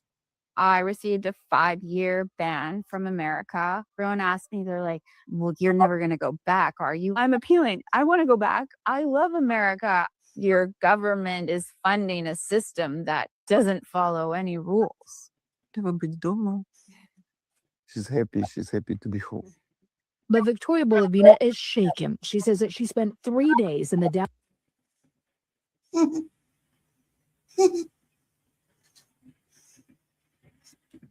You notice, despite everything that happened to her and she cried about, she says she would still come back to America. You know why? Because right now, Canada is going through a pretty bad economic downturn. And if you remember, when our people were in food lines during the government shutdown, I showed you on live stream the food lines that were going on up in Canada. There is a large amount of people in Canada that's unemployed and can't find work in Canada. So when these immigrants from Canada come here, that's what they're looking for. They're just like anyone else. They're looking for jobs and they're looking for the stability that they can't find up there in Canada. Canada is struggling. A lot of people don't realize that they are not doing well up in Canada at all. So, yeah, she definitely would come back despite the fact that she went through hell, but they told her she can't come back for 5 years. And that's happening to a lot of immigrants deported. They're being told, I had one that said they can't come back for 25 years. I mean, that is like, you might as well just stay in your country and forget about coming back here. But yeah, they are setting boundaries on how long these people must stay away before they can even try to come back here. But that's what's going on. All right, let's continue. Downtown ICE holding facility after being detained during her green card interview. Was no opportunity to sleep, to change your clothes, to brush your teeth, shower, nothing for 3 days. Her husband translates her description of the cold conditions, expired food, and no privacy. The toilet that's inside the room, there's a window for the guards to see on the door. So it is uncomfortable. So the women would stand up around the one who needed to use the bathroom. They shared the notice to appear that she received when she was released. It says that she overstayed her authorization, but the couple and her attorney say that she complied with all immigration procedures. You remain in the United States beyond September 15, 2024 without authorization. This is not true.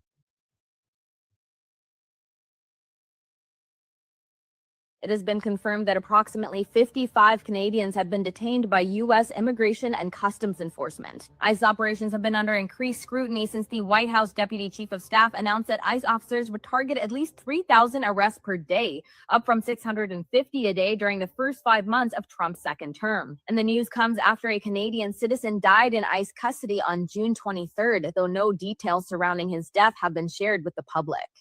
Hi everyone, my name is Anastasia Polo. I represent Ukrainian community here in America. And I want to share this story with all my American friends here and all Americans who will listen and watch this video. So please share as much as you can. Я хочу з вами поділитися ситуацією, в якій я ніколи не була. І просто не знаю, як допомогти своєму чоловіку. Це був самий звичайний день суботи.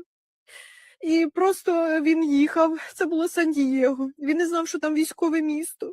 Його просто зупинили на КПП провірити документи. Він їх показав. І вони просто сказали йому сидіти, чекати. Після того прийшли айс-офіцери. Це офіцери, які просто забирають людей в детеншн. По-нашому це буде та сама в'язниця. Хоча там перебувають всі мігранти. Забрали його на підставі того, що в нас були нотіси. Ми заплатили за продовження репаролю. І їх це не цікавило. Просто не цікавило, вони забрали мого чоловіка. Він зараз там знаходиться вже, і вони його не випускають. Нам назначили дату суда, і ми маємо просто, я не знаю, що доказувати. It's crisis already. So the story is a Ukrainian family who live in Orange County. Their father been stopped by the ICE in San Diego. He went there for work. The problem which Ukrainians experience in America for a year already. That's the problem I'm talking about for a couple months already in my blog a lot. All Ukrainians came here legal, apply for their documents, for legal documents to stay here. USCIS is delaying the process with work authorization, reparole, TPS, and that's bringing Ukrainian families to the situation like they are here illegal. But this is not true. And that's how this man became a victim of detention. And that's why ICE probably have no idea what to do with this person, because he has the notice that he paid for reparole, he paid for the documents, and he's waiting for the documents. But he doesn't have the documents on his hands.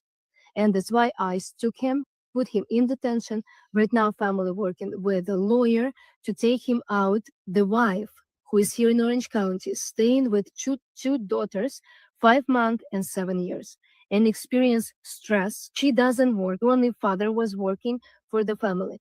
I want all Americans to support us, to share this information. And if you know how to be helpful in this situation, maybe spread the word, maybe reach a congressperson, congresswoman, congressman, reach the president administration and bring this situation up, because we have an advocacy case for Ukrainians, which we call Let Them Work. So this document is asking, please review the documents of Ukrainians and give them permission to stay legal, to keep staying legal in America, because all of them came here legal. Thank you guys for your reposts, for your support. We really appreciate. God bless America. Thank you for help. Trip turned nightmare. That's how one British father describes his daughter's trip to the U.S. after a visa mix-up at the border. Good evening. Thanks for joining us for the News at 10. I'm David Rose. And I'm Sabir Rayford. That mix-up has landed the young woman in an ICE detention facility in Tacoma, where she still is tonight. Fox 13 reporter Nia Wong has been following this case. She's joining us from the newsroom with what we know so far. Paul Burke says his daughter's current conditions at the Northwest Detention Center are deeply concerning, and she's been there for nearly 2 weeks. As they reach out to British leaders, they are asking for help in the States to help bring Becky back home. A desperate father in the United Kingdom opened this Facebook post on March 8th, saying his daughter, Becky Burke, had been on a 4-month backpacking trip when she was detained by ICE on February 26th. The cartoonist had been sharing her adventures on her Instagram account, where she stayed in Portland, then Seattle, before heading up to the Canadian border. Paul Burke says she was denied entry into Canada due to an incorrect visa, and when she tried to go back to the U.S., was refused re-entry and classified as a, quote, illegal alien. This is very heavy-handed. Abdin Bahadur is an attorney for Ryan Swanson in Cleveland in Seattle. The immigration laws are not something to ask forgiveness for later. Burke's father says she was on a tourist visa, and her social media account shows she participated in Workaway, a cultural exchange, according to the Workaway website, that expects participants to help around 5 hours per day in exchange for food and accommodation. ICE confirmed Burke is still being held at the Northwest ICE Processing Center related to the violation of the terms and conditions of her admission. U.S. Customs and Border Protection says it can't discuss specific cases, only saying on background, quote, individuals who travel to the U.S. under the visa waiver program are not allowed to work for any type of compensation. That includes work in exchange for room and board. While Bahadur says it is the responsibility of the traveler to know the rules. The agency could definitely show more compassion, more grace. Bahadur has also been the liaison with Customs and Border Protection for Washington State with the American Immigration Lawyers Association. In his 5 years of holding the position, he believes that CBP officers could have made another choice. If the CBP officer, the Customs and Border Protection officer at the border, had wanted to, they could have probably arranged it to say, you know what, do you have the financial ability to buy a plane ticket home?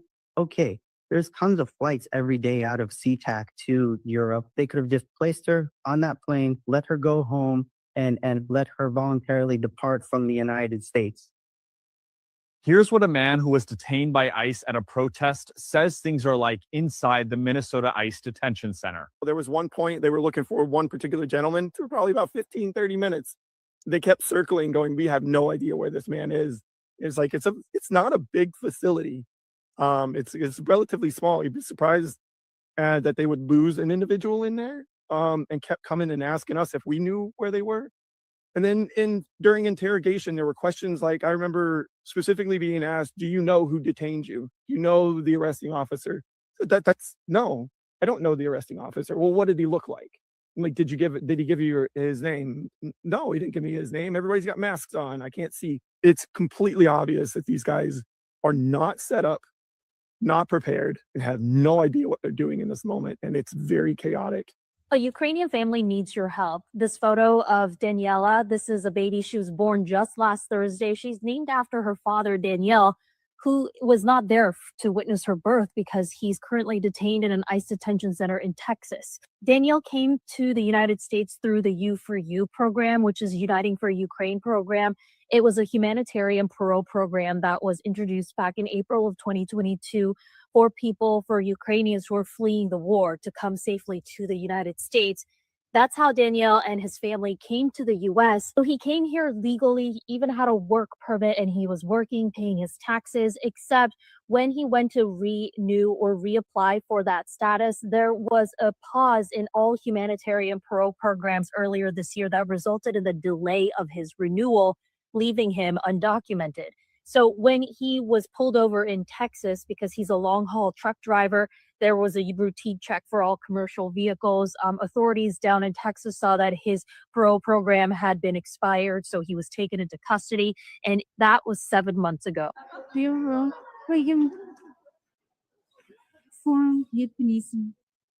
It was an emotional homecoming for a BC woman who had been detained at an ICE detention center for nearly 2 weeks. I'm still, to be honest, really processing everything. I haven't slept in a while and haven't eaten proper food in a while, so I'm just really going through the motions. Getting back here was, it's just been a lot. Jasmine Mooney says she attempted to enter the U.S. from Mexico at the San Diego border crossing on March 3rd. She said she tried to apply for a temporary visa for a job in the U.S., but that was denied. She was then detained by ICE and taken to a detention center in California for 3 days. She was then transported to another facility in Arizona. And after an 11-day ordeal, Jasmine was finally released and got on a flight back to Vancouver. From the second I got there to now, like, I can't even process what just happened because there was no heads up. Next thing you know, I'm taken And for 2 weeks, haven't been told anything, moved in different cells, sleeping on cement, sleeping in different jail cells. I was given no heads up of anything that was about to transpire.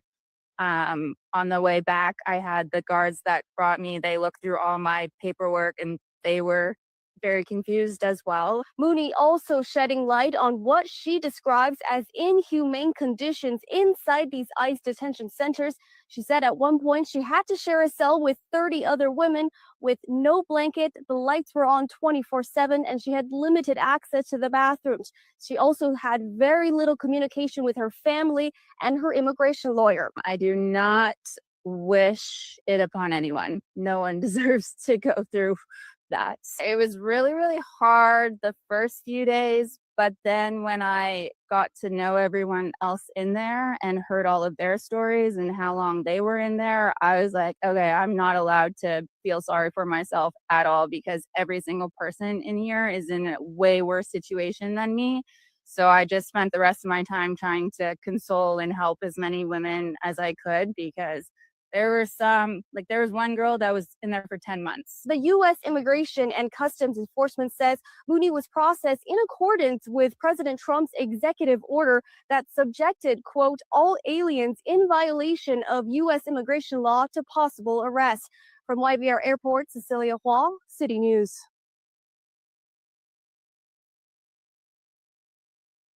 Right here, they have a Russian man that they found this morning as they're going out. I would not think the first people we were going to find today was going to be a Russian. You know what? They come in all colors. Vladimir's going to go take him back. And while we were waiting, other ICE agents had identified a vehicle with 5 illegal migrants, and watch what happened when they go to try and make the arrest. All right, go ahead. We'll take it out. Walk. Let's take it out.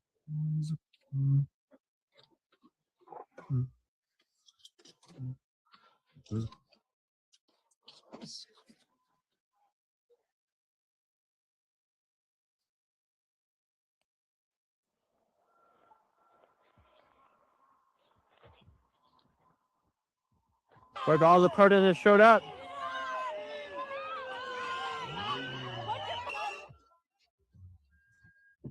Whoa. Jeez. All the people jumped out of the car. They all started running. 5 different people, 5 different ways. They didn't catch any of them. They're running right now. We didn't get the guys, but we did get their car keys. Yes, sir. And how often does that happen when you guys hop out on somebody that they all get loose? If we don't catch up to them, we'll normally try to go back and see if there's any type of identification that fell out of them. And click right here for the rest of the video. Nearly 150 Canadians have been detained by ICE officers this year, so 149. That is on pace to double the number of Canadians detained when we look at the entirety of 2024. For a closer look at these detentions, I'm joined in studio by Catherine Blaisbaum with the Globe and Mail. Good morning to you. Good morning. You know, I have 3 children. I know what they're like when they're little. I mean, thinking about the fact that these 2 children, they're little, under the age of 4 years old, held in these facilities. Who are these kids? What do we know about them? And what do we know about the conditions? I too am a mom of 3, and it was horrifying reading through details about the facility where they were being held. So what we do know is that these 2 children were held for weeks. One of them held for more than 7 weeks at a facility in South Texas that is at the center of allegations of not providing adequate drinking water, mothers who can't access formula for their babies, no soap to clean their bottles, children who don't have toys, guards taking, a doll away from a little girl, no access to medical treatment or reduced access to medical treatment. So very challenging circumstances for these families, including these 2 Canadian children. We do know that both of them have been released. They were detained separately. These are 2 separate families, we understand, based on the data. Both detained in May, one released a couple weeks later, and then the other one, the data showed that this person and their grown up, along with another child, were released in mid-July. Do you know why they were detained, like what the reason was? What we do know, based on the data analysis, is that they were detained with what appear to be grown-ups. We don't know if they are their mothers, but in the case of one of the children, it was a Bolivian mother, and the other, it was a Congolese woman, and it appears that they were picked up for what are known as other immigration violations, so no criminal record, but rather some other immigration violation. And they have been placed into what are described as expedited removal proceedings with a credible fear referral. So they are claiming what does that mean? Yeah, they are claiming that if they are sent home, that they fear persecution. Got it. And now we don't know what happened to them. We don't know where they are. We are actively trying to find them. They're just one of many people who are being held right now. Speaking of many people, how many Canadians are still in custody? Current to the end of July, 56 Canadians were still being detained who had been arrested under the Trump administration. Why? Do we know?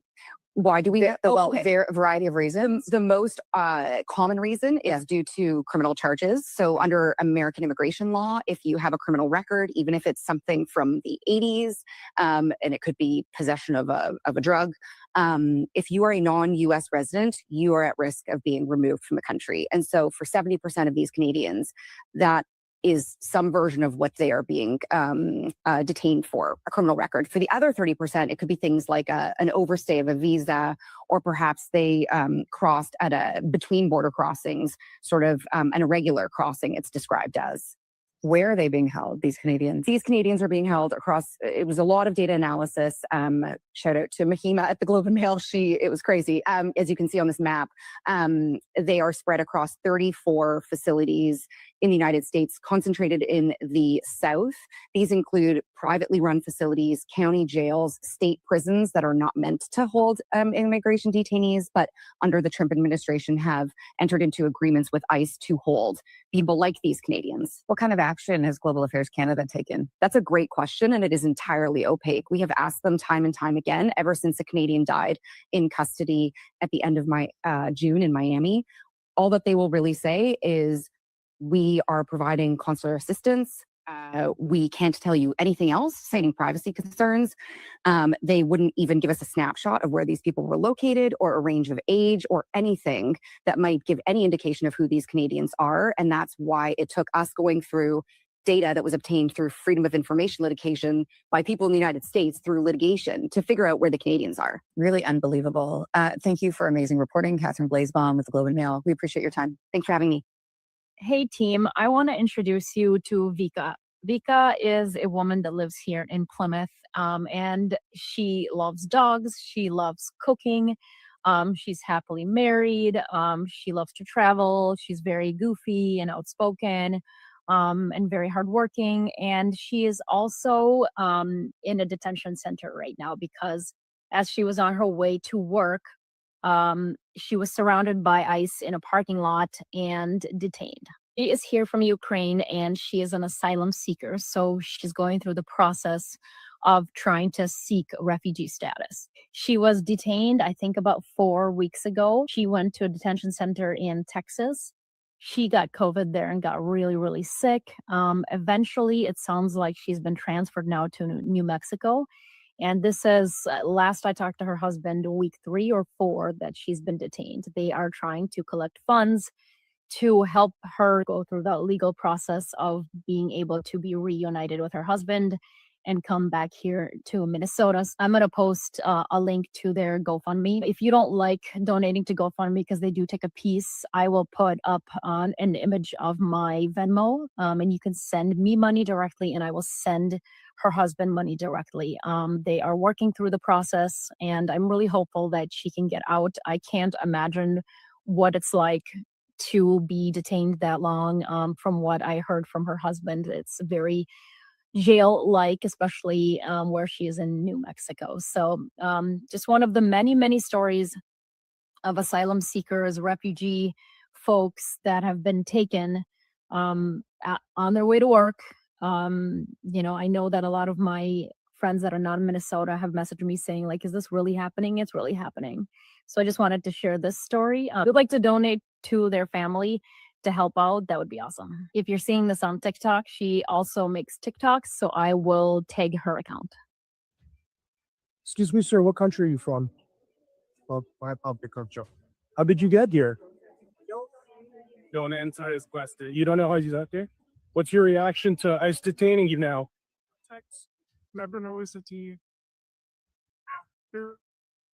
What's your reaction to being detained? Excuse me, sir, what country are you from? How'd you get here?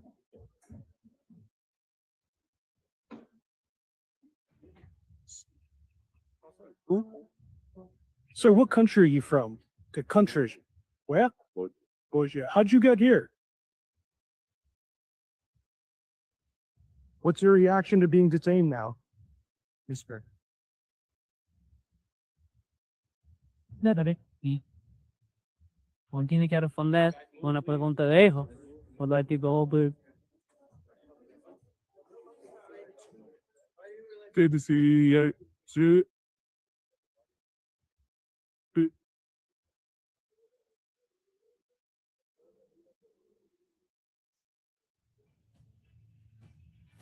A Canadian man has died in ICE custody. Professor Poutine here, time for Mysteries Histories. Johnny Noviello, a 49-year-old Canadian citizen who is legally in the United States, was arrested by ICE and detained on drug trafficking charges. While in detainment, he died.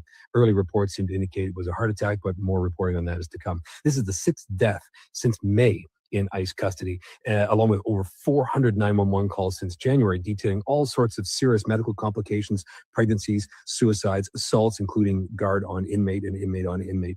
And that's just the ones that are reporting. Most civil rights activists believe that the number is far, far higher than that. And you may be saying to yourself, well, so be it. They're in the country illegally. They deserve what they get. Well, keep in mind that being in the United States illegally is a civil offense, not a criminal one. The only way it's a criminal offense is if you have been deported and then you re-enter the country, then it becomes a federal offense.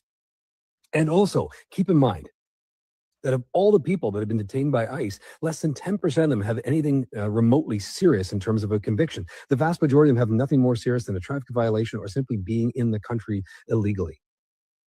And remember, whether someone is legally in the country or undocumented in the country, people still deserve human rights. Share this video with as many people as possible. Let's get that word out. Let's try and open up those ICE facilities to more stringent scrutiny. Consider yourself updated.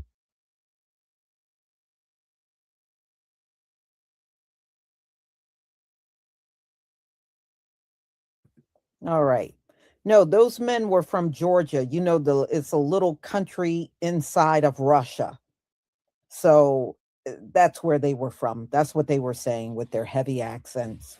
So anyway, y'all, you can see these folks are getting detained. They are absolutely not getting spared at all. They are not getting no exception whatsoever.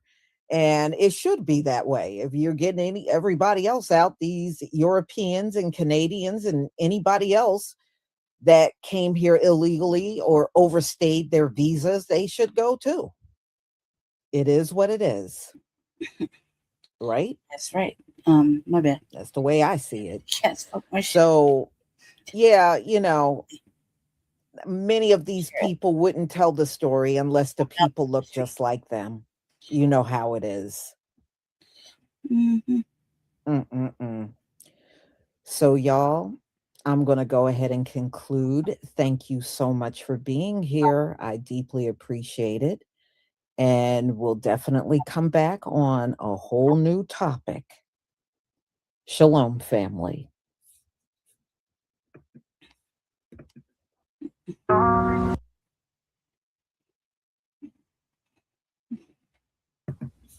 Shalom, family. Good to see you all here. Hope you're doing well.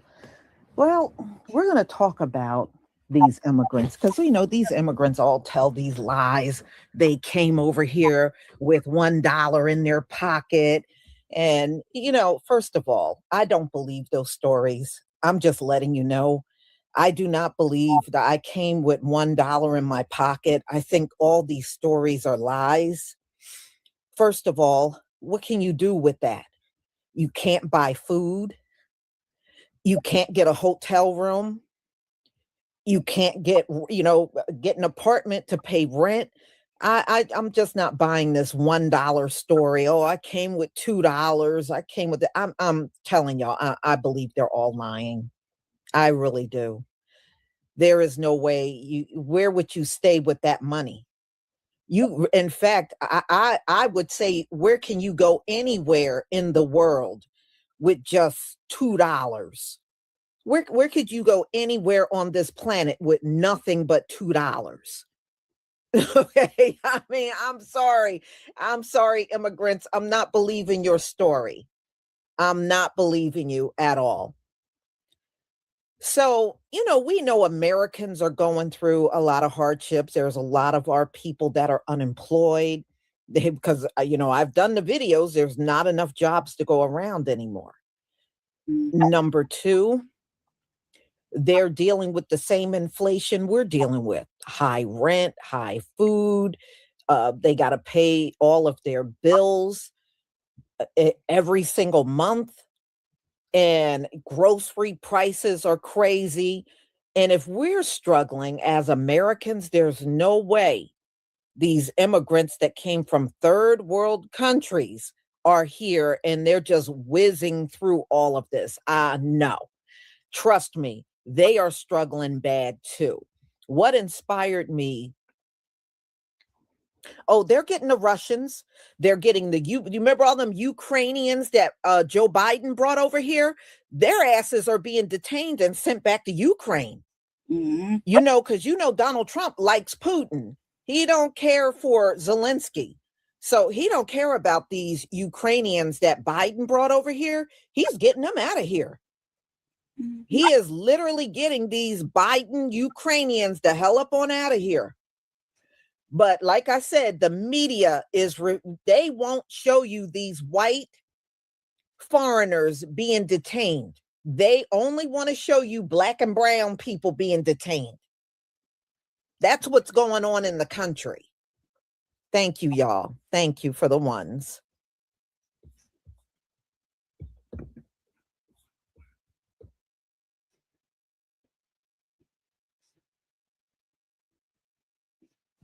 Today is the first game back to your country. Trust me, I never ever dreamed to get to America. Okay, never ever in my life. I had the perfect life in Ukraine. I had the perfect life in my home. But Russian destroyed my home. They destroyed my town. They destroyed my life, and we was always with my family. Okay. The one reason why they're here is because I was afraid that the Russia gonna come to you. I found it, y'all. They will Russia gonna come More to and me then some other time. find it. But I never ever dreamed to come to America. It's so easily to start in the last year. You think it's so easily with the social security, with the banking. We even was not allowed to rent apartments here. We even don't have a money. And he's like, yeah, go connect with your family, And I went.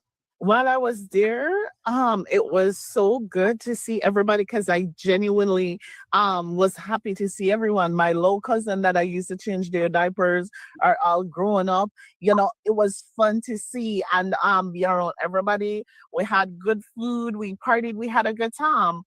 So I remember when I got there, I think one of my auntie is like, oh, I think she asked me, where's my car? I'm like, I don't have one. I should made a statement like, oh, she work in a big bank, I don't have no car. So when she said that cut me to my core. I don't know if she did it maliciously, but that did something to me and it forever stuck in my head. So I'm like, okay, you're trying to deplete my confidence. Okay, cool. So, we went to Marshall's. No, we went to Rainbow's one day, and there was a dress that I saw, and it was $5. I bought it, right? But my cousin wanted one as well, but they didn't have any more in that style. So I'm like, okay, I would have bought it for her if they had it in a style. So when we go back, I'm packing up to come back to Connecticut, and somebody stole my dress out my bag. So I'm like, where the hell is my dress? Where the hell is my dress? Nobody ain't answering, so I'm getting mad. My cousin who owned the house, like, oh, shut up, Emma McLeod, you're coming at people, good neighbor, oh, I don't know how to act. My neighbor, police officer, me make him lock you up. I'm like, well, do we have to do?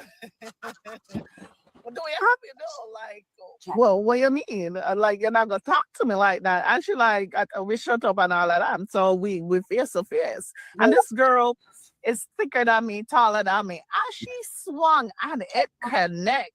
And that set me off. We were in there tussling. Yeah. And yeah, she probably she gonna ask me. If you ask her the story, she gonna be like, no, I know. Yeah. So I whooped her ass. She gonna say different, but it is what it is. I know I did. So when I was there, she was bleeding, and my aunt was like, "Oh, you come draw blood in our house. You come draw blood in our house." I'm saying, "I'll do it again." She ain't gonna talk to me like she crazy. So she there running her mouth. Oh, yes, Stamford mattress. But keep in mind, I'm married. she there, yes, Stamford mattress, and you grudge me for my house and care and all. I'm you're not accomplished shit. I'm like, it's expected. Cultural differences weren't often talked about when Andrea signed up to the Homes for Ukraine scheme. She lives in a diverse part of Birmingham. After a week of staying there, her guest told her there were too many Muslims in the area. We were quite shocked at how difficult she found different cultures. She felt there were just too many Muslims. Too many Muslims, too many people with different skin colors. Her guest's son was enrolled into the local school, where the majority of children happened to be Black and Asian.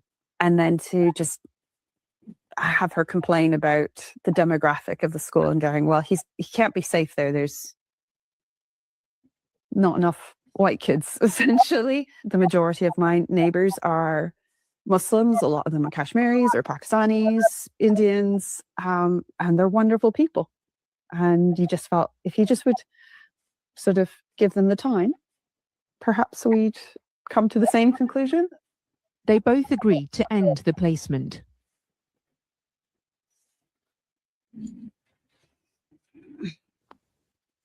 Yes, the American system is not designed to make you succeed while you're still doing your 9 to 5. No. The American system is not designed to give you that luxury of life to keep sending money from America to any country of the earth while you're still doing your 9 to 5 job. Your American system is not designed to help you cater for more family members while you're still doing your 9 to 5 job. It is designed in a way that all the money that you make just keep you surviving and taking care of yourself. Anything outside of that, you are going to be punished for it, directly or indirectly. That is why for those of you that are immigrant from other parts of the world into the system, into America, you suffer a lot because you've got a lot of people that depend on you. You suffer a lot because you don't have generational wealth. You suffer a lot because all the money you're laboring to work for goes into bill, and you see it on your taxes all the time. You're told you make $60,000, or you make $70,000, $80,000, $100,000. But when you look at your bank account, you cannot truly see the money sitting in your bank account. By the way, most of the money you make is taken away, and whatever is left, that is what is given to you. So why am I saying all this thing? This does not mean America's system is not good. America's system is good, is great, is beautiful, is excellent, is everything. But in order for you to live a good life in this good system, you have to learn something. You have to be willing to step out of the comfort zone. You have to be willing to learn something new. You have to be willing to invest. You have to be willing to start up something. You have to be willing to make new friends. You have to be willing to listen to something new. You have to be willing to be mentored, to be coached. These are the only way you can make your way into the place of financial freedom. My friend, if you want to truly, if you're serious about your success, you will take risk. If you're serious about your success, you will want to learn. If you're serious about your success, you want to know that it's not going to be handed over to you on a platter of gold. You have to go out for it. You have to go out for it. I have a blueprint that I'm using. It is a done-for-you blueprint. And if you truly want your freedom and you say, hey, I need... Let's see. When you're moving to a new country, your level of motivation is so very high. You have a great self-confidence. You think you know what to do. You know what you're going to be. You have a dream. Maybe you've seen this in American movie. Then you get to the point and you start to act and you fail. Your motivation is going up, you start to act again, you fail. And fail and fail and fail. And then you're so frustrated you can't act anymore and you're just giving up and think, okay, probably that was a mistake. Probably I will be better back to my country, or maybe I'm not talented enough, etc. Imposter syndrome kicks in. What we forget is that between motivation and action, there are two more steps. And these steps are very neglected by lots of immigrants when they come to the United States. Step number 2 after motivation is knowledge. You can't act in a culture without knowing this culture. You can't get successful in a country when you don't know about the culture of this country, when you don't know how to communicate, how to get to conflict resolution, how to reach people, how to build connections and network. You can't act without knowledge. And even if you know and learned lots of things, you still shouldn't act right away because you'll fail again. You need to get a strategy. And the strategy is the most important part of this. Knowing the culture, how are you going to act to get yourself to the result? And it is so rare when people get to these 2 points, knowledge and strategy. They just think, if only I find a job, I will be successful. No, you will not. Because you find this job, you lose this job right away if you will not learn how to communicate and how to be productive, how to keep this network, and how to build the circles around you.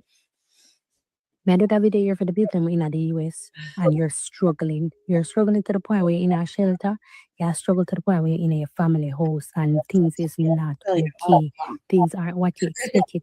You come here in the United States and you feel like, say, you know, I would be well, and you have the resilience and you have the strength to pull through, but you find yourself a fault, you find yourself a lose faith. I want to let you know that hope is there. You still have hope. All is not lost. If you don't know my story, if you have been following me for a long time, I've been in the shelter. I've been in the shelter before. You could have never look for me and think, look behind the DD's clothes, my love, because nothing there, Sabra. But been in the shelter before in a foreign, and a lot of my family never know this until I open my mouth and decide that I'm struggling in a foreign before. So I'm here to tell you that even though in our shelter, I see quite a few people are come my way who is in the shelter as I'm making this video, or on them way to the shelter as I'm making this video. I can't really Me did it. I lost everything. Or else I'm gonna destroy the crib. Everything go up in flames before my very eye on the freeway. When I was traveling, I was doing struggling. All right, cool. We get it. I don't care. You mean that's what happens. I get it. Sorry about that. All right, let's see. I apologize. Let's see what's happening right here. I'll stop sharing because this is not where Jesse has his cues that I thought everything was in one little section. Apparently. Oops. Let's see.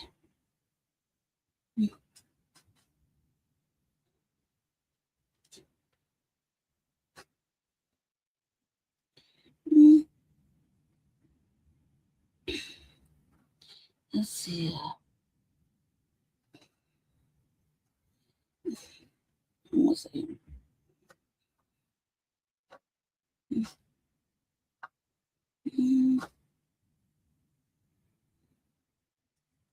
And why is it acting like this? Hold on one second.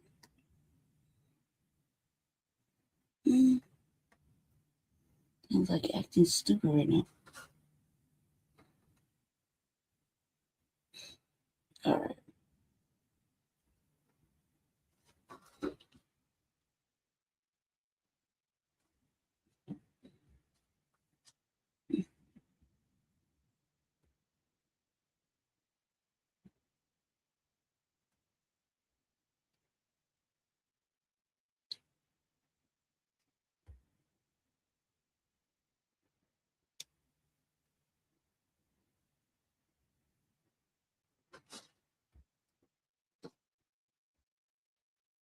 Okay.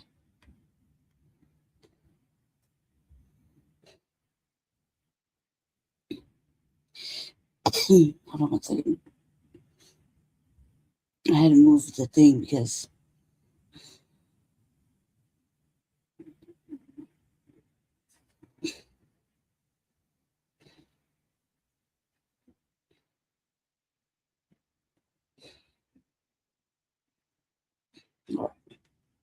all right, now we're back on subject. Okay, fair use. So this is the next topic, the Alabama solution. It says Oscar nominated film uses prisoner cell phones, expose deadly prisons.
We have record numbers of people leaving out of here in body bags. They don't want the public to see what's really going on the inside. How can a journalist go into a war zone but can't go into a prison in the United States of America? The state is settling one lawsuit after another. There's no consequences for their actions. It's not the inmate that's killing them folks. It's for God. There's an argument that there is some systemic problem within all of our facilities, and I wholeheartedly disagree with that. How can you defend this? That one guard, he knew something. I could tell he was a liar. We are going to pursue it based on the facts to the fullest extent that we're allowed. Their biggest fear is to see us come together on one accord. We got to take our power back. We have to come together and make a stand that our life is worth something. I came to prison in 1985. I know what you folks will do. We have been taking life and death risks to get this information out, but we still can. That's the trailer to the Alabama Solution, the HBO original documentary available to stream now on HBO Max. We're joined by three guests. Tiffany Johnson Cole is with us, civil rights and civil litigation attorney in Mobile, Alabama. She's a childhood friend and attorney for Robert Earl Counsel, who's known as Kinetic Justice. He's featured in the film. We interviewed him about 10 years ago. He is so often, for years, has been held in solitary confinement. We're also joined here in New York by the film's co-directors, Andrew Jarecki and Charlotte Kaufman.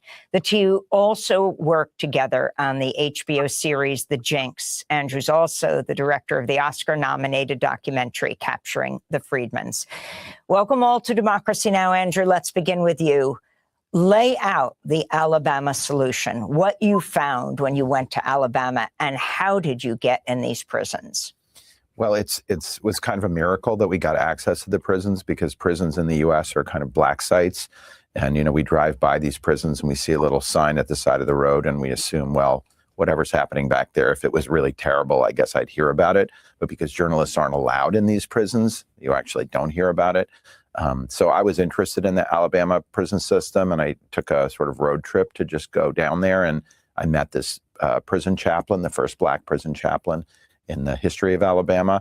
And he said, well, if you're interested, come in and, you know, you'll volunteer. And I said, well, we're filmmakers. They're not going to let us in there with, cameras. And he said, well, just come in and we'll distribute food packages and meet the men and you'll see what's going on. And then when we went in, we managed to establish a relationship with a warden who said, well, you can come in and film like this revival meeting, which is a very beautiful Christian celebration. And when we went in to film that, which was unusual, the men started whispering to us that there were really terrible things going on that we weren't allowed to see. And they were curating our visit. And then eventually we get sort of nosy and we get thrown out. And it was after that that we discovered that there were sort of a network of men inside who had access to contraband cell phones. And there were these incredible leaders of a nonviolent protest movement who wanted to speak and had been speaking for years about it. And so that became a sort of a collaboration in a way where we were doing an investigation with their help. I mean, this is astounding, Charlotte. Most of what we're looking at is cell phone footage taken by and narrated by the prisoners themselves. Where do they get the cell phones? Well, many of the cell phones, from our investigation observation, come in through the guards. These are contraband cell phones. Yes, yeah, and they've been in the system since around 2013, and the men in our film have been using them as a way to overcome the secrecy that shrouds all prisons in the U.S. since that time. But it is interesting that a lot of the phones are brought in by guards or with the permission of guards, even though they're then being used to document and expose things that the guards may be doing or the administration may be doing. So let's go to a clip from the Alabama Solution. This is you, our guest, filmmaker Charlotte Kaufman, receiving a call from Melvin Ray, who's a prisoner from prison. Would a regular phone call be better? No, because it does not allow us to just be ourselves. When we present our stories, we want to present our whole self, not just our voice.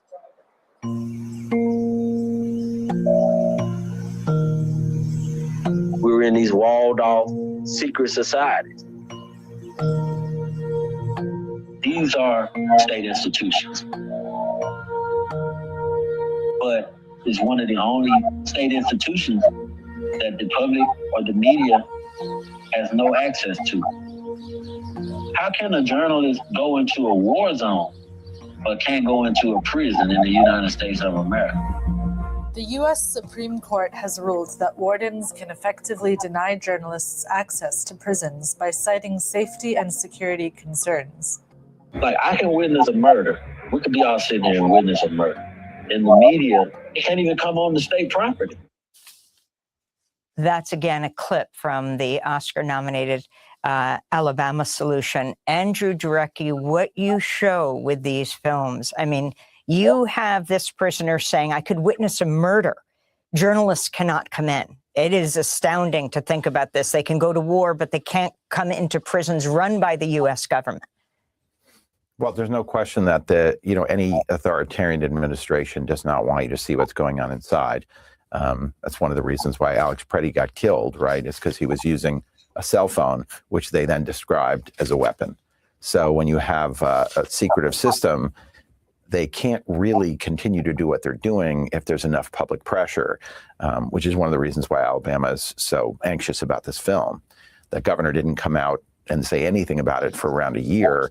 And then when the film got nominated, she immediately came out with a statement sort of discrediting the film and saying, actually, she's been the best governor running the best effort to try to improve prisons of any governor in the history of Alabama. Interesting distinction.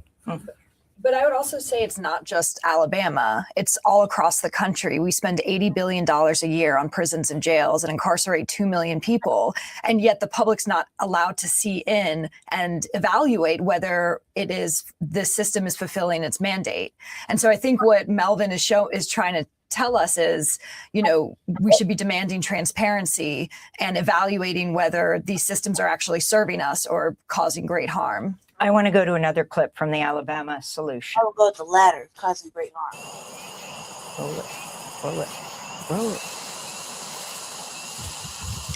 The clip begins with text messages from a prisoner named Melvin Ray writing, "I have some information for you. Word is an inmate got beaten real bad at Donaldson Prison, sent UAB Hospital ICU." Melvin said the man's name was Stephen Davis.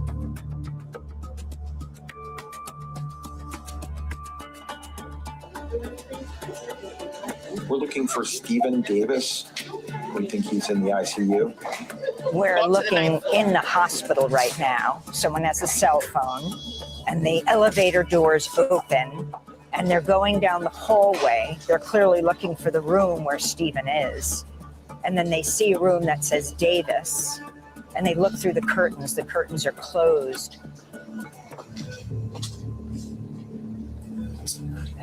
It's a what? Not a lot.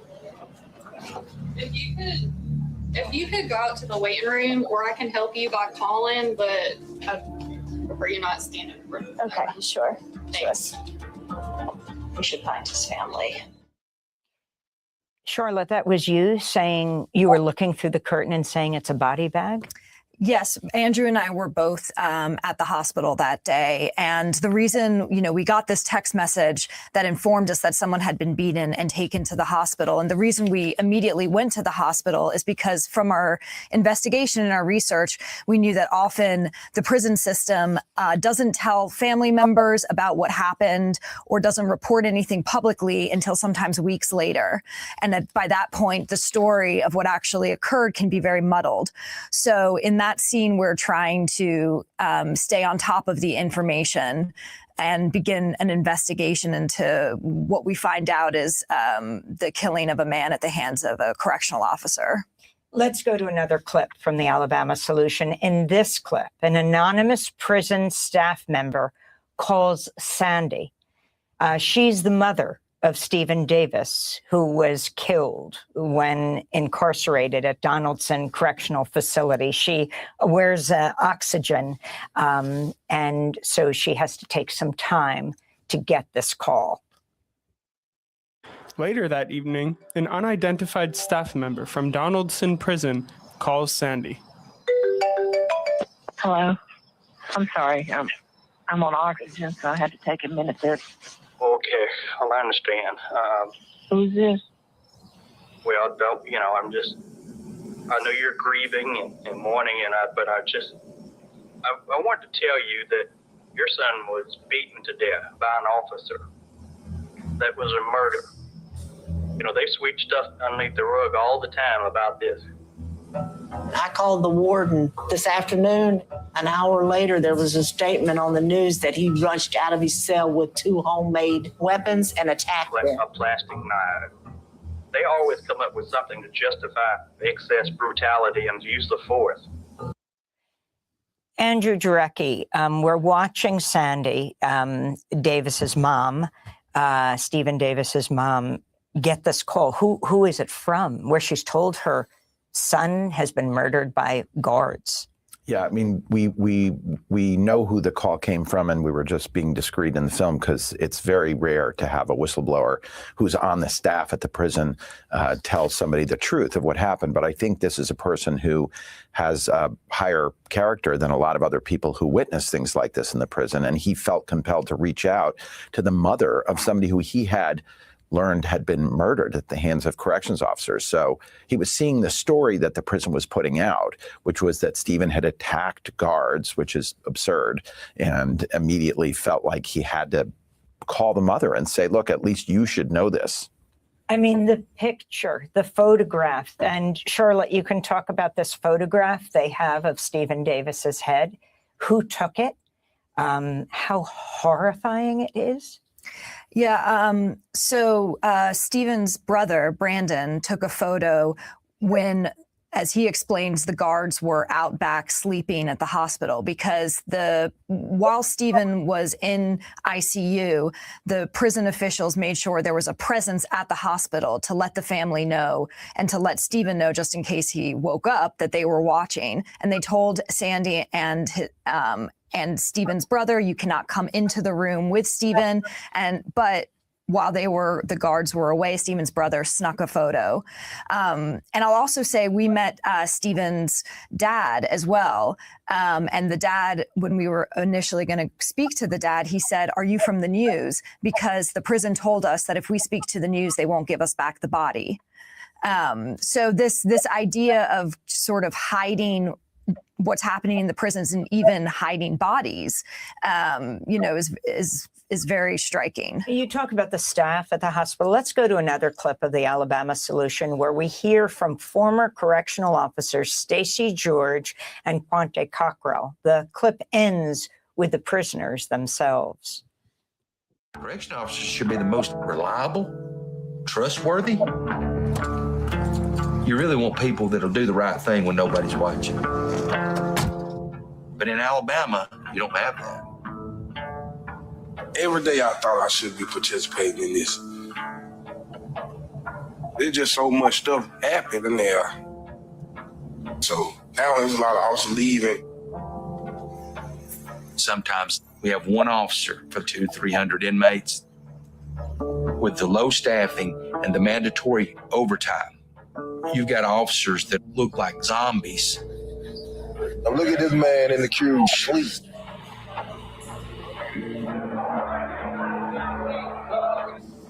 That's the queue. Ain't no police in the queue. None. Ain't no police in the dorm. Nowhere in the dorm. How did we get out? Outside. Another clip from the Alabama Solution. I want to bring in our third guest, Tiffany Johnson Cole. Tiffany, you are a civil rights and civil litigation attorney.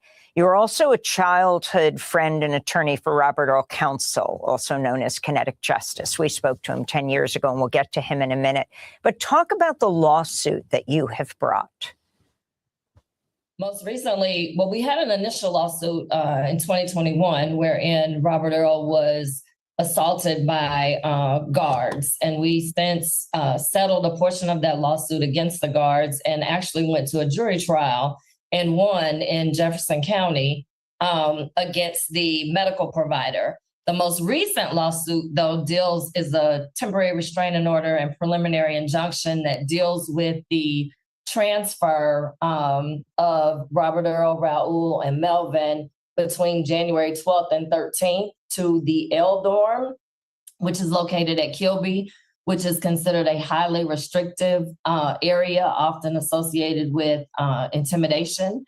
They were transferred between January 12th and 13th for what we believe was protected speech by people they associate with on the outside. And so that lawsuit is still pending. I want to go to the backdrop of the Free Alabama movement, Andrew, going back 10 years to this strike that they led across the state. In fact, it went beyond that. Well, I think it's most notable that these men have always observed peaceful protest movements, whether that's a labor stoppage, because, that can be powerful. Alabama has $450 million a year in unpaid labor that they benefit from. So if the men undertake a work stoppage, it's a real threat to the way the system. The prison. I mean, they're being directed, but. Yes, but way beyond that. I think the average person thinks, okay, well, somebody is in prison. Maybe they're supposed to sweep up or they're supposed to serve a meal or something. I think what shocks people is that they're farmed out, not just to the governor's mansion. They work on road crews. They work on construction for the state. And beyond that, they're leased out to McDonald's and Burger King and the Hyundai Parts Company and the Budweiser distributorship. So it really is very. And how much are they paid? Well, in the film, you see one of the people who works in sanitations being paid $2 a day, and they're charging the state of Alabama. The Department of Corrections is charging, $10 or more per hour for these people. So it's a very, very lucrative thing. And the other thing the men will do sometimes is go on hunger strike. And so it's always peaceful. And yet the way the state deals with it is always through violence. So I want to bring in Robert Earl's voice, also known as Kinetic Justice. About 10 years ago in 2016, we spoke to Kinetic Justice, co-founder of the Free Alabama movement, about the prisoner strike. These strikes are our methods for challenging mass incarceration. As we understand that the prison system is a continuation of the slave system, and which in all instances is an economical system. Therefore, for the reform and changes that we've been fighting for in Alabama, we've tried petitioning through the courts. We've tried to get in touch with legislators and so forth, and we haven't had any recourse. Therefore, we understood that our incarceration was pretty much about our labor and the money that was being generated through the prison system. Therefore, we began organizing around our labor and used it as a means and a method in order to bring about reform in the Alabama prison system. That's kinetic justice, Robert Earl. Back in 2016 on Democracy Now! He was at Holman, I think, in Alabama at the time. Tiffany Johnson Cole, you grew up with him. I mean, he is a leader of this Alabama free movement. Yes, he and I grew up together.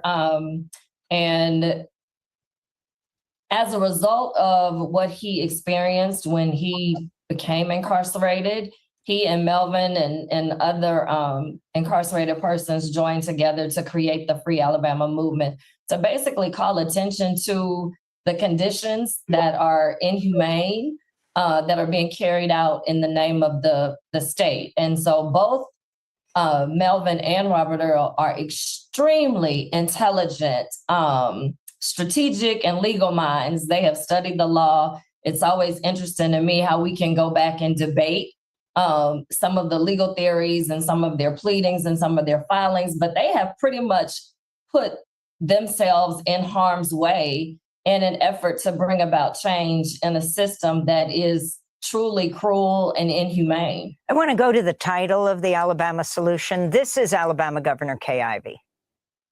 Thank you, ladies and gentlemen. Please be seated. You heard me say this before, and I'll say it again.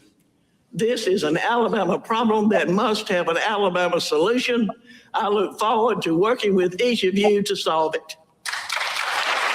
I've asked Commissioner Dunn to build 3 new prisons that will transition our facilities from warehousing inmates to rehabilitating people.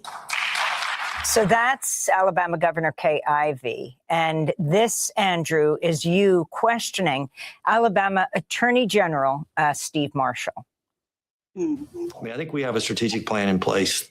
There's an argument that there is some systemic problem within all of our facilities, and I wholeheartedly disagree with that. We dare defend our rights. That is a motto of the state that I think matters. We have the opportunity to push back against what we think is an overreach of the Department of Justice. We don't necessarily embrace the fact that Washington, D.C. has all the answers. We want to be able to do it ourselves in ways that we think make sense for Alabama. And in fact, the governor's plan demonstrates that. That's the Alabama Attorney General. As we wrap up, Andrew Jarecki. Yeah. I mean, that experience of talking to him was just remarkable because it's a kind of government speak that is devoid of the humanity of it, right? Whether he's visited the Alabama prisons or not, sort of irrelevant. He is the person that's running the justice system in that state, and he's obviously doesn't believe that there's a problem. 30 seconds. Solitary confinement. Who's in, who's out right now? Melvin Ray has been released. Robert Earl Counsel and Raul Poole are still in. And what I would just say is we made this film over 7 years, but the issue in Alabama's prison is still very urgent and very current. Since 2019, 1,500 people have died. And as you can see, they are threatened by voices that speak up. They are an authoritarian power that wants to quell dissent. That is what some of the people in our film are dealing with right now. And so I hope that people will watch, go to our website. There are ways to take action. The website is www.thealabamasolution.com. Charlotte Kaufman and Andrew Jarecki, co-directors of the Oscar-nominated Alabama Solution. Attorney Tiffany Johnson Cole joining us from Alabama. Thank you so much for this incredible, epic work. I'm Amy Goodman. Yeah. Thanks for watching Democracy Now! On YouTube. Subscribe to the channel and turn on. And it wasn't like we didn't know that wasn't happening, but to like see it in current time is like, oh my God. It was just like the other story.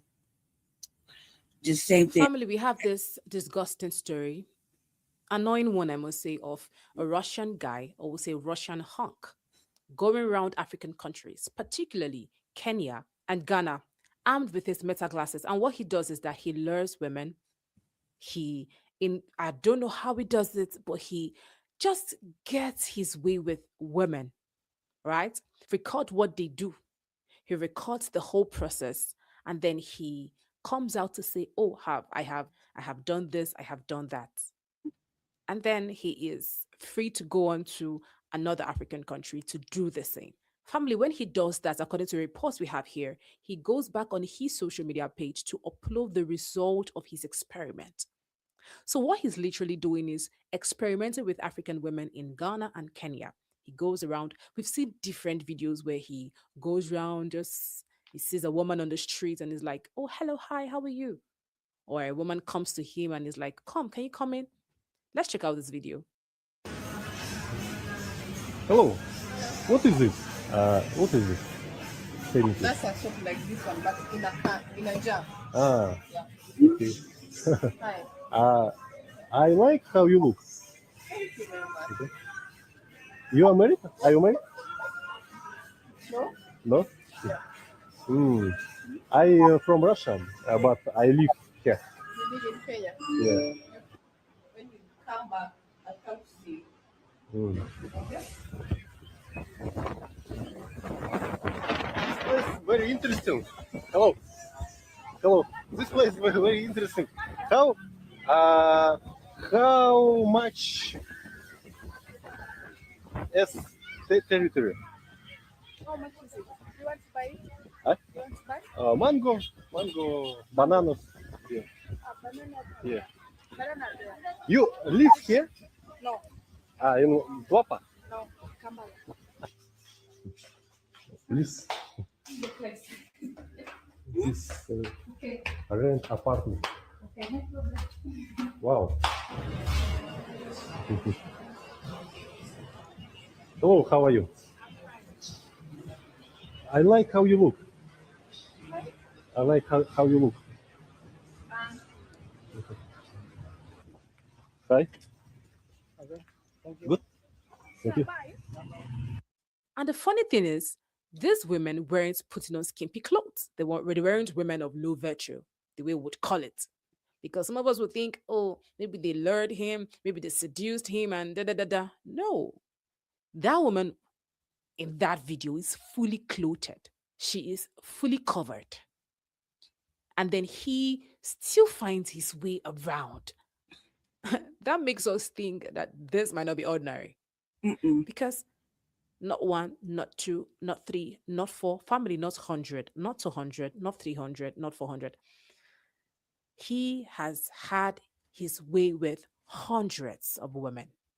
And then he goes on to, just continue his experiment. So he comes to African countries to experiment on African women. And then what we're talking about today is what this brother said, how that African men do not gatekeep their women.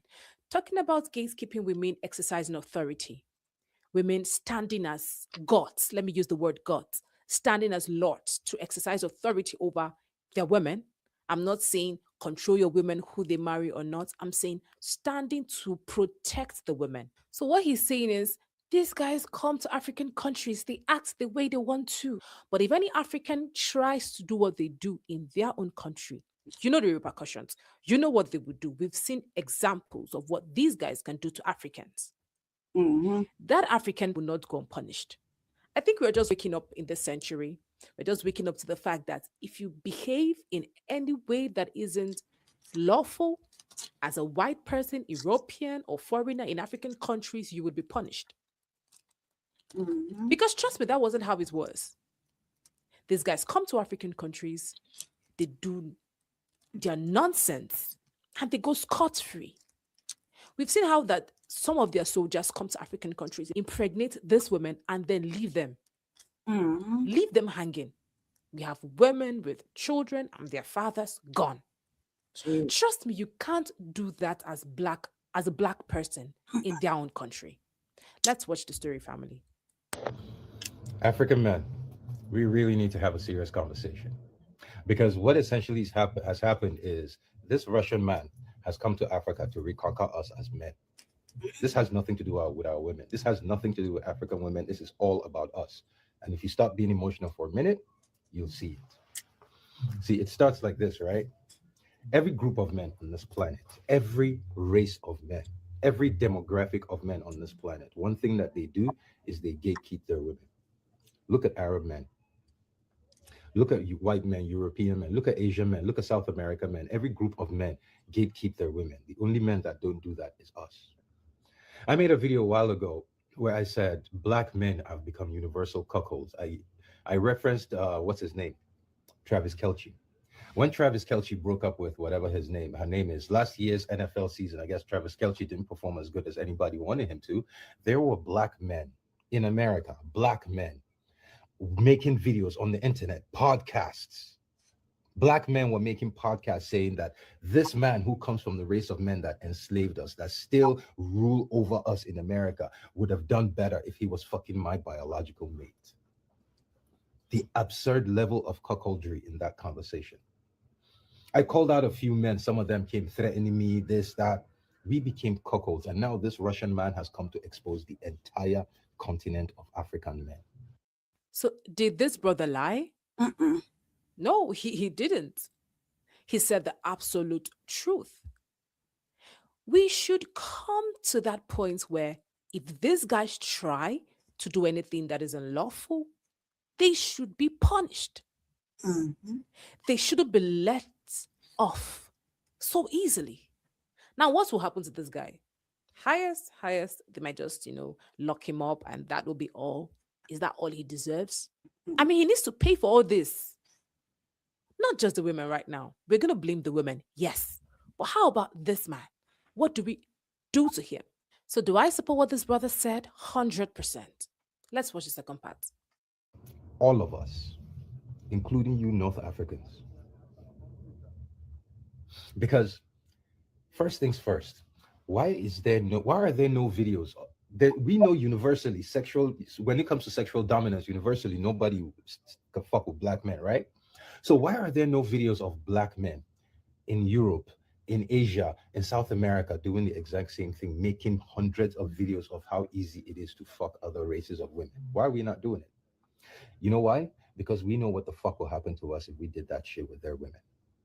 If we went to another country as foreigners and we did that shit to other women, wives, we know we're not leaving that country in one piece. And even if we manage to escape, every other black man in that country will pay for it. We know this. It's not a conversation. We know this. Every other group of men gatekeep their women. Do you know what started the French Revolution during the Second World War? The French Resistance, sorry. Look this up. French men woke up one day and realized how many of their women were fucking German men, and that shit was enough. They were like, hell the fuck no. It took them a while, but eventually they woke up. And when they won the Second World War, after they kicked the Germans out, all the French women that had anything to do with German men, they shaved all their heads. For almost a year, they were not allowed to have hair. Almost 250,000 French women, if I'm not mistaken. Look this up. They shaved all. And I support what this brother said because we should come to a point where we show ourselves respect. We should respect ourselves, respect our men, respect our women. And when we do just that, right? Every other person will respect us as Africans. But when we don't do that, when we don't respect ourselves as blacks or as Africans, these guys will come and treat us anyhow because obviously we don't respect ourselves. But we need to come to the point where if you come to an African country and you behave anyhow, they'll put you in your place. They'll put you in your place. Now imagine that guy that went to Ghana to, film in a certain aspect of Ghana. And they said, no, you can't do that here. And they started complaining. It's not your country. I'm sure next time he won't go there. So that is how it's supposed to be. That we gatekeep some certain things. We don't allow these guys to just invade our privacy, invade our lives, and just go scot-free. Not even to, come on, what this guy did is just absurd. And then he's free to go. No, he's not supposed to be free. Yeah, family, what do you have to say about this story? Is he right? Should we gatekeep some things, especially our women and our men, or not? Comment your thoughts and do not forget to share, like, subscribe, and turn on your notification button. My name is Lenient. Oakland police say someone broke into the mayor's office and stole a city SUV on Monday. The keys to the vehicle were taken. The car was recovered the next day in Vallejo, and the suspect. Okay. I can move to the next thing. Let me see if I'm on the right page. Okay. The last section is migrant Denver news. Migrant and Denver news. Unhoused news. So I don't have the thing in front of me, but I'm pretty sure that's it. So I'm just gonna go ahead and I might have to flip to the other page, but I'm on a time schedule. The Denver auditor says he will not sign off on a city contract with a controversial surveillance camera company. He sent a letter saying that to the mayor, city council, and Denver's police chief this week. This is just the latest in an ongoing battle over the use of flock cameras in the city. Your reporters have been following this story ever since Denver started using the cameras back in 2024. Since then, Denver police say it has helped them solve many serious crimes, while city council members and some residents have repeatedly raised privacy concerns. Fuel reporter Kelly Worthman talked to the city auditor. And Kelly, who has access to this data, is one of the reasons he says he won't sign off on a new contract. Really glad you're here. Well, Michael and Karen, you may remember it was just last month when the mayor's director of policy told us that only Denver and Denver police officers would have access to the data from flock cameras. But when I talked to the city auditor today, he told me that the documents that he received from the city, including since this recent contract extension and the provisions that were made, they show that 80% of those who have access to that data are outside the Denver Department of Public Safety. I think personally identifiable information is something that needs to be protected. Denver Auditor Tim O'Brien explaining why he is not signing the current city contract with Flock Group, the company behind the license plate reading technology in more than 100 cameras around Denver. I don't know what's happening to that data when it gets down to a municipality, and neither does the Department of Public Safety. O'Brien outlining his concerns in this letter sent to the chief of police, mayor, and city council, saying the contract, quote, incurs a risk of liability for the city. I just want that data secure, so that you and I as citizens don't have our data, being exposed to people that shouldn't have it. In a statement to CBS Colorado, the mayor's office pushed back, saying the contract is valid and legally vetted, adding the city attorney confirmed, quote, there is no lawful basis for the auditor to withhold his signature. I think the charter tells me that I can withhold my signature if I think it creates a liability for the city. And that's exactly what I say in that letter. O'Brien says in his process of reviewing the contract, he struggled to get timely and complete information from city departments, saying documents came to his office highly redacted. I find that against the law also, because the auditor, by city charter, really has unfettered access to any and all information kept by city government. What he did receive raised concerns, solidifying his decision to withhold his signature. Do we want mass surveillance, or do we want to, fight crime? I think we want to fight crime, but in doing that, are we mass surveilling the citizens of Denver? That's the issue that I think needs to be worked out before they contract with anybody. So the city's contract with Flock is set to expire at the end of March, so March 31st. But we are told Denver is also accepting bids from other companies, and any future contract is expected to have to pass by many other city leaders. That, of course, does include the mayor and city council. Reporting live in Denver, I'm Kelly Worthman, covering Colorado First. Okay. Well, we are continuing to celebrate Black History Month here on CBS News Colorado, and there's a lot of Black history in Denver's 5 Points neighborhood. Welton Street Cafe is known as a historical hotspot for jazz music and musicians, not to mention its delicious food dating back to a century ago. So to help us honor the sound, culture, and legacy that shaped 5 Points, Fatima Dickerson joins us from Welton Street Cafe, and we also have guitarist Jack Hadley. Thank you both for being here. Thank you for having us. Thanks for having us. And happy Black History Month. Happy Black History Month. Okay, so Fatima, your business is one of many across the Welton Street corridor, bringing people live jazz today. So what does it mean for you to be a part of an event like this? Oh my goodness. I feel so honored. You know, we're in a new space, and this is our second time having music in the new space. And I'm just like, okay, bring everybody, bring your friends, bring your family, bring your joy, and bring a good time. A good time. A good I time. love a good time. There was an earlier Jazz Roots event earlier this month. Yes. Did you participate in that too, Jack? I don't think that I did. I was at Spangalang a couple of weeks ago. Okay, So tell me maybe I about was that. part of it. Yeah, my band was playing there. Okay. And I have an electric band. It's the Jack Hadley Band. And this afternoon, I'm playing at Tea Lee's Tea House and Bookstore. Yes. And yeah, playing at 2 o'clock today. Okay. Yeah. Shameless plug. Let us know That's where we right. can find you. Talk to me about, 5 Points and Black History Month. Does it look different in that neighborhood during this time of the month, or is it always people in 5 Points? You know, 5 Points in Black History Month is very touristy. So you're getting a lot of people walking down the street, looking at the old buildings, trying to see what Black businesses still exist in our neighborhood. Okay. And for me, I'm just like, we gonna be Black next month, April. But it's just beautiful to see the people come and support our business, support our corridor this month. Would you guys say the goal of honoring history and culture changes anything about what you do, from the music lens or the food lens? Does that maybe have an impact on the work you all do? That's for you, Jack. I've always been interested in history. And so a lot of the music that I write is about history. It's about my family.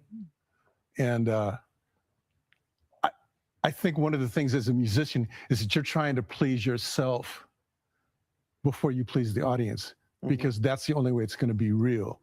And to write about your experience, good and bad is the way to do it. And so being Black and being Asian, all of those things come into my music. And we're going to hear some of that today. Oh, yes. Oh, yes. We have a treat in store. All right. So we're actually going to hear some live music from Jack here in a little bit. Thank you both so much for being here. We're going to get well, as promised, we do have a musical treat in store for you this morning. We are celebrating and elevating Black voices all February. Jack Hadley has a snippet of some music you can hear today in 5 Points, Jack.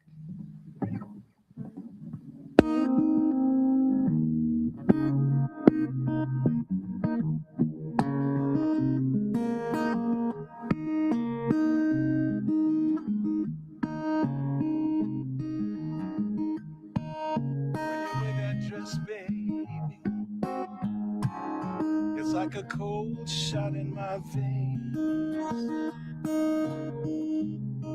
When you wear that red dress, baby, it's like a cold shot in my veins. You know my heart can't take it. I just can't stand the pain.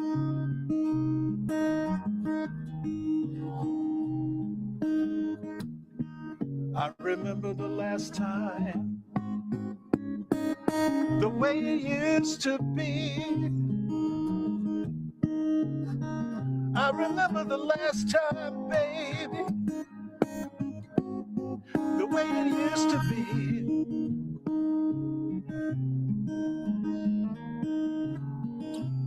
How much I love you, and how bad you treated me.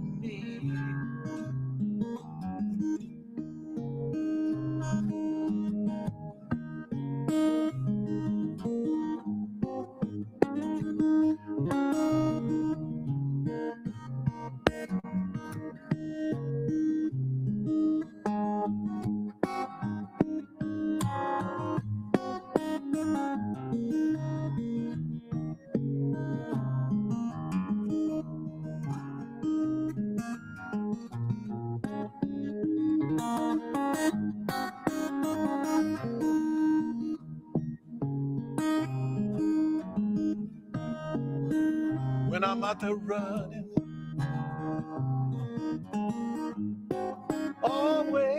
always think of you.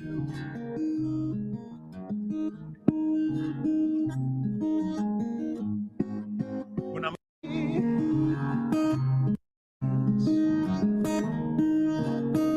when you wear that that dress, baby.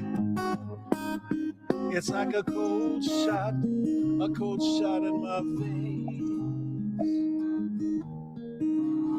You know my heart can't take it. I just can't stand the pain. We don't have a live studio audience, but hey, there we go. Jack, that was Faces. The sister owns the Walton Street Cafe, and it used to be at a different, like just right down the street in another location for a long time. Family been in the area serving, like, it's like comfort food, black comfort food, right? And when their restaurant, you know, I think the restaurant had needed some upgrades, I guess. Needed some different renovations.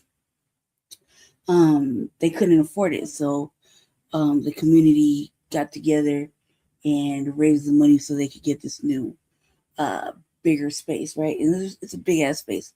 I haven't been in there since they opened the doors, but they sit on the Walton bids, the business business some district. They sit there, they're like business owners, and they, you know, they can say what's going on. They have a little say in what happens on Walton, right? Or 5 Points, whatever. Jesse's godmother and godfather own one of the oldest, actually I think the oldest last remaining barbershop in 5 Points still. And they're, you know, they're elders now, but yeah. And so when his godmother's not, you know, can't do the meetings or the bid meetings or Zoom or whatever, because, you know, shit's stressful. Jesse will stand in and, you know, he handles he'll stand in and make the complaints or whatever, voice his opinion, basically the opinion of godparents, you know, without, you don't need to ask him. I mean, he already knows what the problems are. So you want to make sure that they get done, because the bids is now all like white people. So it's catering to white people on the, like, owning businesses right there. Right. So it's kind of shitty. They were letting certain parts of Walton be vandalized. You know, people couldn't even, a lot of the business owners, a lot of black business owners couldn't even hold on to their businesses, you know, and it's really crazy. Like, when I was just down there, coming down here, it's really depressing for me. So I remember when this area used to be bustling with black people, you know what I mean, like till COVID, right? And then they were on COVID time.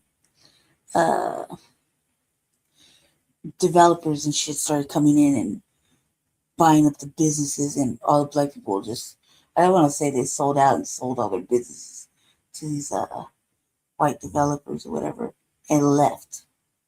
You know what I mean? Started seeing a lot of gentrification, and it started looking like a ghost town. All black people started getting pushed out. You know what I mean? Couldn't afford their mortgages, shit like that, right? It's around that time. And businesses couldn't, you know, stay open or whatever. Shit went up, you know, it was really ugly. Some things could weather it, but others couldn't. You know what I mean? And we would have our little, you know, like Juneteenth, like jazz fest, things like that happened down here. And we're busy, so fucking busy. You know, black people everywhere. White people used to just like hop off the sidewalk. It was like, it was great. You know, the motherfuckers, white people would come down here unless they had to. Yeah, they'd hurry up, get their shit done, and get back in their car and dip. That was great. Good times. You know, there's so much, like, for me growing up, or being put in the system and growing up down here, once I came into the system, I've seen it as a little girl, so I seen it the way I seen it. Everything was black. The lokes were everywhere. They had little enclaves of things. You know, they kept things kind of rolling out nice and smooth. You know, not a lot of terrible things happening. Shit just took a major dive. I mean, I was unhoused, living on the sidewalk in this area. Like, I didn't leave my neighborhood. I didn't leave my area. You know what I mean? So, and when I came back, you know, like, I was no longer, like, the chair shit is new. The chair is new, right? So, say maybe, I said it's been like maybe 1, 2, 3, maybe like 3 years, 4 years. Maybe as long as me and Jesse been together, maybe 5 years. At the most. At the most. Because I used to be able to, before I got really sick with my heart, I used to be able to walk a little bit better, you know. But once I went into active failure, when I went into my apartment with mouse infestation that they had to fix, all that dander and all that shit that I kept talking to my brother about, kept gaslighting me about, all that shit made me really, really sick. And it kind of put me in active heart failure. So that's like serious for a person who's one side only works, right? And at like half the capacity. It's crazy. So like, I don't know how to say it. The chair is new. Me being disabled, like kind of walking like funny. Like I'm walking on a broken hip, really, when I do walk. I broke it when I was unhoused, and I didn't fix it. You know, it just got progressively worse. And then with my heart being messed up, I put on a lot of water every day, and I'm supposed to take it off. That shit is so exhausting for me. So I just blowing it off, right? But the excess water on that one side would be really, really painful. Like right now, I'm in a lot of pain with my leg, right?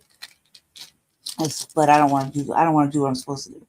I just want to live. Like that shit just takes so much out of me. But it's so severe.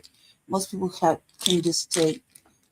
maintain that like once a week to take the water off, you know, excess fluid overload. I have to do it 3 times a day. With heavy duty medicine because my body has reached a point where the medicine has to be like damn near hospital grade in order for it to work, because that's just the way it is. This is the way it is. And I don't want to do it. It takes a long time. It takes like 6 hours. So imagine doing it 3 times a day. 6 hours, just diuresis. It's too much. And every day, because I can't control it now. I can't control the water. I take like 2 gallons of water off. Within like an hour, it'll come right back. You know what I mean? Like, and that's bad. That's really bad. Like stupid bad. That's like you could die bad. You know what I mean? And I'm just like do. I don't care anymore because like it go and it's nothing but fucking bad news, or they're telling me something they should have told me like 8 months ago. Now they're getting to it. I'm like, fuck, this shit's fucked up. So I don't go because every time I go to the doctor, even the clinic, it's like nothing but bad news. I don't go. So I'm like, and Jesse would be like, you need to go. I'm like, fuck that, I ain't going. I'll go when I get scared. Right? And that'll take a long time. I gotta move the screen. Hold on a second. So I could do the other portion that he wants done. Hold on a second. Okay, yeah. Fell asleep. Hold on a second. Yeah, hold on a second. I'm sorry, Ray. I was looking at the other thing. And it said Pops sold his shot and still on it. Yeah, they're really decent. Like really, really nice people. Although because I'm sick, people forget that I used to walk around in dresses with a machete selling crack all the time. Like, you hear me? They just forget that I used to walk around like when I was a young girl, just moving around, you know what I mean? So I wasn't always like this. They seem to forget. And so when they see me, they act brand new about it. Like, they're like, you don't know who she is. Yeah, you do, cuz. Yeah, you do. Just really think about it. You know what I mean? You really do. It's just different because like this. You know what I mean? When I wasn't like this, mobbing around in dresses and selling crack with them, it was a machete on the triangle. Like,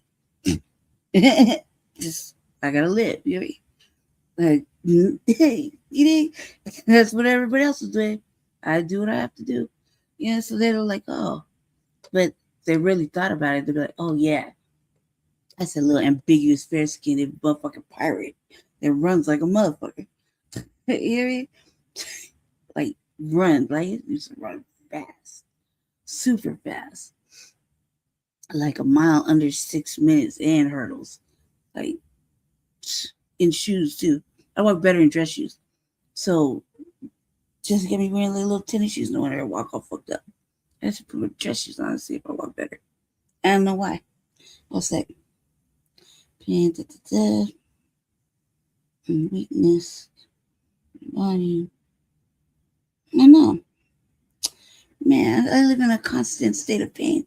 That is ridiculous. They won't even give me medicine for it. They don't do pain medicine. I'll be like, this pain in my leg is excruciating because I broke my hip. I cracked my hip. First I broke it, cracked it. I don't know. I was moving a cart. I was almost right. Moving a cart, and the cart got away from me. Literally, it was like I was coming on the sidewalk, pushing my shit on the sidewalk, picking a little portion of the sidewalk, like a little square. Then I was going to like set up camp.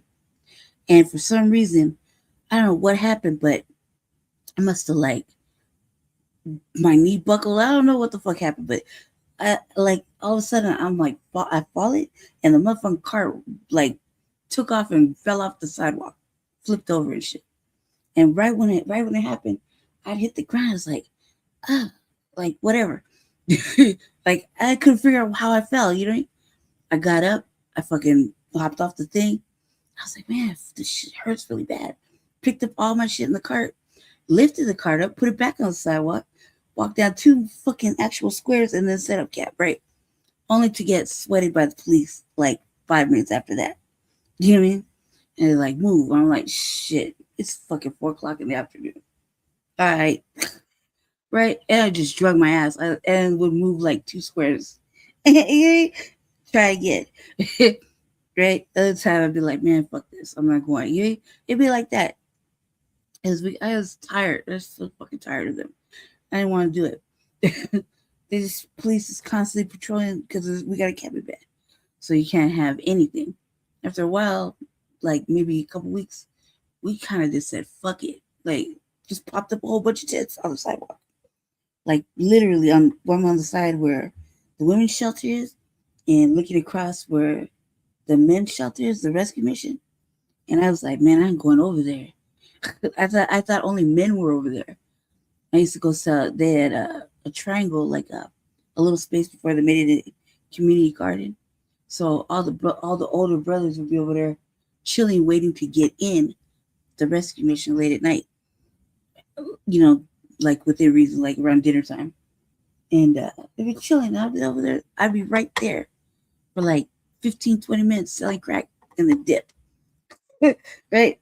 So that's how I was like, man, there's nothing but men over there. They go over there. Right? So I was on the other side, outside on the sidewalk. Just totally banned from the shelter. Like when I came back, when I actually came back from being homeless, I had became homeless in California. I was out there like briefly. I was supposed to be on vacation. The person I went with bought some drugs in Vegas, and I don't know what the fuck happened. But when we got to California where we were going, motherfucker got up, took a tumble down the stairs That was it. Then he needed like all this care. And I was like, whatever. I was on a migrant plantation, owned by a motherfucker I used to write, like a shot caller in prison, right? And they were selling the property. So I was over there. But the sister of old boy, that bitch is not like me. And I was finding all kind of fascinating shit in there, and like all kinds of fascinating little things. Because cuz was pushing all kind of drugs. So when they came and arrested him, like a raid, the shot caller, he buried all kind of shit in the little migrant farm. Like they had little barracks and everything. Like each barrack had like 3 different apartments built into it. They had like 3-4 rooms in each apartment, plus a community bathroom and like a little, what would be like considered a store, right? And then the people, the overseers, like that kind of shit. A little place for this horse that was like, I felt like the horse, they were fucking with the horse. Like the owner, they tried to sell the horse, but the horse came with the property. The horse belonged to the dude, right? The horse was holding all the treasures. I was like, well, wondering why the fucking horse was freaking out every day. He didn't want nobody to get in there. And I found all kind of shit under the horse. All kind of shit, dude. So when my friend went to get medical care, bitch was like doing like just shit talking. I was moving around, walking around, using my psychic skills. Be like, man, this feels weird and hot over here. Like 10, 15 minutes later, I moved some shit. Found some hair, like real heroin. Took it to the beach, sold it. It came back. It was like that all day. Just finding different shit. And so I was like, man, fuck it. I didn't know where to go. Because where we were at was like a little small rural area. Very rural. And also can't be homeless in California like that. You know what I mean?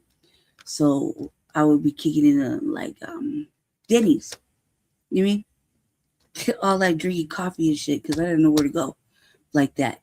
I hadn't really been home since maybe 8 years before that. So, and not to this part. I would just go straight to LA.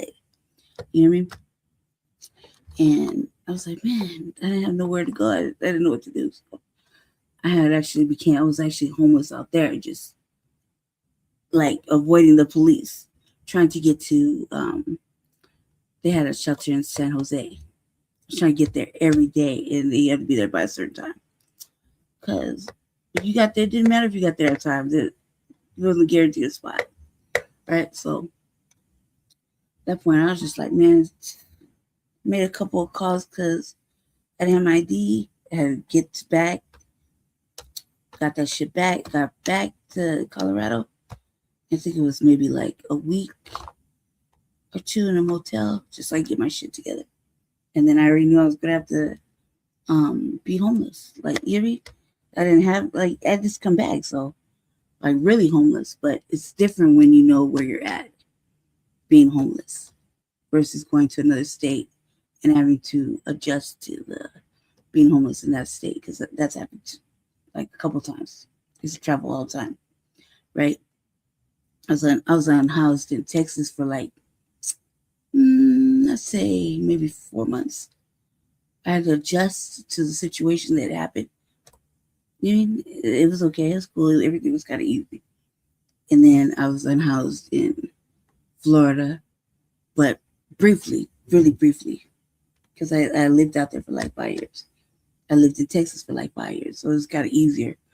But nothing was as easy as being here, because under the system here, like where I was unhoused, this is where they, I was in and out of jail or had foster home or whatever. This is where they ditched me when they took me from my family house. So I was just a little girl. So this area was like familiar, So it was no big deal for me. The problem is that I didn't have the skill sets. I had to learn skill sets, like building shelter, start fires, keep yourself warm, that type of shit. So that was hard, but easy. Hard, but easy. And for a motherfucker like me that likes to steal and break into shit, it wasn't that difficult. It wasn't that difficult. It was just took a long time because I didn't know how to get housing. I didn't know how to get myself an apartment like that. You know what I mean? Because you're unhoused. So I was outside selling drugs, but not a lot. Just enough to pay for like my soda and cigarette habit. Like real low key, like nobody knew, you know what I mean? Just enough to like pay for I smoked like maybe 8 cigarettes a day. 3 for $1 and maybe 4 sodas. Do the math. It wasn't a lot of money, you know? So I was trying to save everything like a little dime bag here, $5 bag here, $10 bag there. Real low key. You know? Mine only had like 15 people. You know, when I was pushing around, nobody even knew. Had a little mix of interesting little shit, you know? So I was like, by the time it happened, I didn't believe it. The voucher I had that housed me here only happened because I was under the most vulnerable situation. Like a motherfucker that's chronically in and out of jail or in and out the hospital or in and out of something. You know? So it was like systemic, like an experiment. And shit, I rocked with it. It's like a permanent thing.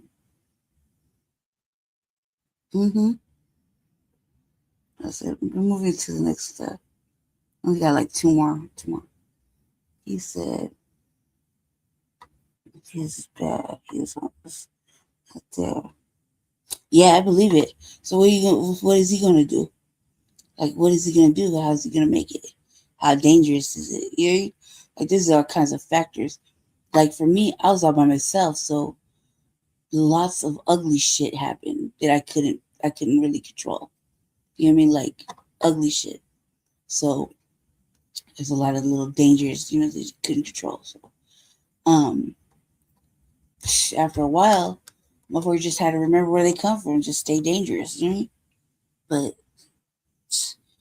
I think that at the time, motherfuckers see my face and whatnot, that it looks innocent or like an easy target, easy mark. You know what I mean? But man, it wasn't that bad. For me, it wasn't bad at all. So it was just tedious, and that I got banned from the only ladies shelter. Like the first 3 days I was here, I got banned, like permanently banned. I couldn't even go in there. And it's difficult to be unhoused as a woman. Like you have specific things, needs. And when you get banned from those kind of places, you can't get no clothes, you can't get no shoes, you can't get no nothing. So I got banned from there, and then I got banned from like the day center. Yeah, I got banned from everything damn near. So mostly because I don't like old bitches, you know what I mean? Motherfuckers that belligerently disrespect because they can't, you know what I mean? Or you're not moving fast enough. They think they can boss you around or whatever. Nobody bosses me around. I don't give a fuck how old you are. But it's about respect, you know what I mean? I think that it would be okay if people didn't talk to me like when you're outside and you're like going to the restroom, they're banging on the door. You know you've been in there just a couple minutes, whatever, but they're banging on the door. And you're like, man, just, hold on a sec. It's like getting rude. And then you're like, all right, hold on, cuz. Like that. It's just like it, like little tone. And then they go and old bitches, old white bitches. She yelled at me. She opened the door, pushed me. Like, come on, cuz. Like I didn't do it. And I'm like, come on, really, I didn't do that. They tried to defend myself. But how I look, I like that. I guess my energy would be like, yeah, right. She did that shit. You know what I mean? Like, man, you old ass snitching ass bitch. Did you get outside?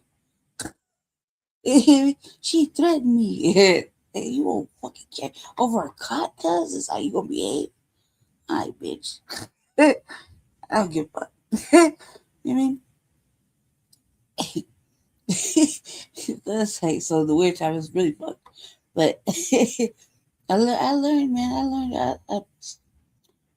I paid my dues beforehand, so it wasn't as bad. But it's a little different.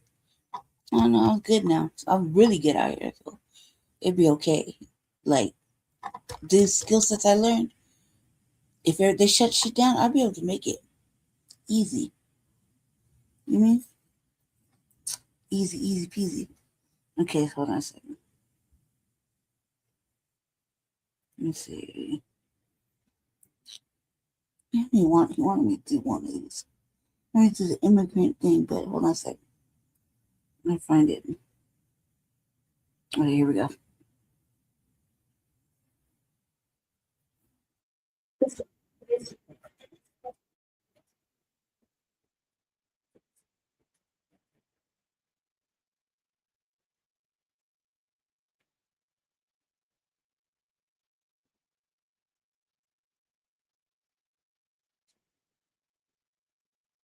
No.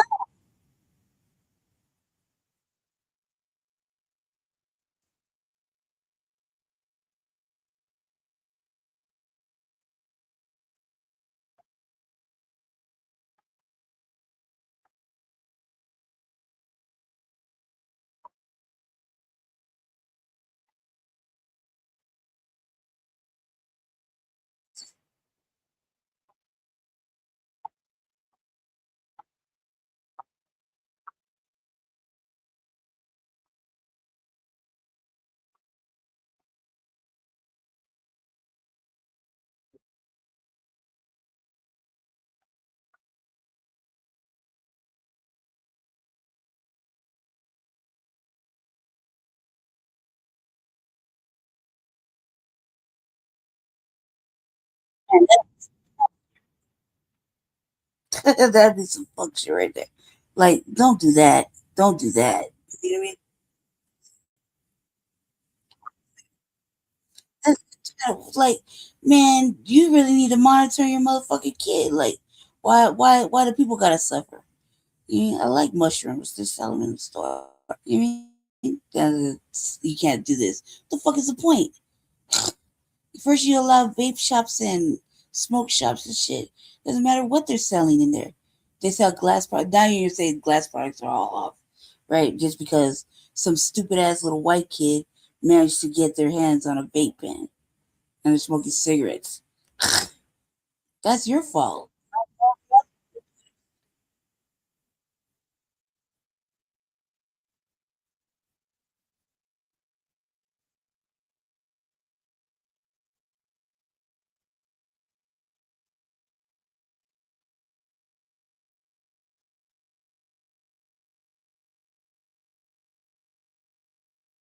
Right.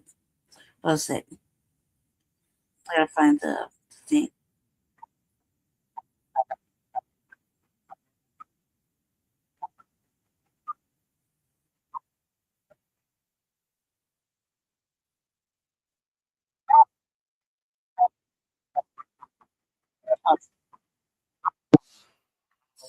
Hold on one second. Let's see.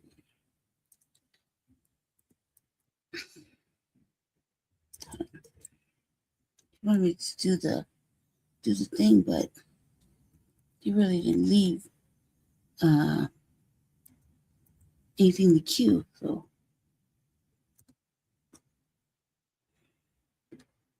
on one second.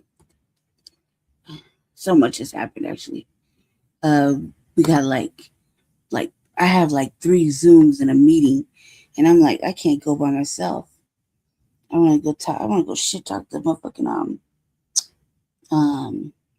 data centers. You mean we got them going up? Yeah, a lot of things going up, going up, and happening that I just can't fathom. We were doing city council yesterday. They just for whatever, even if they know it's wrong. Also,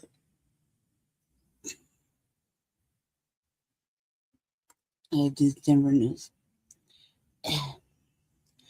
Let's see.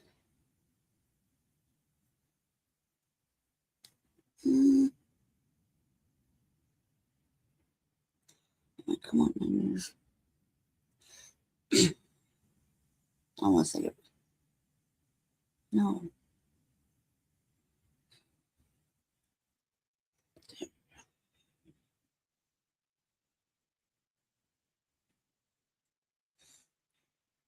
Hold on 1 second, family.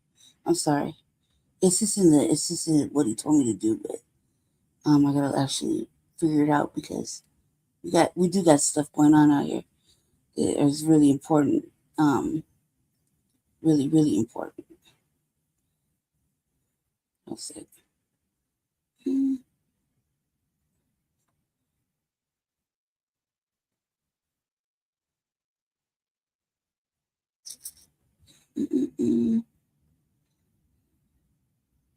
How do you get to this? Oh, that's why.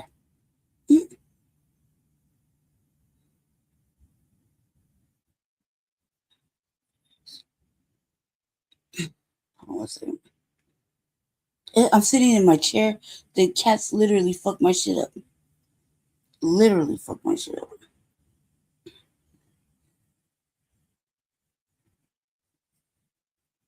I'm trying to find the Cobb Clark special. Okay, hold on a second.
Come on, man. No. Right back to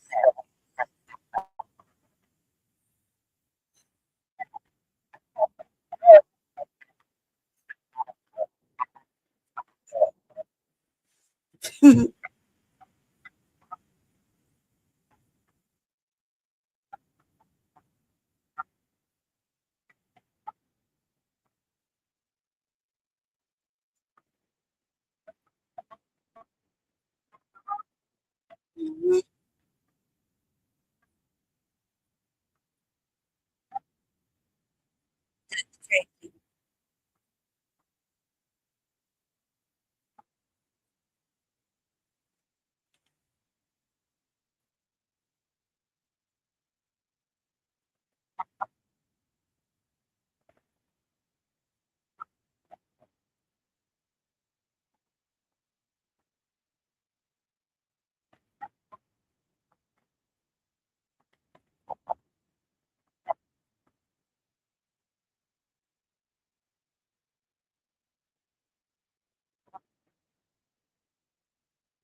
I'm back. Sorry. Shut your eyeballs to see. Thank you for watching.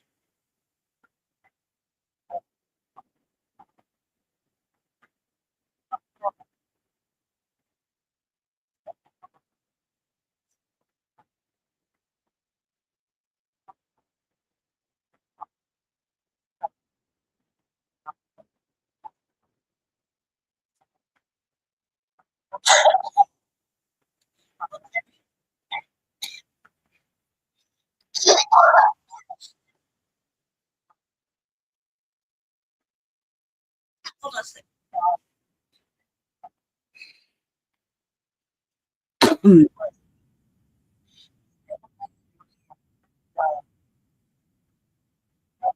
Okay. Okay. Yeah. Let's see. Ross left and looked for another job in law enforcement. He didn't have to look long, and he didn't have to go far, just about 8 miles down this road. Back to Keensburg, where he had worked before. Despite 2 resignations during internal affairs investigations into his conduct, and despite a pending hit-and-run case, Keensburg rehired Jack Ross. Relations are. This national outcry comes after 2 people were killed by law enforcement in Minneapolis last month, which is sparking another conversation surrounding second chance cops. Your investigator Brian Moss will show us why departments are hiring these officers who leave one department under a cloud, then resurface at another. Mm-hmm.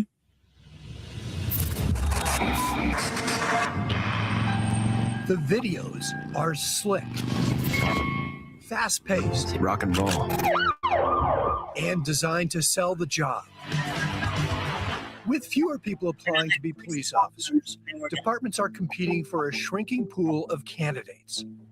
And in small towns in Colorado, that competition comes with pressure. We're not going to get the guy that wants to work for the big agency. You've got guys that want to see all the action down in Denver. We've got people that sometimes just chase the money, right? We don't pay $120,000 a year. And so we have to go through with the applicants that we get, and we have to find the best fit for us as an agency. And the majority of the time that works out, and sometimes it doesn't. Scott Sedgwick is police chief in Hudson, 30 miles northeast of Denver. He runs a department of 12 officers. Every single day I come to work, and I try to make the best decisions for this town that I possibly can. But best sometimes means officers who left their last department with questions, like Hayden Anderson. State records show he resigned from the Longmont Police Department while under internal investigation. Sedgwick says that case involved allegations of excessive force, but he disagreed with the findings and hired Anderson anyway. Or Vanessa Trujillo. Again, my name is Vanessa Trujillo. Previous experience is banking. State records show she resigned from the Parker Police Department in 2024 while facing termination. The department said she exhibited documented dishonesty, a pattern of intentional misrepresentations. And she was repeatedly caught driving around Parker between 80 and 93 miles an hour while on routine patrol, egregiously exceeding the speed limit, said Parker PD. And she provided unbelievable excuses about repeatedly sleeping on duty. Prosecutors later issued a letter saying she had exhibited untruthfulness. Sedgwick hired her anyway. We found some things in the investigation that we didn't necessarily agree with. Sedgwick also hired Jack Ross. Ross left the Alt Police Department in 2023 while he was under investigation for failing to arrest a suspect. Ross moved to the Keensburg Police Department before Hudson offered him more money. I believe in second chances, and I think there are some really good officers who maybe have made a mistake in the past or had some issues with their current command staff who go to another agency and they thrive and they flourish and they do a great job. But last August, while off duty, the Colorado State Patrol says Ross was, quote, actively road raging on I-25. Troopers say his actions caused an uninvolved vehicle to swerve and roll over. The State Patrol says Ross fled the scene. The off-duty cop later told investigators he didn't see a crash, But his wife told investigators she did see the crash and mentioned it to her husband, who said it wasn't their fault. Ross is facing charges of reckless driving and failing to report an accident, both misdemeanors. How serious is that, not just for a citizen, but for a police officer? I think it's very serious. Sedgwick says Ross never disclosed the incident. The department learned about it from a tip. Ross resigned while under investigation. Would you rehire him? No. How come? I believe he was untruthful. Facing a possible firing by the Hudson Police Department for untruthfulness, Jack Ross left and looked for another job in law enforcement. He didn't have to look long, and he didn't have to go far, just about 8 miles down this road. Back to Keensburg, where he had worked before. Despite 2 resignations during internal affairs investigations into his conduct, and despite a pending hit-and-run case, Keensburg rehired Jack Ross. We had an employment history with him.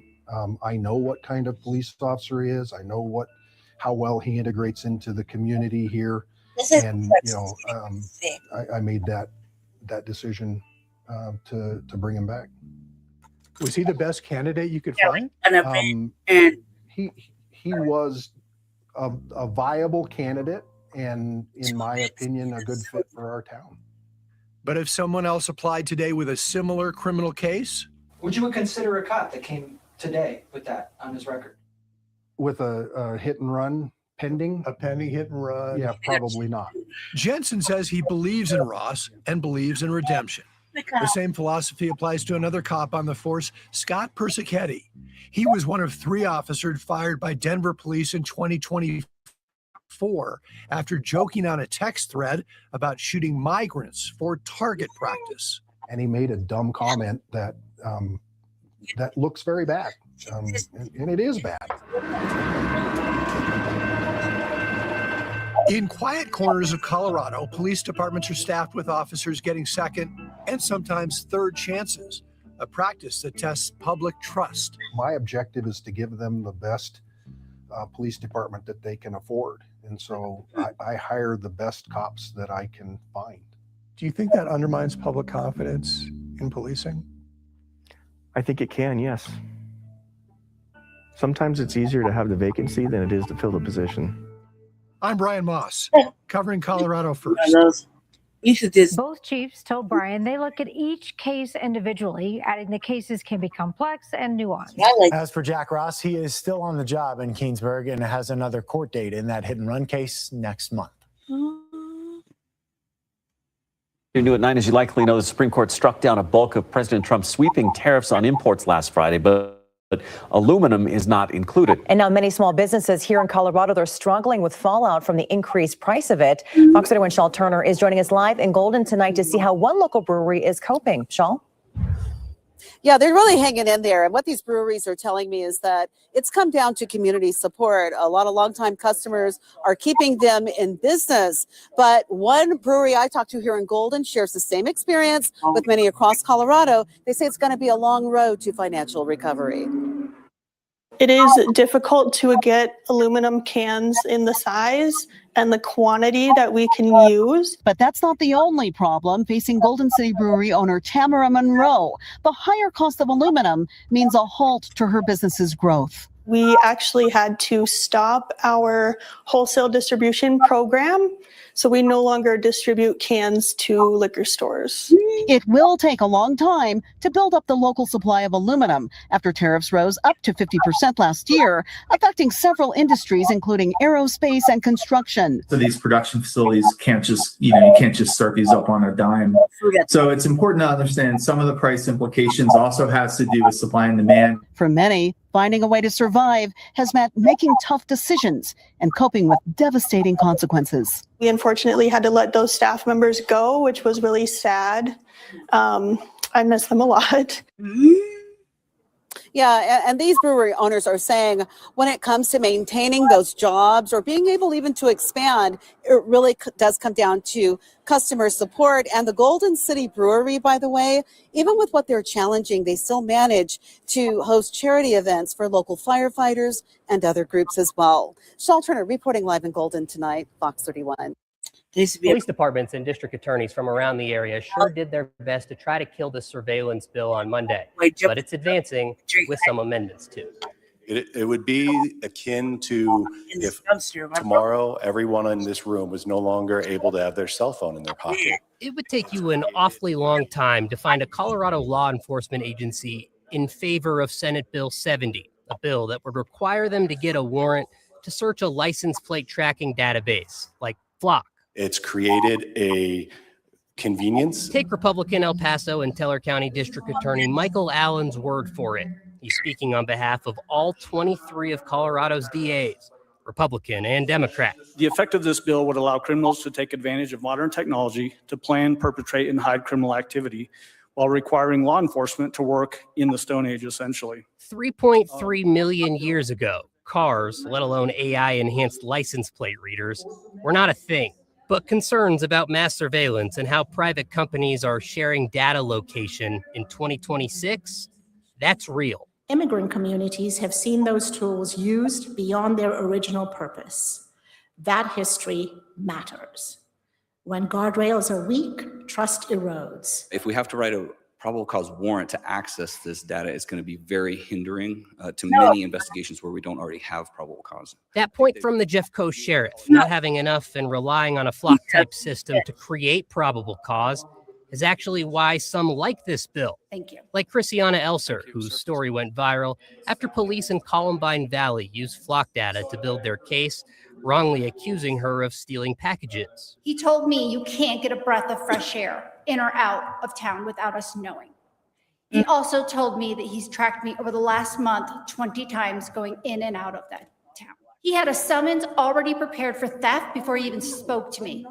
I was faced with the dystopian task of proving my innocence against the apparent evidence from the system. The bill is advancing out of committee, passing on a 5-2 vote.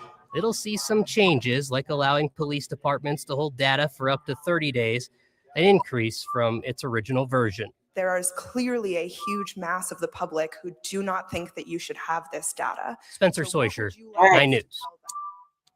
Because at first they were using it for to protect the immigrants. You know what I mean? Because they didn't want. Now, when you call for an Uber or for a Lyft, you expect the photo on the phone to match the person behind the wheel. But that's not always the case, and the state of Colorado is now looking to hold so-called imposter drivers accountable.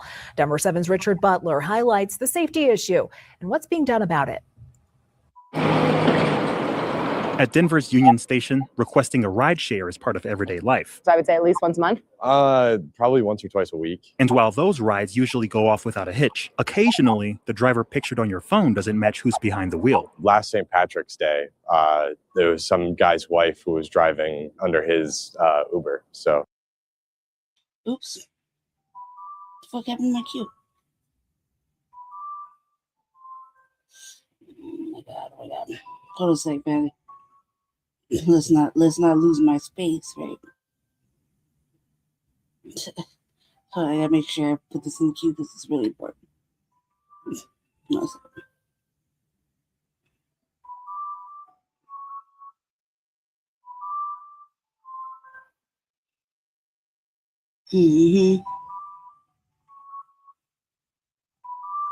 Hold on a second. I learned something right the other day when I did my my broadcast. And I showed it because I was wondering what the fuck was going on with my electricity bill. They didn't want to talk about it. They didn't want to talk about it. And now I know. Now I know exactly what the fuck happened.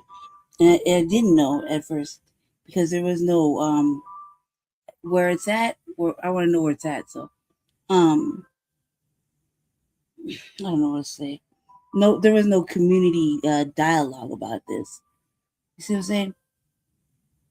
One second. And it's really taking up a lot of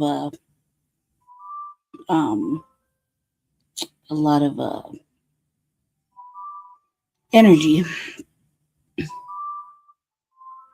1 second. Also, too, I want to talk about this real fast because this was serious.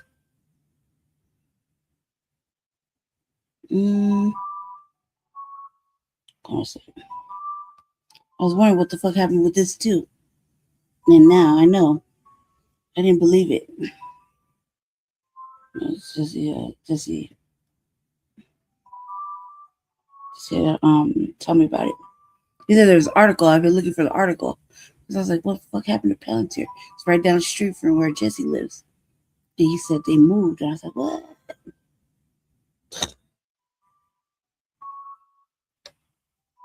I said,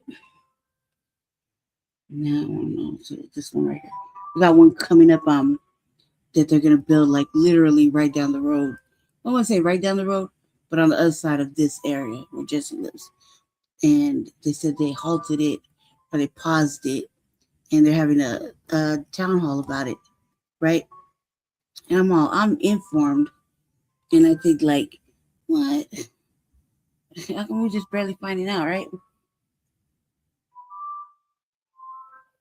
One second. One second.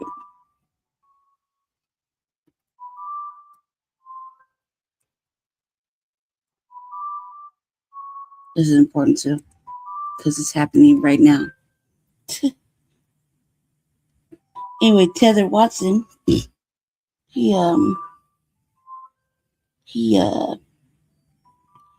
was holding the town hall. Okay, good. Now I can really talk to this motherfucker about what the fuck I felt like I needed to talk to him about.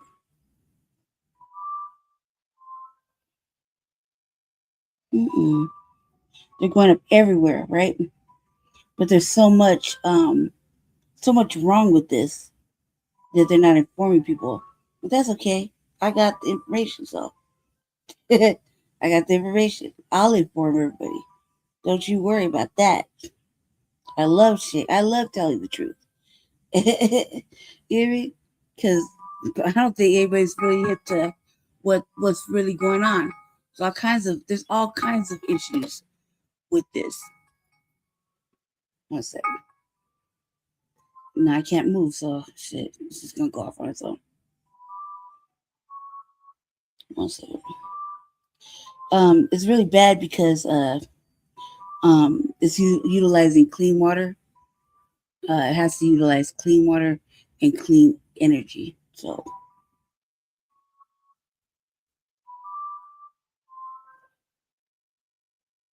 he can't really trust anything these individuals are talking about, right? This is how I learned about it.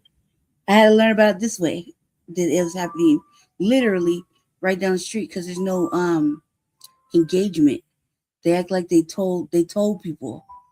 You know what I mean? Like, I'm like, who's hip to this and why we didn't know about it? Hold on one second. Make sure I got everything I wanted to get out of this. One second. It didn't recall right? Mm-hmm.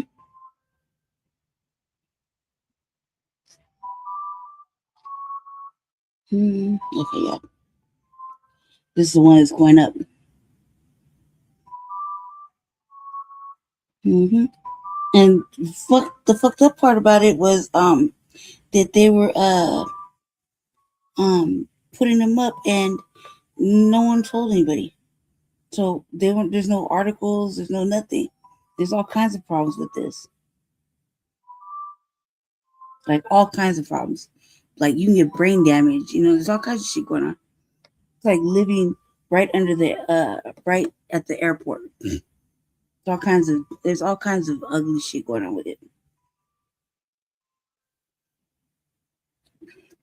Right? And so one of those community events that I feel like has always been put on, right? It's supposed to be for the Black community, okay? We'll have the energy company come out. It's all corporate though, and they don't say anything. They don't really talk about the important shit that, like, for the people like myself, you know what I mean? I'm gonna leave it like that because it's really important. All right. I hope I got everything. All right, real quick.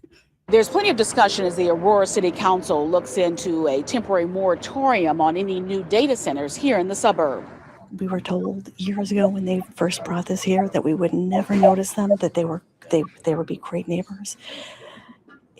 We hear the chillers 24/7. The moratorium generally applies to new applications and expansion of existing facilities, but there are exemptions, including already submitted applications for proposed projects and routine repairs that don't increase capacity. We've seen an increase in the level of interest in data centers, so we need to have a more streamlined process that'll help both developers and help the city approve or deny the applications as they come in.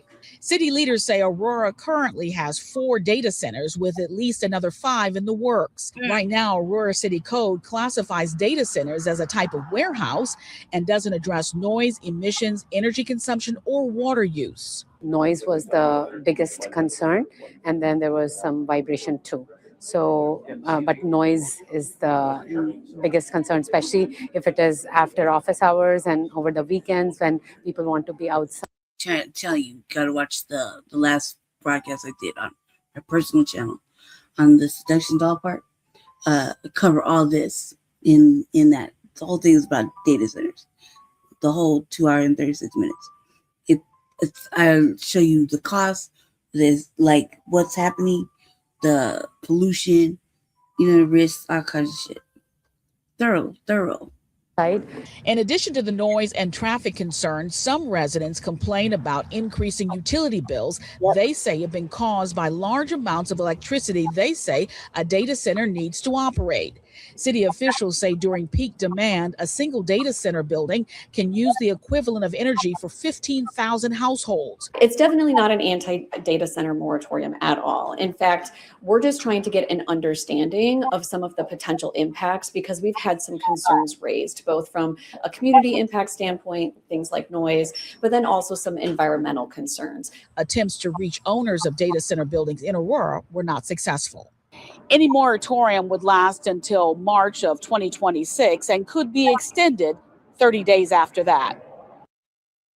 I want to know where it is. And environmental concerns do make up some people's opposition to massive data centers, but there are financial issues as well. Tonight, residents in Aurora shared their experiences as the city prepares to potentially allow more centers into the neighborhood.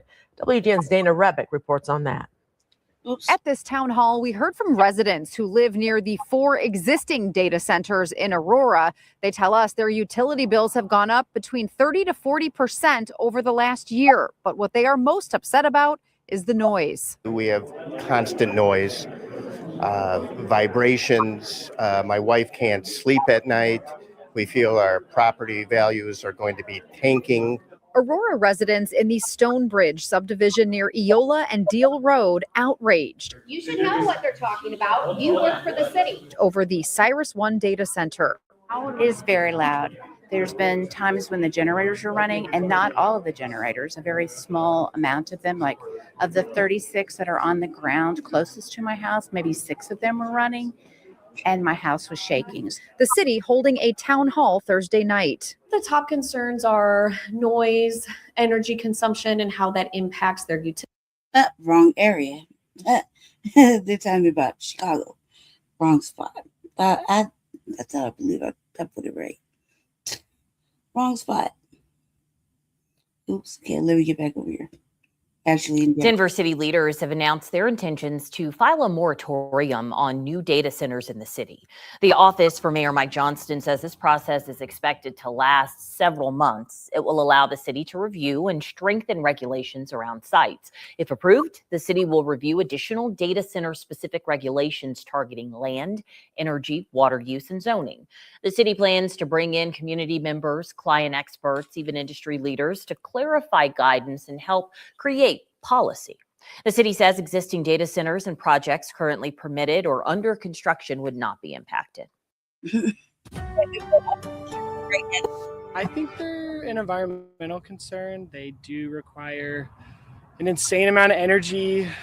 That concern that you just heard is one of many we have been following for months at this point about data centers that are popping up around the Denver metro area. And as you just heard there, we've heard people question the amount of water and energy that they use. And that's why a new bill aims to hold developers accountable to meet climate goals while also working to boost our state's economy. Denver 7's Allie Jenner-John has been staying on top of this discussion. Allie, you're hearing a lot on this issue from both sides. Yeah, of course. Some people feel this way, some people feel the other. So we're trying to talk to both sides here because the average person may not even realize just how often we interact with data centers. For example, you're watching me right now because of a data center. And if you want to hop on DoorDash, maybe order breakfast while you watch, that originates from a data center too. And that's why Ryan Mallory, CEO of Flexential, a data center platform that operates 5 here locally, says we just can't go without them. That's why he's pushing back on public concern about power use, telling me data centers pay power companies to access it, which he says subsidizes the rate base for the community. And with water, Mallory tells me data centers don't take it from municipalities. It's a lot. We operate our facilities at a 0 WUE, which stands for water use efficiency. We have no water impact on the communities outside of just drinking fountains and local bathrooms. And so no abnormal impact to the communities. Still, a new bill aims to put some real guidelines in place and hold people like Mallory accountable and meeting environmental safeguards. So this would mean a few things, including ensuring electricity providers comply with craft labor requirements. It would require operators to obtain a certification under energy efficiency standards, as well as implement water stewardship strategies and consult with the Department of Natural Resources.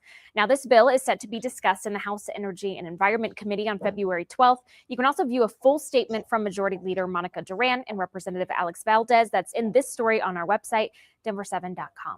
Live in studio, Allie Jenner-John, Denver 7. Thank you for breaking that down for us, Allie. And as that happens here in Colorado, Elon Musk is now making a move to build data centers in space. Yesterday, he announced a merger between SpaceX and the artificial intelligence company xAI. In a memo, he cited data centers in space as the main driver for the deal. Musk says current advances in AI require immense power and cooling, and that moving those operations into orbit is the only logical solution.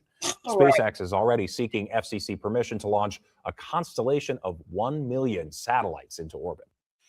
Neighbors in Denver are sharing their formal demands for a new data center campus planned near the National Western Complex. At a press conference today, residents of Globeville and the Elyria-Swansea area delivered their good neighbor proposal to CoreSite about its DE3 data center, listing out specific demands. They are asking for full transparency, and that includes detailing energy load, water use, and generator plans. The community is also asking for safeguards to privacy.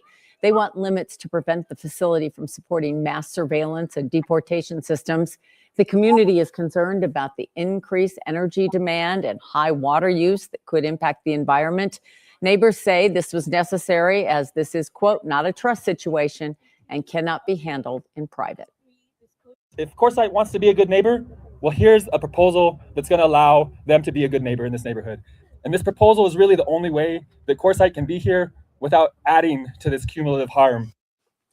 The proposal also demands CoreSite provide a written response by Tuesday, February 24th.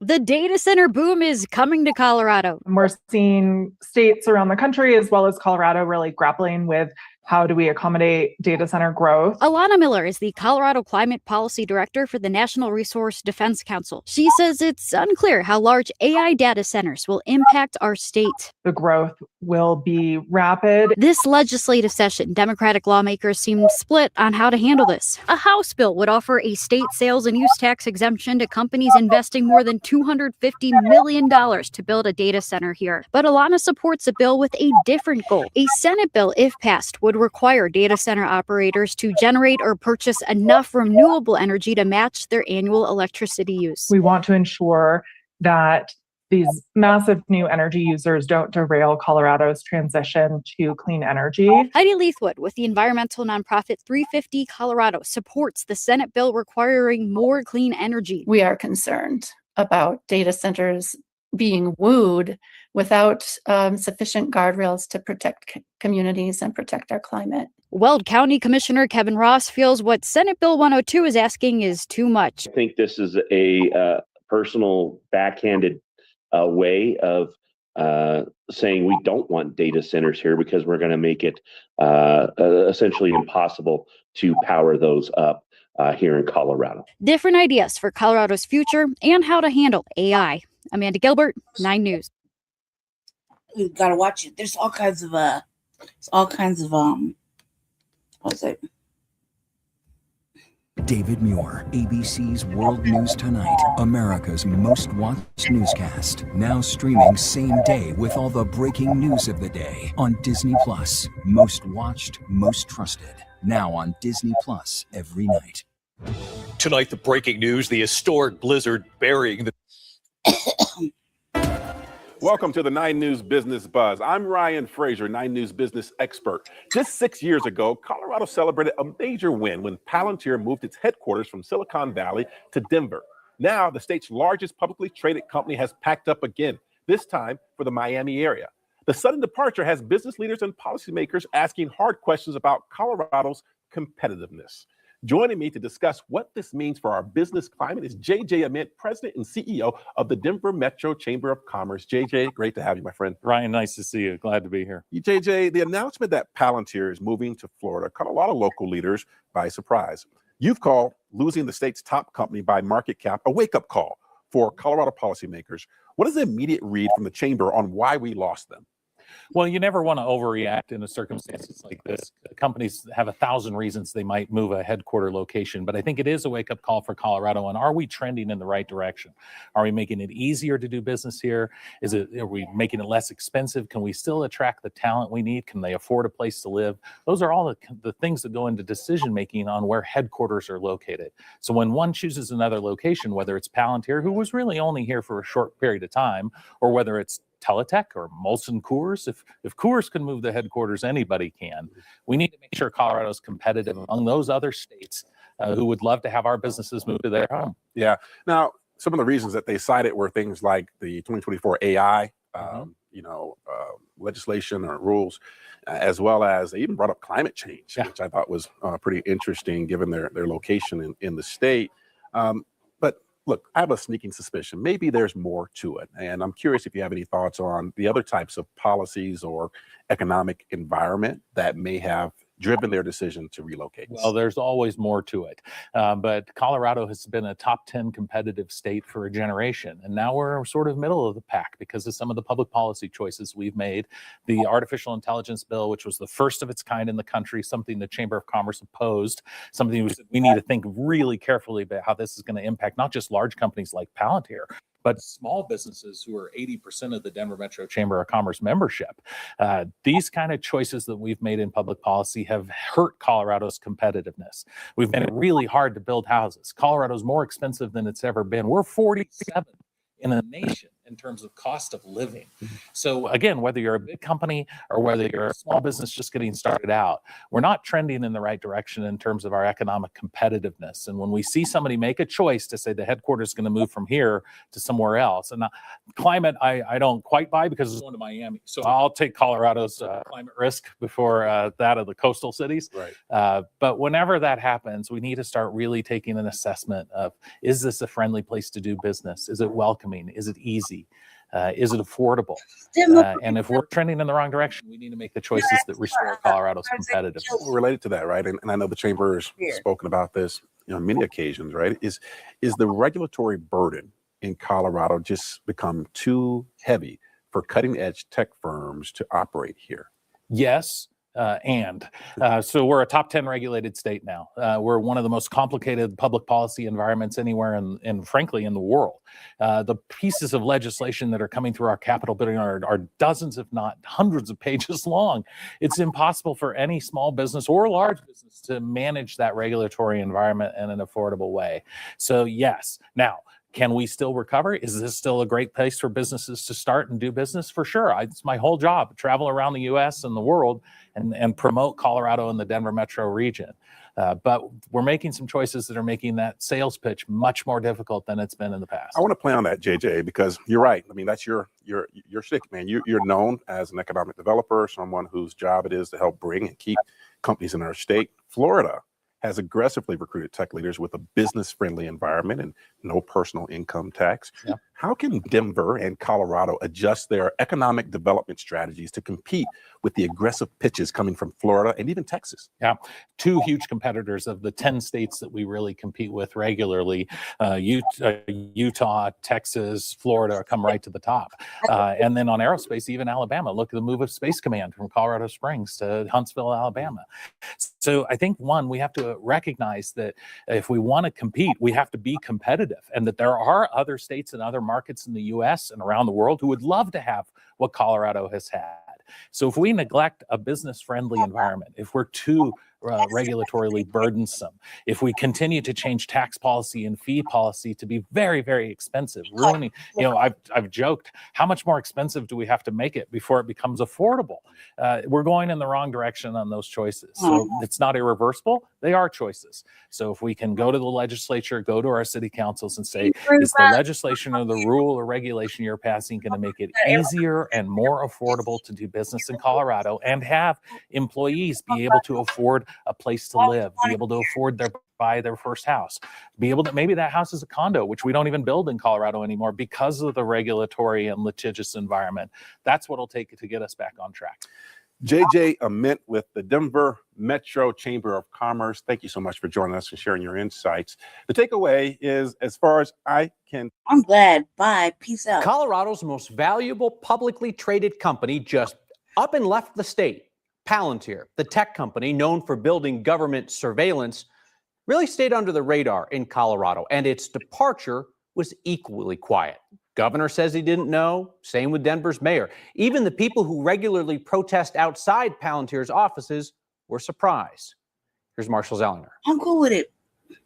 Palantir's name is not on its headquarters in Denver, whether that's the Tabor Center downtown or this glass building in Cherry Creek North. And it does not matter anymore. Based on this social media post this morning and the company's annual investor report today, the AI technology company is now in Florida, just outside of Miami. Even as we speak, there's activists in Miami mobilizing to keep the pressure on. Michael has been protesting outside of Palantir's offices in Denver. He would only say his name is Michael. It is safe to organize, but I like to be careful what I hand to a international surveillance and targeting company. The protests outside the offices are in part because of Palantir's military contracts and reports the company is using artificial intelligence software to help ICE with deportations. We believe that there are still operating offices here in Denver. We definitely won't be stopping our campaign anytime soon. What I would be looking to is, does it affect any jobs here in Colorado?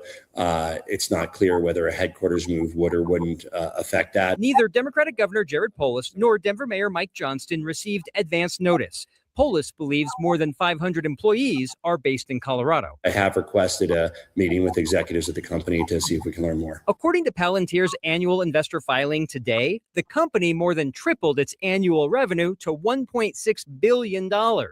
The investor filing perhaps hints to a reason for the move. It mentions Colorado's AI bill from 2024. The law requires businesses using AI to protect against algorithmic discrimination and notify consumers when AI makes decisions affecting employment, finance, or healthcare. Palantir writes, compliance with such obligations may be difficult, onerous, and costly, and could adversely affect our business. Palantir also writes, our Colorado headquarters has experienced climate-related events and may continue to at an increasing frequency in the future, including drought, water scarcity, heat waves, and wildfires, and power shutoffs. I guess I need to reach out to the energy company to find out if they believe they might be to blame with that power shutoff reason. When a company leaves, they're supposed to file a notice with the employment office in the state if there's going to be mass layoffs. We hope to get that notice later this week. If Palantir has filed one, I haven't seen it listed yet. So when we think about why companies move from state to state, sometimes you'll hear tax rates, right? Mm-hmm. But Florida's corporate tax rate is higher than Colorado's, but obviously they have no income tax. Right. So I guess if you're looking to just as a CEO to keep more in your pocket. Yeah, that's why athletes go to Florida over different states. Right, and you think about what the impact could be if Palantir leaves town. I didn't see them sponsoring a lot of parades, if you know what I'm saying, right? There weren't a lot of Little League teams wearing Palantir t-shirts. There are still job postings in Denver today on its website, so there would still be a presence. And I know there are some remote work, so it's unclear. I know the governor said he thought 500 or so employees in Colorado. It's just unclear how many are actually in Colorado. All right, interesting stuff, and it just Happened like that this morning. Marshall Zellinger, thank you. Over to the state capitol, where today community members and police weighed in on flock cameras and systems like them. A bill in committee looks to change the access that police have to those systems. Fox 1 political reporter Gabrielle Franklin is joining us live from the Capitol with more. Gabrielle? Yeah, Christine, supporters and opponents are currently debating a measure at the state capitol, looking to strike a balance between public safety and privacy when it comes to these surveillance camera systems. This bill will not take these cameras off the street. They will. This bill will simply enact safeguards to make sure that law enforcement can continue to use them for legitimate reasons, and the public can rest assured that their rights are not being trampled. A bill being heard in committee at the state capitol tonight would require law enforcement to have a warrant requesting information from automated surveillance systems like Flock. It would also change how long the cameras can store location information. Law enforcement has some problems with the measure. The big things with the bill is the search warrant requirement outside of 24 hours and the actual feasibility on what will get done with that. And the struggles that we already have getting search warrants in a timely manner out of our courts. And then the 4-day cap on keeping data would significantly hinder some of our longer investigations and our serious violent crimes. Under the bill, thousands of the camera systems operating across the state would have a shortened window for storing information. Originally, lawmakers wanted to lower the window to 4 days, but amendments could be coming to expand that time frame. I understand the system does make police work easier, and that's exactly what we want, but it doesn't give you a right to be lazy. Fox 31 originally covered Chrisana Elser's story about a Flock mix-up back in October. An officer wrongly accused her of theft using Flock cameras. Today, she's testifying in favor of the bill for more safeguards. It is a great and powerful tool. They all are. And we should be able to have every tool in our arsenal, but we should be trained to use them appropriately and use them with proper due diligence. Because in this case also, if he would have done his due diligence in-house, not even included me, he would have saw my truck at the other entrance parked the entire time. And this bill does have bipartisan support over at the state capitol. Testimony is still going on at this hour. Reporting live in Denver, Gabrielle Franklin, Fox 31. You can't have it both ways, man. Like, you can't be upset that first you were like, oh, we gotta have them because, you know, they're gonna alert where the immigrants are so ICE could go get them. Okay, whatever. Now you can't. Now you be like, oh, well, this is infringing on my privacy.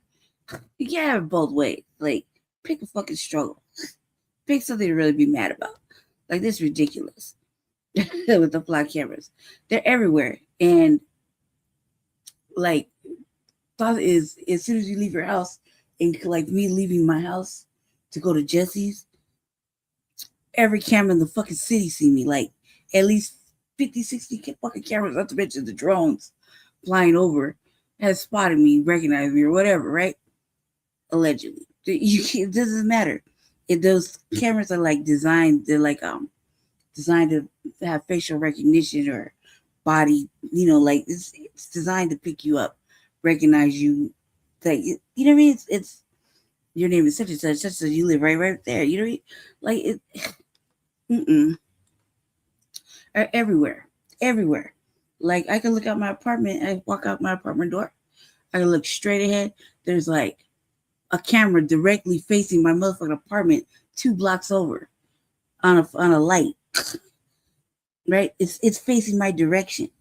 So when fuck shit happens, they immediately walk over to the building. The police immediately are at the building. You mean? I just don't answer the door because it's stupid. Like, it's literally facing my apartment. I feel like it's looking right at me. And I be outside look, my binoculars are moving around and shit, flying and stuff on my own, right? So it's like, I see you watching me, watching you, watching them, right? Shit's already fucking, it's a lot. No. And not to mention, like, all these cameras and all these drones, they're using them for whatever. The police can use them. They're not really solving any real crimes, like that. In my opinion, right?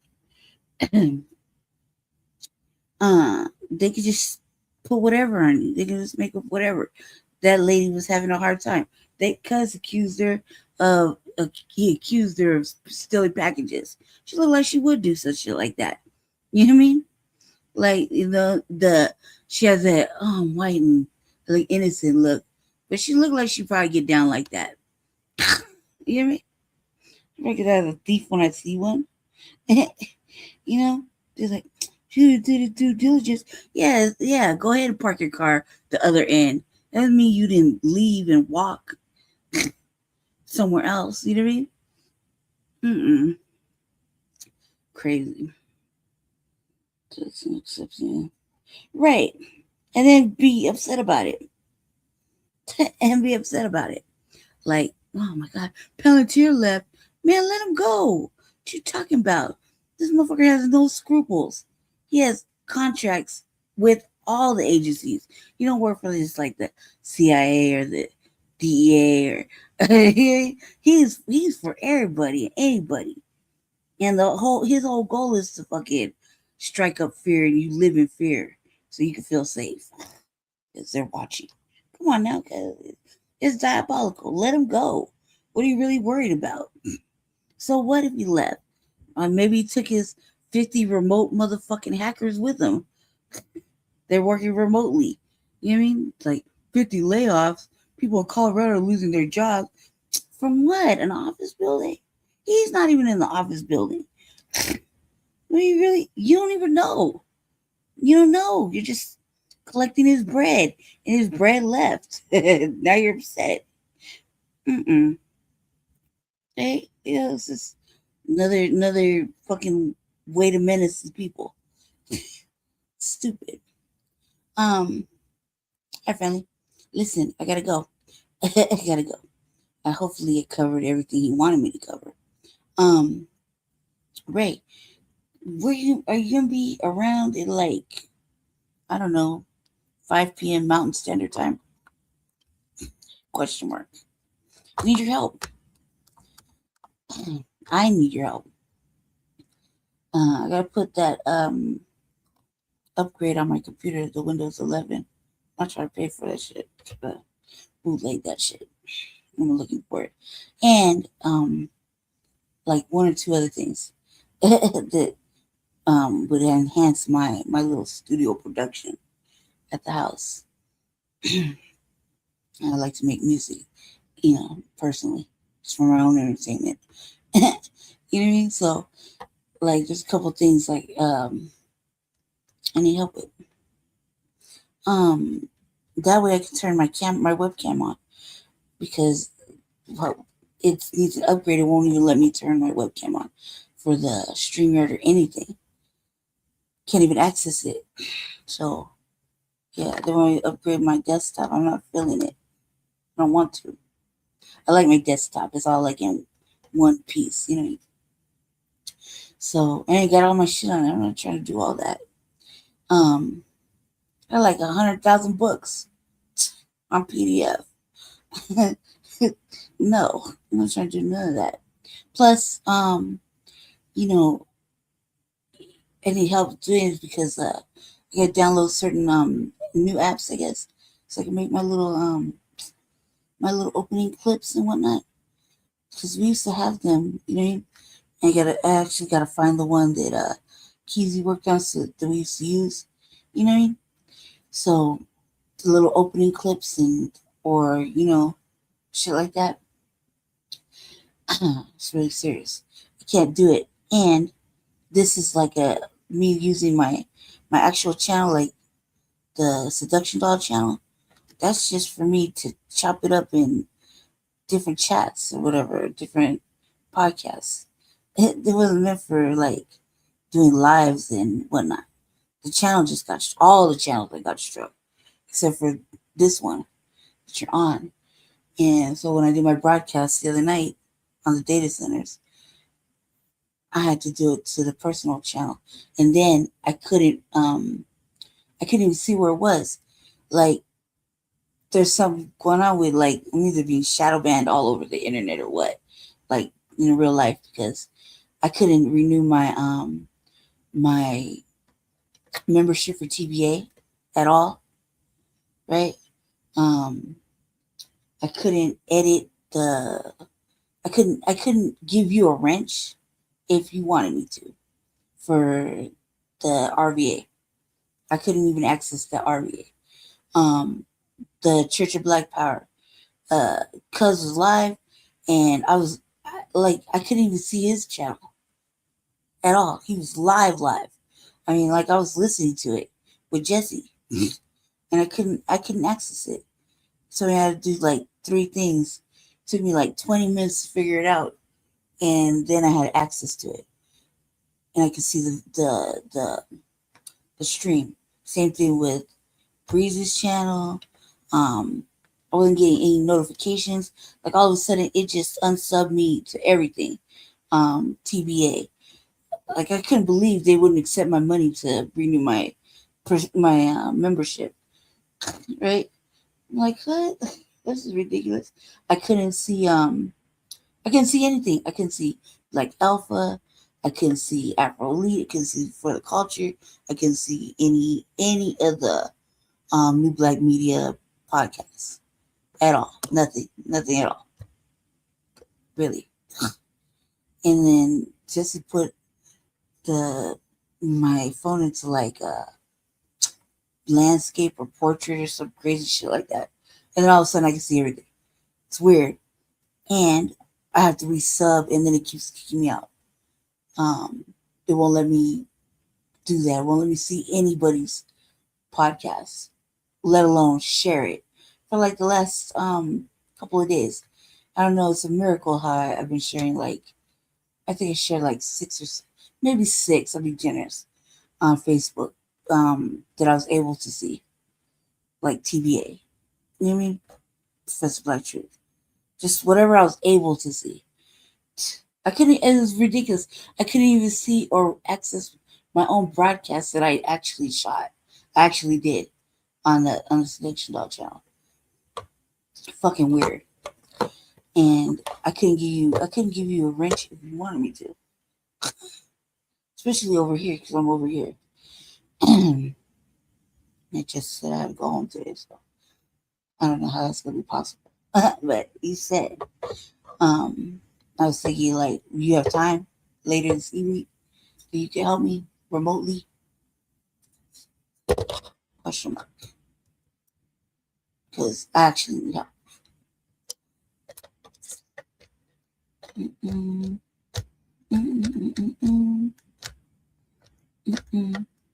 Yeah, especially over here using Jesse's laptop.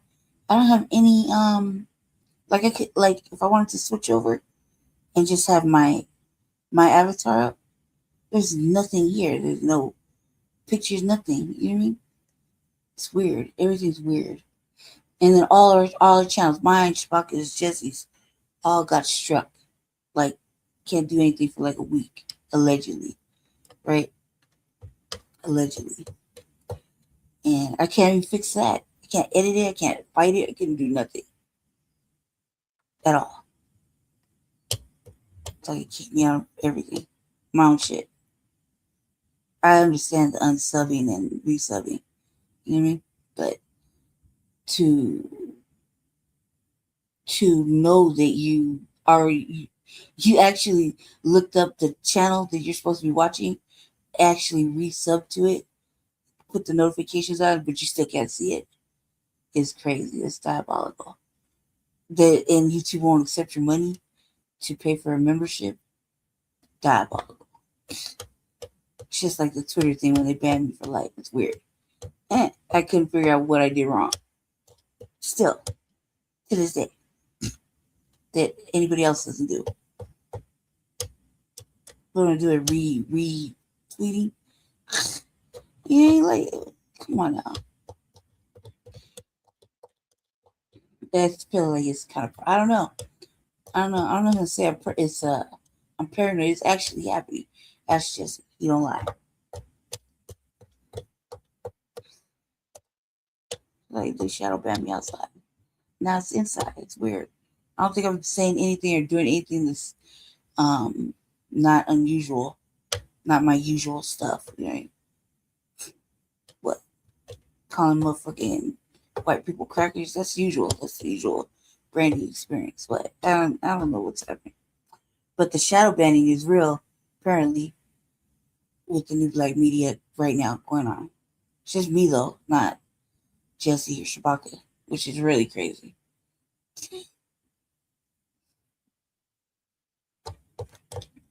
So anyway, you gonna be able to do it or not?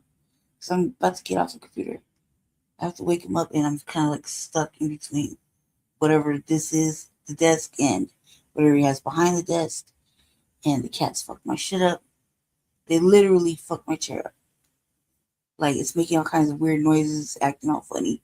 They had the, like, I don't know, destroyed something that, like, messed up one of the cords to drive it. It's like acting all dysfunctional, just in 2 feet of space.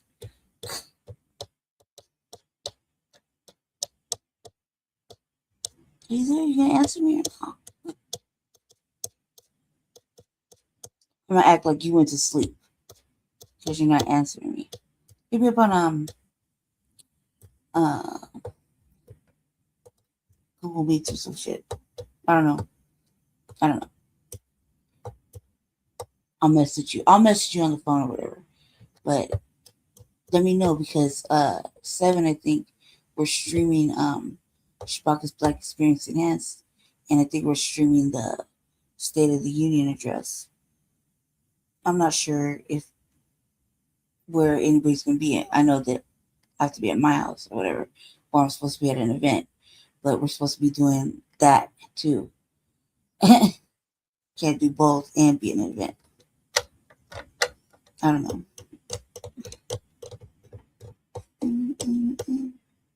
We give 2 more minutes, guys. Did you leave? Like, fall asleep? Shout out to the little eyeballs watching, speaking and not speaking. Glad to see you here. Thank you. All right, Raymundo, I'm gonna act like you just ignored my request. So I'm gonna act like that, because you're not answering me, and I know you're like you're awake. Let me see. Yeah, okay. Anyway, Black family, thank you. It's Tuesday, Grand Rising. Stay black, stay dangerous, stay out the way. Join us later on this evening for Shabaka's Black Experience Enhanced. I believe we are streaming the State of the Union address, because it's important. Or one of us will be at an event. I don't know yet, but I know that that's supposed to happen. So join us for Shabaka's Black Experience Enhanced. I believe it's 7 o'clock Mountain Standard Time, I believe. Like and subscribe, share the broadcast. Thank you for watching season 6, episode 14, part 3 of the Frontline Black News. I had to take over for Jesse. He needed his beauty rest, so I fell asleep. But I was actually here, so you weren't just alone like usual. So I was actually here. Day 3 of taking over and finishing out the broadcast. So thank you for hanging in there with me. I learned something. I learned a lot of things. I'm hoping y'all have a good day. Don't do nothing I wouldn't do. And Raymundo, I'm gonna hit you up in a couple hours on Meet or whatever, Google Meets. So I'll have Jesse do it, whatever, either way. To see if you're when you're gonna be free. That's what I'm gonna say. Because I need your help. And that's about it. That's about it. I gotta go, family. I actually have to wake up Jesse, and the cats destroyed. They destroyed something. So I wouldn't say they destroyed it, but they knocked over like a big box of miscellaneous shit. And the way I'm in the power chair, because I thought I'd put my legs up, it didn't help. So I'm dysfunctional right now. So I gotta wake him up so he can help me. And he's got stuff to do anyway. So I'll tell him to say hi. Thank you, viewers, for sticking with us. Don't forget to share this broadcast. And we'll see you later on this evening for Shabaka's Black Experience Enhanced. And yeah, have a good day. And peace out, Raymundo. And yeah, thank you everybody who showed up in the chat earlier. Mac, Twin,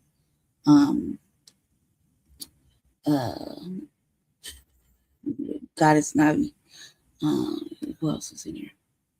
Let me just make sure. Thank you, everybody. There we go. Shabaka, thanks to Shabaka for showing up too.